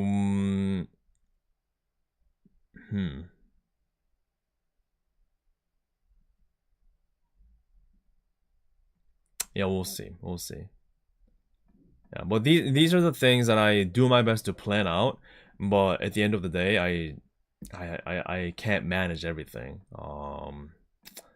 So that is that. But at least the cat cafe and the yakiniku, those two places I would love to go. Somehow, yeah. And the username, thank you for the super chat. Quick tour, travel to that thing.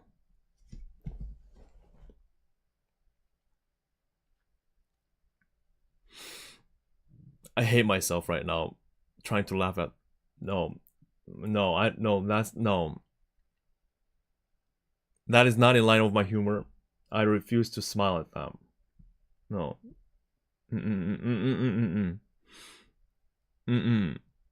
I refuse. I refuse. Get some help. Get some help. Get some help. GSH. GSH. Thank you for the super chat. Thank you for the pain. Thank you for the crisis.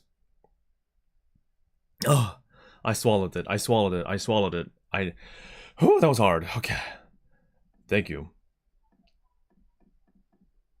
Now, what was I talking about? What was I talking about? This. Yeah, I was talking about this. Oh, jeez. Whoo. I had a whiplash. Emotional whiplash. My neck hurts. My neck muscle hurts.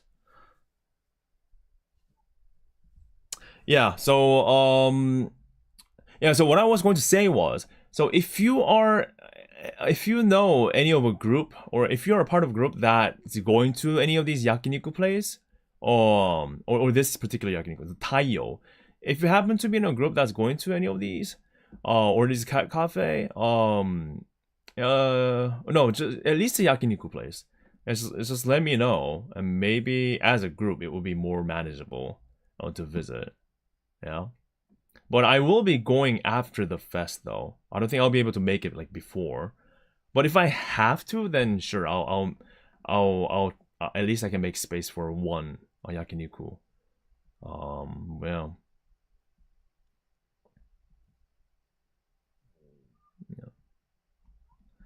So that's that.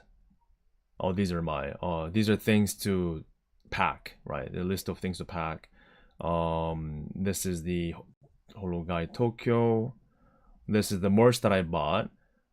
I got some merch at least. And yeah, so I have to figure things out. I still have the reason. So another thing is that this takes time, right? So this takes away a lot from my video making time. So that's that too. But I'm happy to do it. I mean, I have to. This is necessary to make the most out of my trips, so I don't waste time.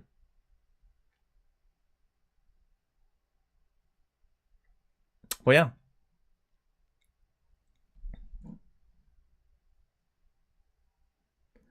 Oh yeah, new updates at the Tokyo Station store. That's something to consider too, although it's not my priority because I've already been to the place, right? Yeah, so that's that. Anything else I should know about the Tokyo trip? I know that there's a Regos cafe, but apparently that's all, the reservation is all gone for that, apparently. Is that true? And there's also Miko Taiyaki, which is the Miko red bean paste fish cake collaboration. But I'm sure that's going to be very competitive too, in terms of getting a merch. I might try the Shibuya location again, but yeah, that's that too.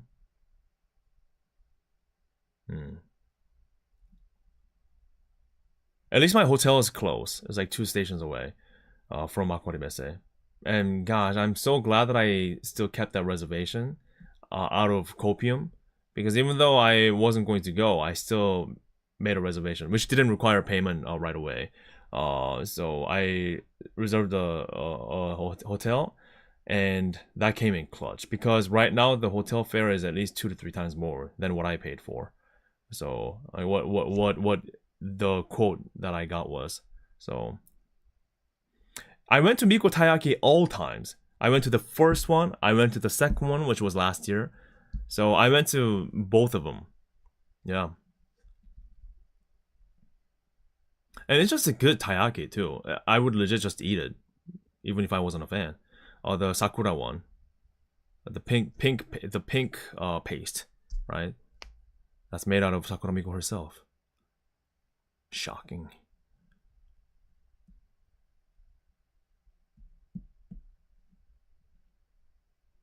Try the not Shibuya Akiba. Yeah, Akiba location definitely off the list, because it's too competitive. Shibuya one, I had a better luck. Or was it a Shinjuku one? Or was it either Shinjuku or Shibuya one? One actually, I don't think. Wait, was it Shinjuku or Shibuya? One of them didn't have the collab, so don't expect all those taiyaki places to do the collab. I don't know how it is this year, but at least last year they had select locations that did the Sakuramiko collab. So if it's the same this year, you have to know like what specific locations are on their website list, if they have a list this year. I got the merch last year. I didn't get the Sakuramiko cake itself.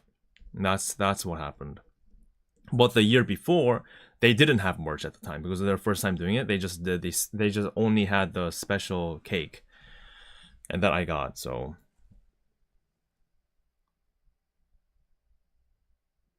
Cherry Pie says, reminder that I didn't get to eat the Sakura Taiyaki after visiting like six different stores across Osaka, Kyoto, and Tokyo. Oh, bro. Yeah, so it is very high in demand, and I don't think it's going to be any less in popularity this time. Oh yeah, there's a Haneda Airport collaboration. That one's a bit tricky for me because of the location. Yeah. Taiyaki Zenloss, exactly. Yeah, I think it's also part of the luck, like you said.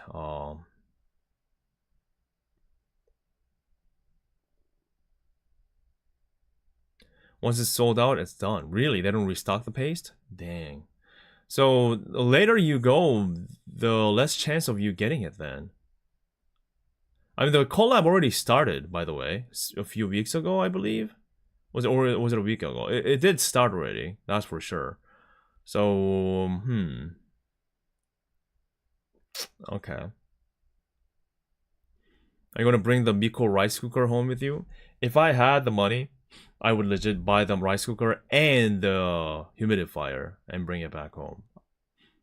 But I can't.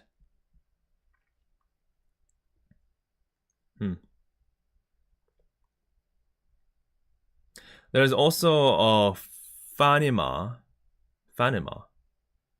Oh, it's Fanima Family Mart? They have a Regloss collab? Similar to the 7-Eleven one? Oh, that's good to know. That's good to know. Hopefully they still have it going on when I visit.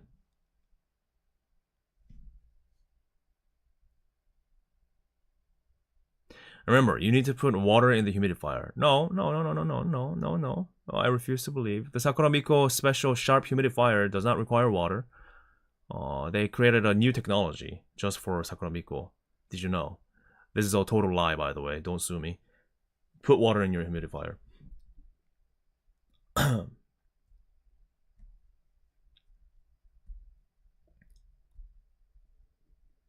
Sharp isn't a wizard. They can use magic. They are wizards. Did you not know? That's how Sharp does things. But yeah, I do have a lot cut out for myself. But the fact that I'm going even, that's a whole different story, right? For context, if you have missed it, originally I was not able to make it because of a family wedding that's happening on 8th and 9th, exactly the weekend here. So I obviously I want to stick around and help the family, right? So that's why I initially decided to go to the Calli's concert. I was like, you know what? If I can make it to Fest, I'll at least check out Calli's concert because I want to listen to her music live anyway. Then their wedding venue had a slight hiccup, so they had to push back about 2 weeks towards the end of the month. So that opened up just enough window for me to try for this again. Which I did, and thankfully, thanks to help of many of you, I was able to secure like guest tickets. So, but it was all just so sudden. That's why I'm still trying to get a hold of myself to do this properly. But yeah, but the videos will have to wait, perhaps. Yeah. Will you have the luggage space after Fest? Yeah, that's also something I'm thinking of. Maybe I want to take the bigger one, right? Because you never know. I'll take the bigger luggage, and then fill it up and then bring it back. The thing about Korea to Japan airplane flight is that they have smaller weight limit. So 15 kilogram. I don't know how that is in pounds, but so you can't just take a lot, right? So I don't. There may be a chance I might have to like pay for overweight. I never had that done before, but you never know, right? You never know. So about 30 pounds. Okay, so that's small, right? For a flight weight limit. Okay, let me read some previous chats here. Username says, after Fest, when possible, can we get an update to your merch collection? It would be nice to see what I missed out. Oh my god, I don't know if I will do like a merch show-off stream for quite a while. But that's why I've been doing it like in between every time I can, rather than me doing like just one big one. Because even amount of this, it took me what, an hour or so? So yeah, I don't know if I'm gonna do another like bam big one. I mean, of course I'll do the one after the fest though, if that's what you're specifically asking. Yeah, if it's like the stuff that I got from fest, of course I'll do like an after stream after the fest where I show you the merch. So that surely I will do. Yep.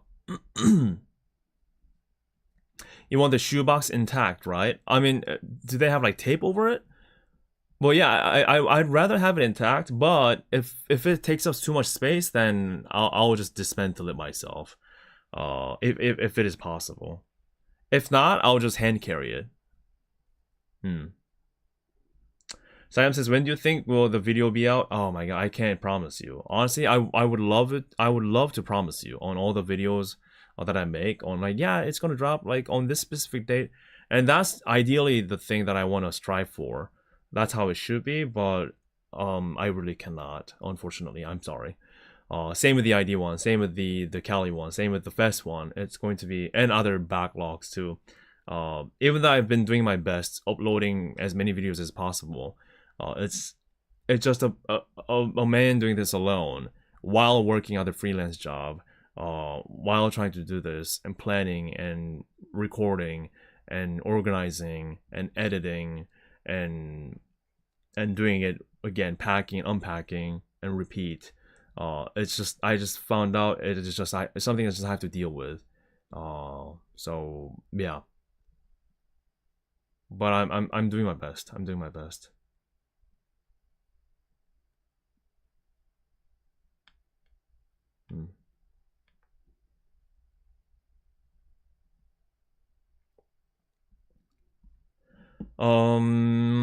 Let's see.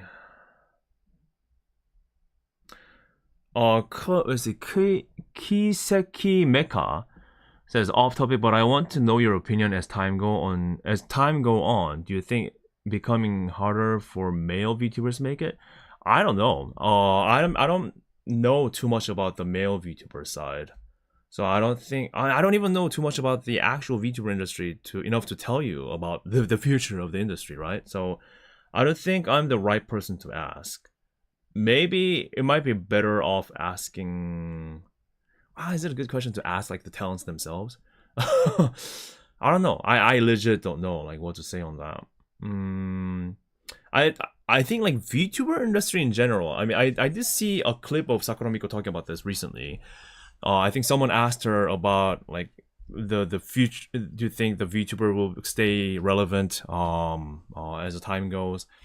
And I think she definitely said hitting a 10-year anniversary mark is definitely it's 100% going to happen. It's only 3 years away for them, so the 10-year mark will be great. But I think like chat and her going back and forth were kind of saying that beyond that mark, beyond 10th anniversary, will be a new like era or maybe challenge. So that's something that they'll have to see going forward. So as an industry as a whole though, I think there's still challenges because it's really new. Remember, the form of VTubers that we know and love right now only started back in 2016, 2017, which is not that long ago in terms of the scale of the entertainment industry. It is infancy in its phase, right? So it's still hard to tell like where everything's going. And even though we are hyped about it and we support it a lot, like not just hololive, but VTubers in general, it still has a long way to go in terms of the scale. Because if you look at, since we went to Hollywood, look at the blockbuster movies and the entertainment industry, in the movies, the TV shows, the music industry, that's a whole nother thing.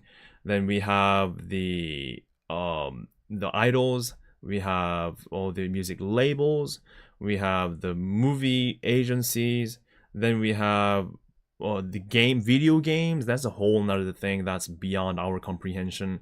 And then we have streamers, like online celebrities or influencers. That's a whole can of worms. That's gigantic, right?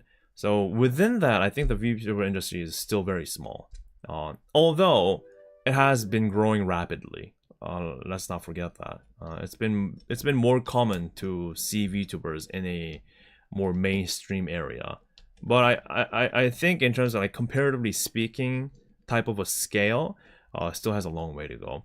Now, if we talk about like the male and female VTubers specifically, again, I don't know the answer to that because I'm just not knowledgeable in those fields, especially male VTubers. And not that I have anything against them. It's just that I just never had the time to get around that side of VTubing.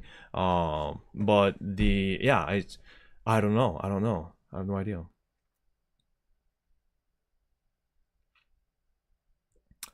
Oh yeah, and Kizuna Ai is back too, which is very interesting. And I believe it's the OG Kizuna Ai that came back. Yeah. So that is, I mean, the era that we're the OG is back then, because Kizuna Ai was one of the pioneers of the VTuber space. Although her form was edited YouTube video form. That was the norm back then, right? But yeah. Oh, the card for the hotel key. I thought I lost it, so I asked for another one. But then it turned out I actually had it somewhere, like in the corner of my bag or something. So yeah, this is how I ended up with it.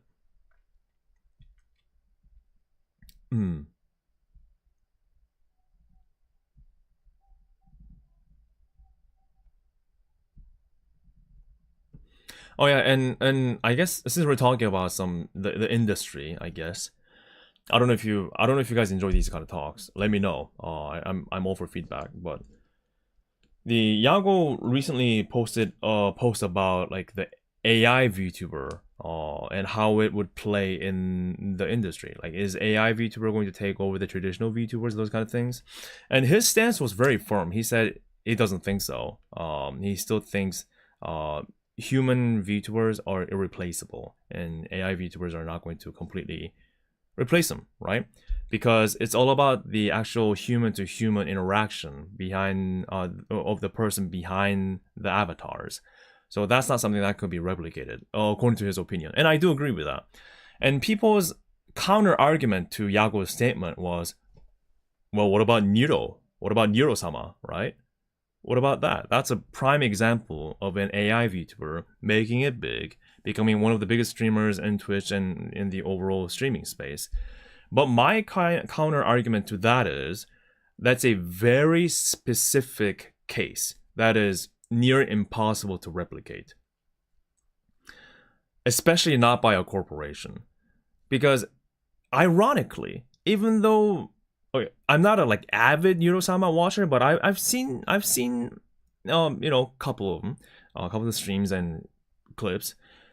I'd say ironically, Nero-sama and her channel is actually more human than perhaps many other human VTubers. Do you know where I'm trying to get at here? Because it's not just about the AI technology that we're watching and saying, oh, AI funny. It's actually the chemistry between the AI and her creator, the turtle, right? Vito. So I think that's what makes it different. And that's the storytelling that is near impossible to replicate by any other AI VTubers at all. And that's what makes it. That's why people like it. yes, there are times when Nero would stream alone, but there's always a human creator that's fine-tuning things, basically micromanaging that thing. He has to be there basically 24/7. Otherwise, the whole thing would probably fall apart, or not fall apart, but not be cohesive, right? But I found out what the fans of Nero or the people watching them find most amusing is that it's basically the AI daughter, right? Created by the human father, and there's that banter, there is that energy, there is that interactions, the arguments, the talk that happen between the two, right? That happens between the two. So in that regards, that AI VTuber is more human than most. And that's what makes it. So my stance is that Yuro-sama is popular not because she's an AI VTuber, but she's just a unique content creator in the ever competitive space of VTubing. It's just that AI is one huge quirk of what she does, in my opinion. But it is definitely not the one and only thing that sells it to people. I guarantee you, this I can really say confidently. If it was just her talking to the audience without her human creator, the tutel, I don't think they would have made it that big. No chance, not at all. And here's why. About 2 years ago, I've come across some company booths in a Korean convention.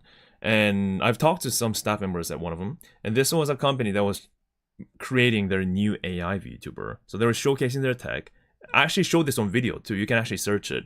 It was me visiting a hololive. No, not hololive. It was me visiting a Korean convention for a hololive ID stage event.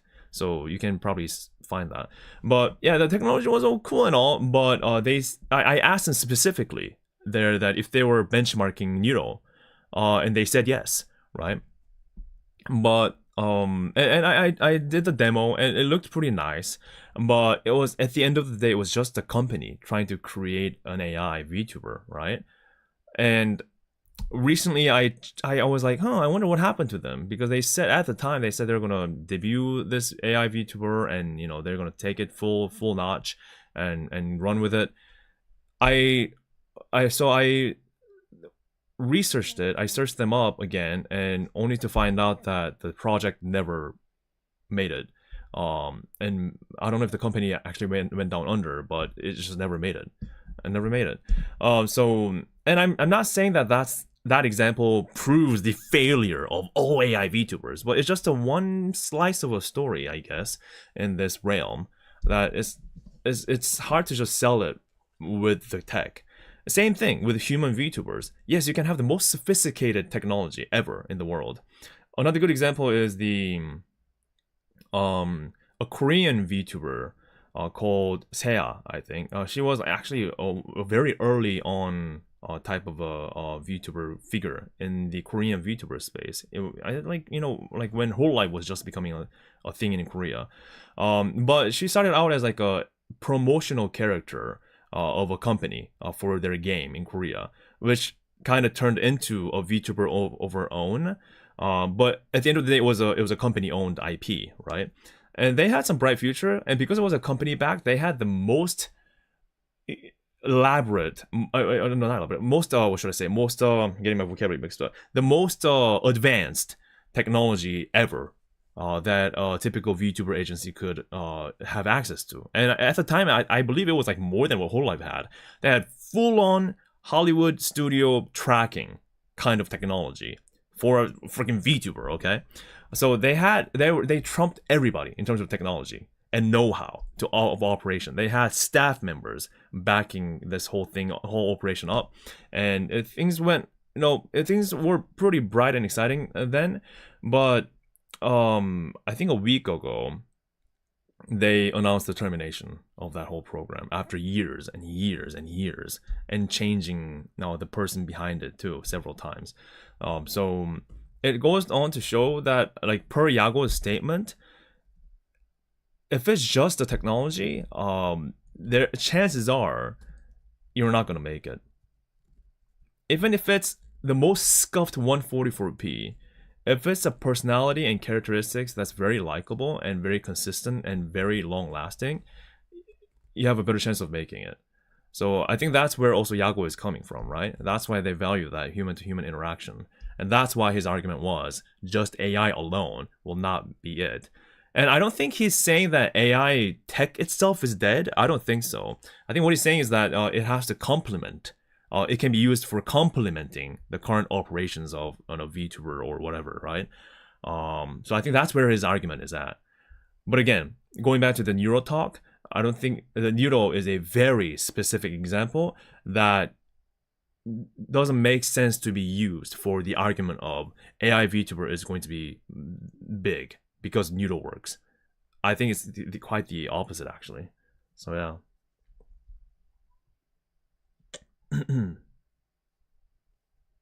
Sorry, I went off a bit of a tangent here, didn't I? But yeah, I thought that article was very interesting for him to write up because that's a very firm stance for a business. What should I say? For a very firm stance for a industry expert to publicly state, which is interesting. But I guess it goes to show like that, you know, he really believes in that. So yeah. Yeah, like what you're saying, Tango, you're right. It can be used as a good tool. And he said that too, right? Yeah, it was a very firm stance. And we'll see how it, you know, how people take that, I guess, in terms of like investors or whatever. Because, you know, at the end of the day, Cover is a corporation that's publicly listed. So they have to think about that. But, you know, maybe it's not the talk for me to have, because I'm not an expert on that. So, yeah.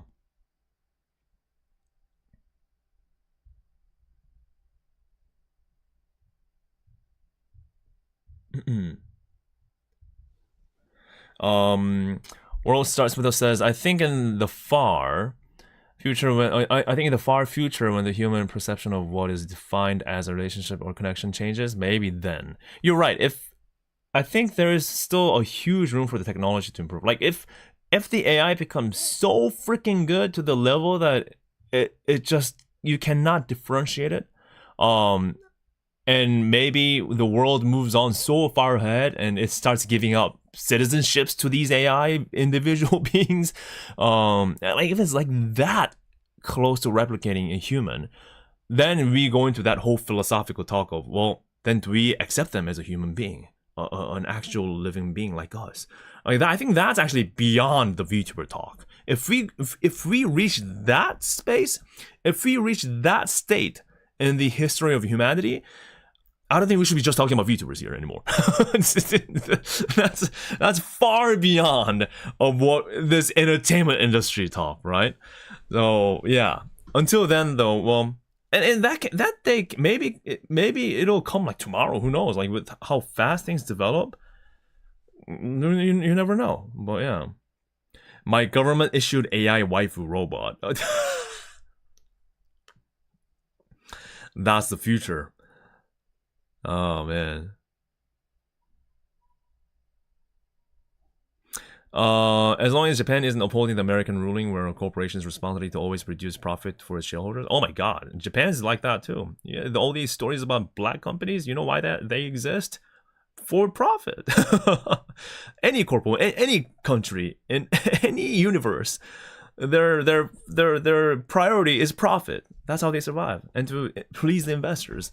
But some are, I should say, more respectful on the human side of things, which is nice to have. And we have things like, you know, a good comparison. We have Ubisoft, we have EA, we have all these game companies that try the platforms, like game platforms, trying to monetize the hell out of the gamers.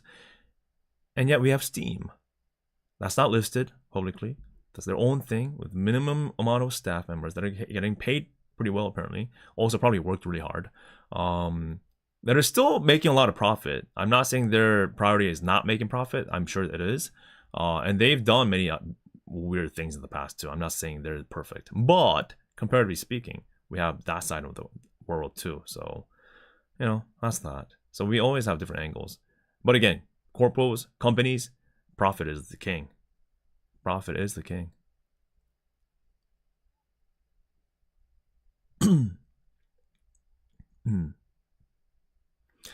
I actually saw some VTuber companies in KR that has insane tracking tech. I think that is kind of like what should I say? I don't know if that's like a Korea specific thing.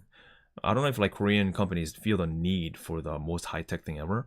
Although I do appreciate it. I recently watched like the Plave clip because they made it into like the Billboard. Plave is a Korean boy idol group, VTuber group actually. That's apparently humongous, becoming huge.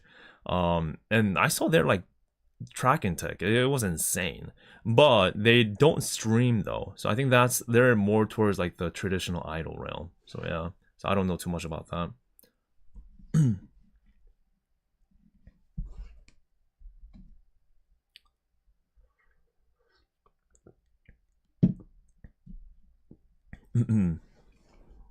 Oh, by law, must chase profit. Maximize profit.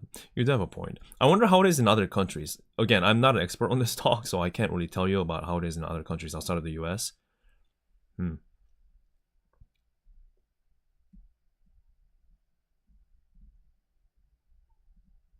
Yeah, I believe it was the dance practice. I believe so.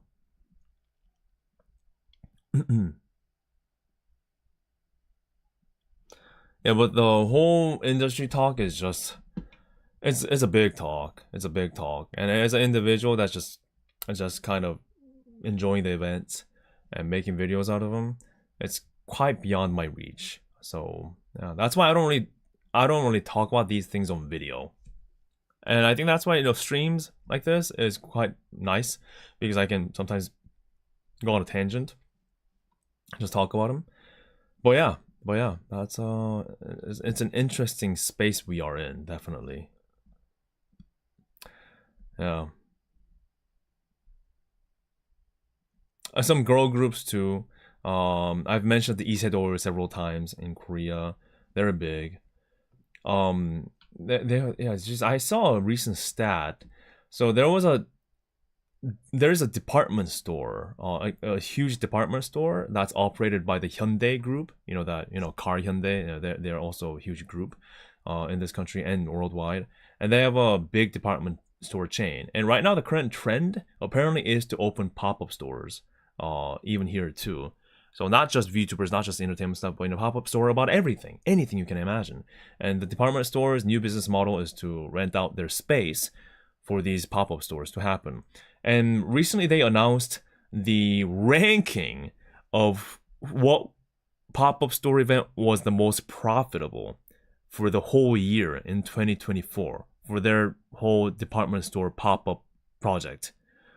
Which is pretty interesting how they would publicly announce that and actually made a YouTube video out of them too.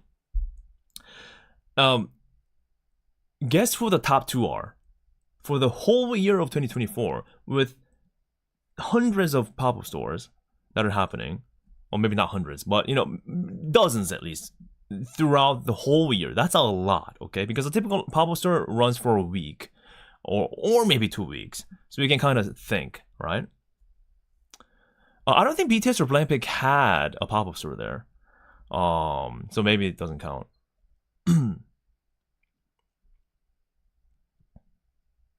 Guess what?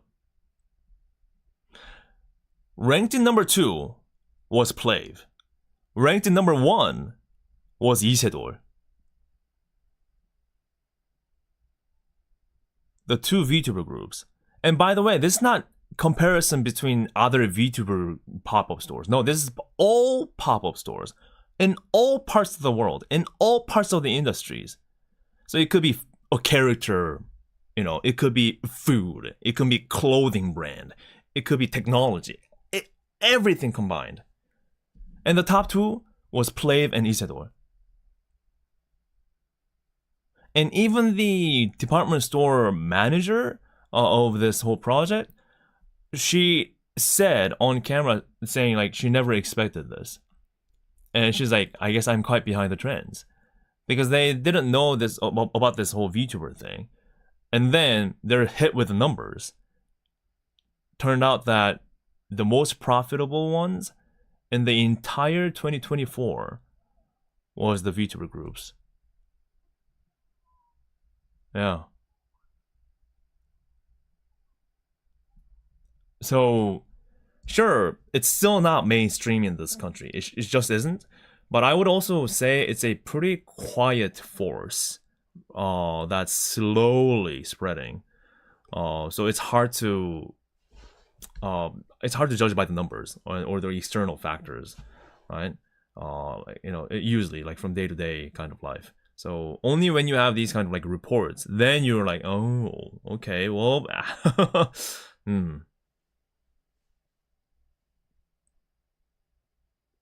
Yeah. So I thought that was a good insight, for sure. Well, yeah. Yeah, that is a group that Gosegu is in. Gosegu is a member that recently collabed with Kiara. So Isege idol. That's like it directly translated into a term that you guys are more familiar with. Isege means isekai, in Japanese. Isege means isekai is Korean, but translated into Japanese is isekai.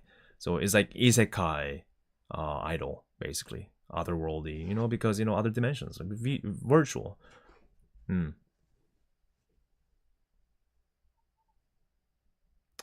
Yeah.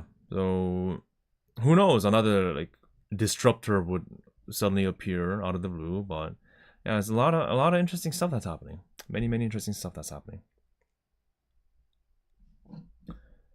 Well, that was a good talk.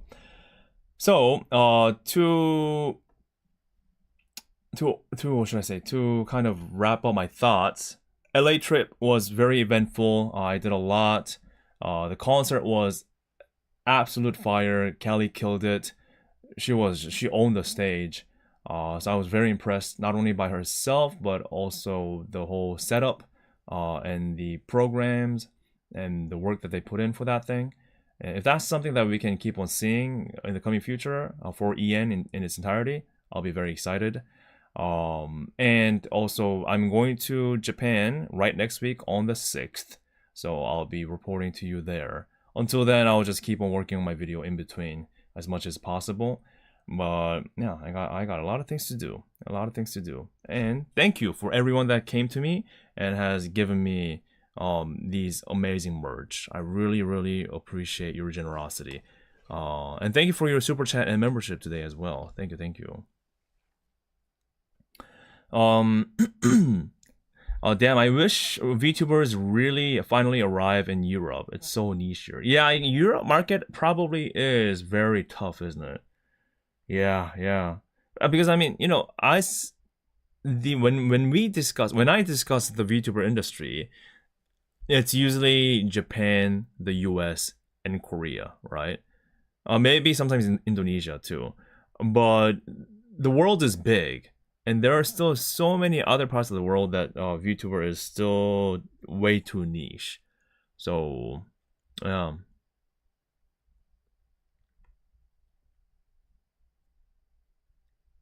Super niche in Canada too. Oh, is it? Interesting. Do you think it's largely due to the population in Canada? Or the lack thereof?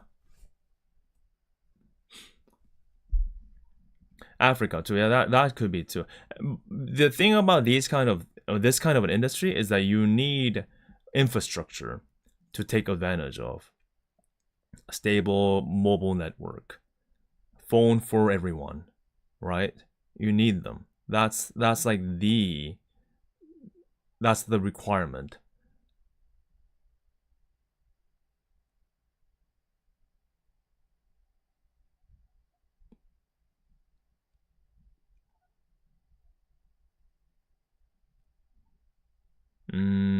Canada has 40+ million people. That is a lot of people, actually. Wonder why. Wonder what's different about Canada. Wonder what it is. Yeah, I guess holding any kind of event would be pretty tricky, huh? It'll have to be either Vancouver or Toronto. But the US is kind of similar too. It's either LA or New York. And even Japan, majority of the major events want to happen in Tokyo because that's where most people are at. So that's a tough one.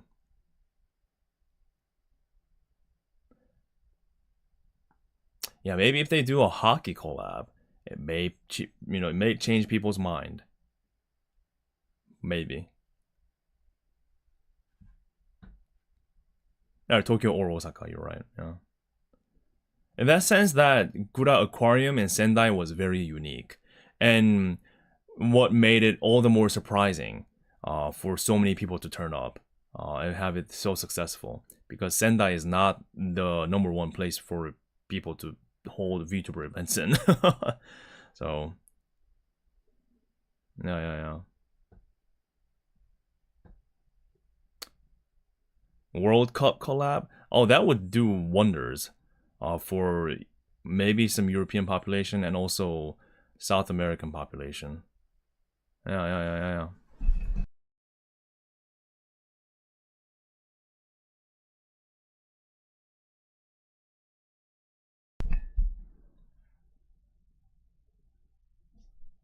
Hockey VTuber for the Canadian market? Maybe. Yeah, and Japan is the home for all the anime looking stuff, so only right for them to have it big, the biggest. hololive football hooligans incoming. I'm afraid. Well, we'll keep on witnessing what happens to the rest of the world. But yeah, so far we're enjoying ourselves. Thank you so much for watching today. I think we talked about a lot of good stuff, and I hope you had fun spending your time with me too. Again, thank you for your support as always. And again, videos, I'm continuing to work hard, and they'll come out eventually. Yeah. Thank you. Thank you, Corona. Thank you. Thank you, Kiseki. Thank you, Gray. Thank you, Nagami. Yeah, thank you so much, guys. Really appreciate your time. And yeah, I'll start packing again. Thank you, W. Thank you, Jumpy. Thank you, Tokicam. Thank you, Didi. Thank you, LCL Smoothie. Thank you, Blueberry. Thank you, username. Next day after tomorrow is Monday. 月曜日お前ら月曜日だよ Sorry. You're gonna kill me. Alright, thank you everybody. See you soon. Yeah, thank you Donnie. Thank you Red Meteor. Thank you Wayne Tama. Thank you for no, not the angry red emotes. No. Please spare me from him. Please. Maybe just in the Korean blood. I just had to do it. Hope to see you in Fest. Yeah, thank you so much. Thank you Molu. Thank you everybody. It's Monday, guys. Monday is only 2 days away. Are you excited to go to work, drive through the worst traffic of your life, and meet the worst people that are your co-workers? Oh my god. What an exciting day. And here I am, no weekend. Damn. Why am I kidding?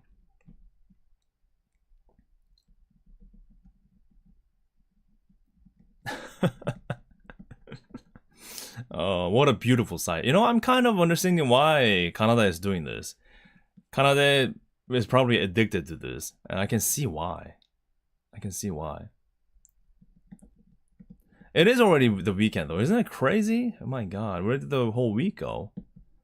Yeah, the fest is coming. What is weekend? You're right. I literally don't have a weekend. I literally don't. I don't have the typical perception of weekdays and weekends because I'm working on something every day. So, well, anyway, thank you all so much for joining.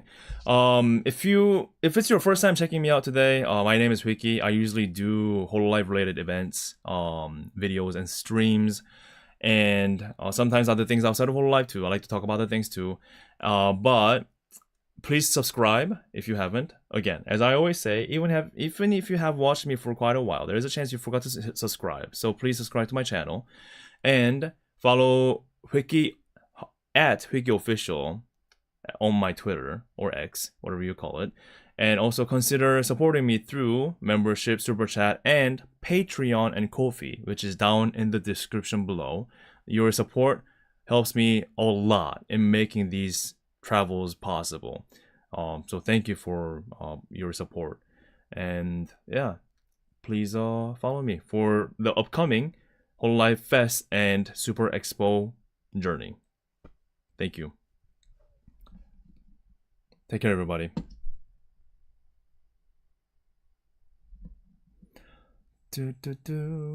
Yeah, have anyone that's flying to Japan have safe travels to you too. Okay. All right. Thank you.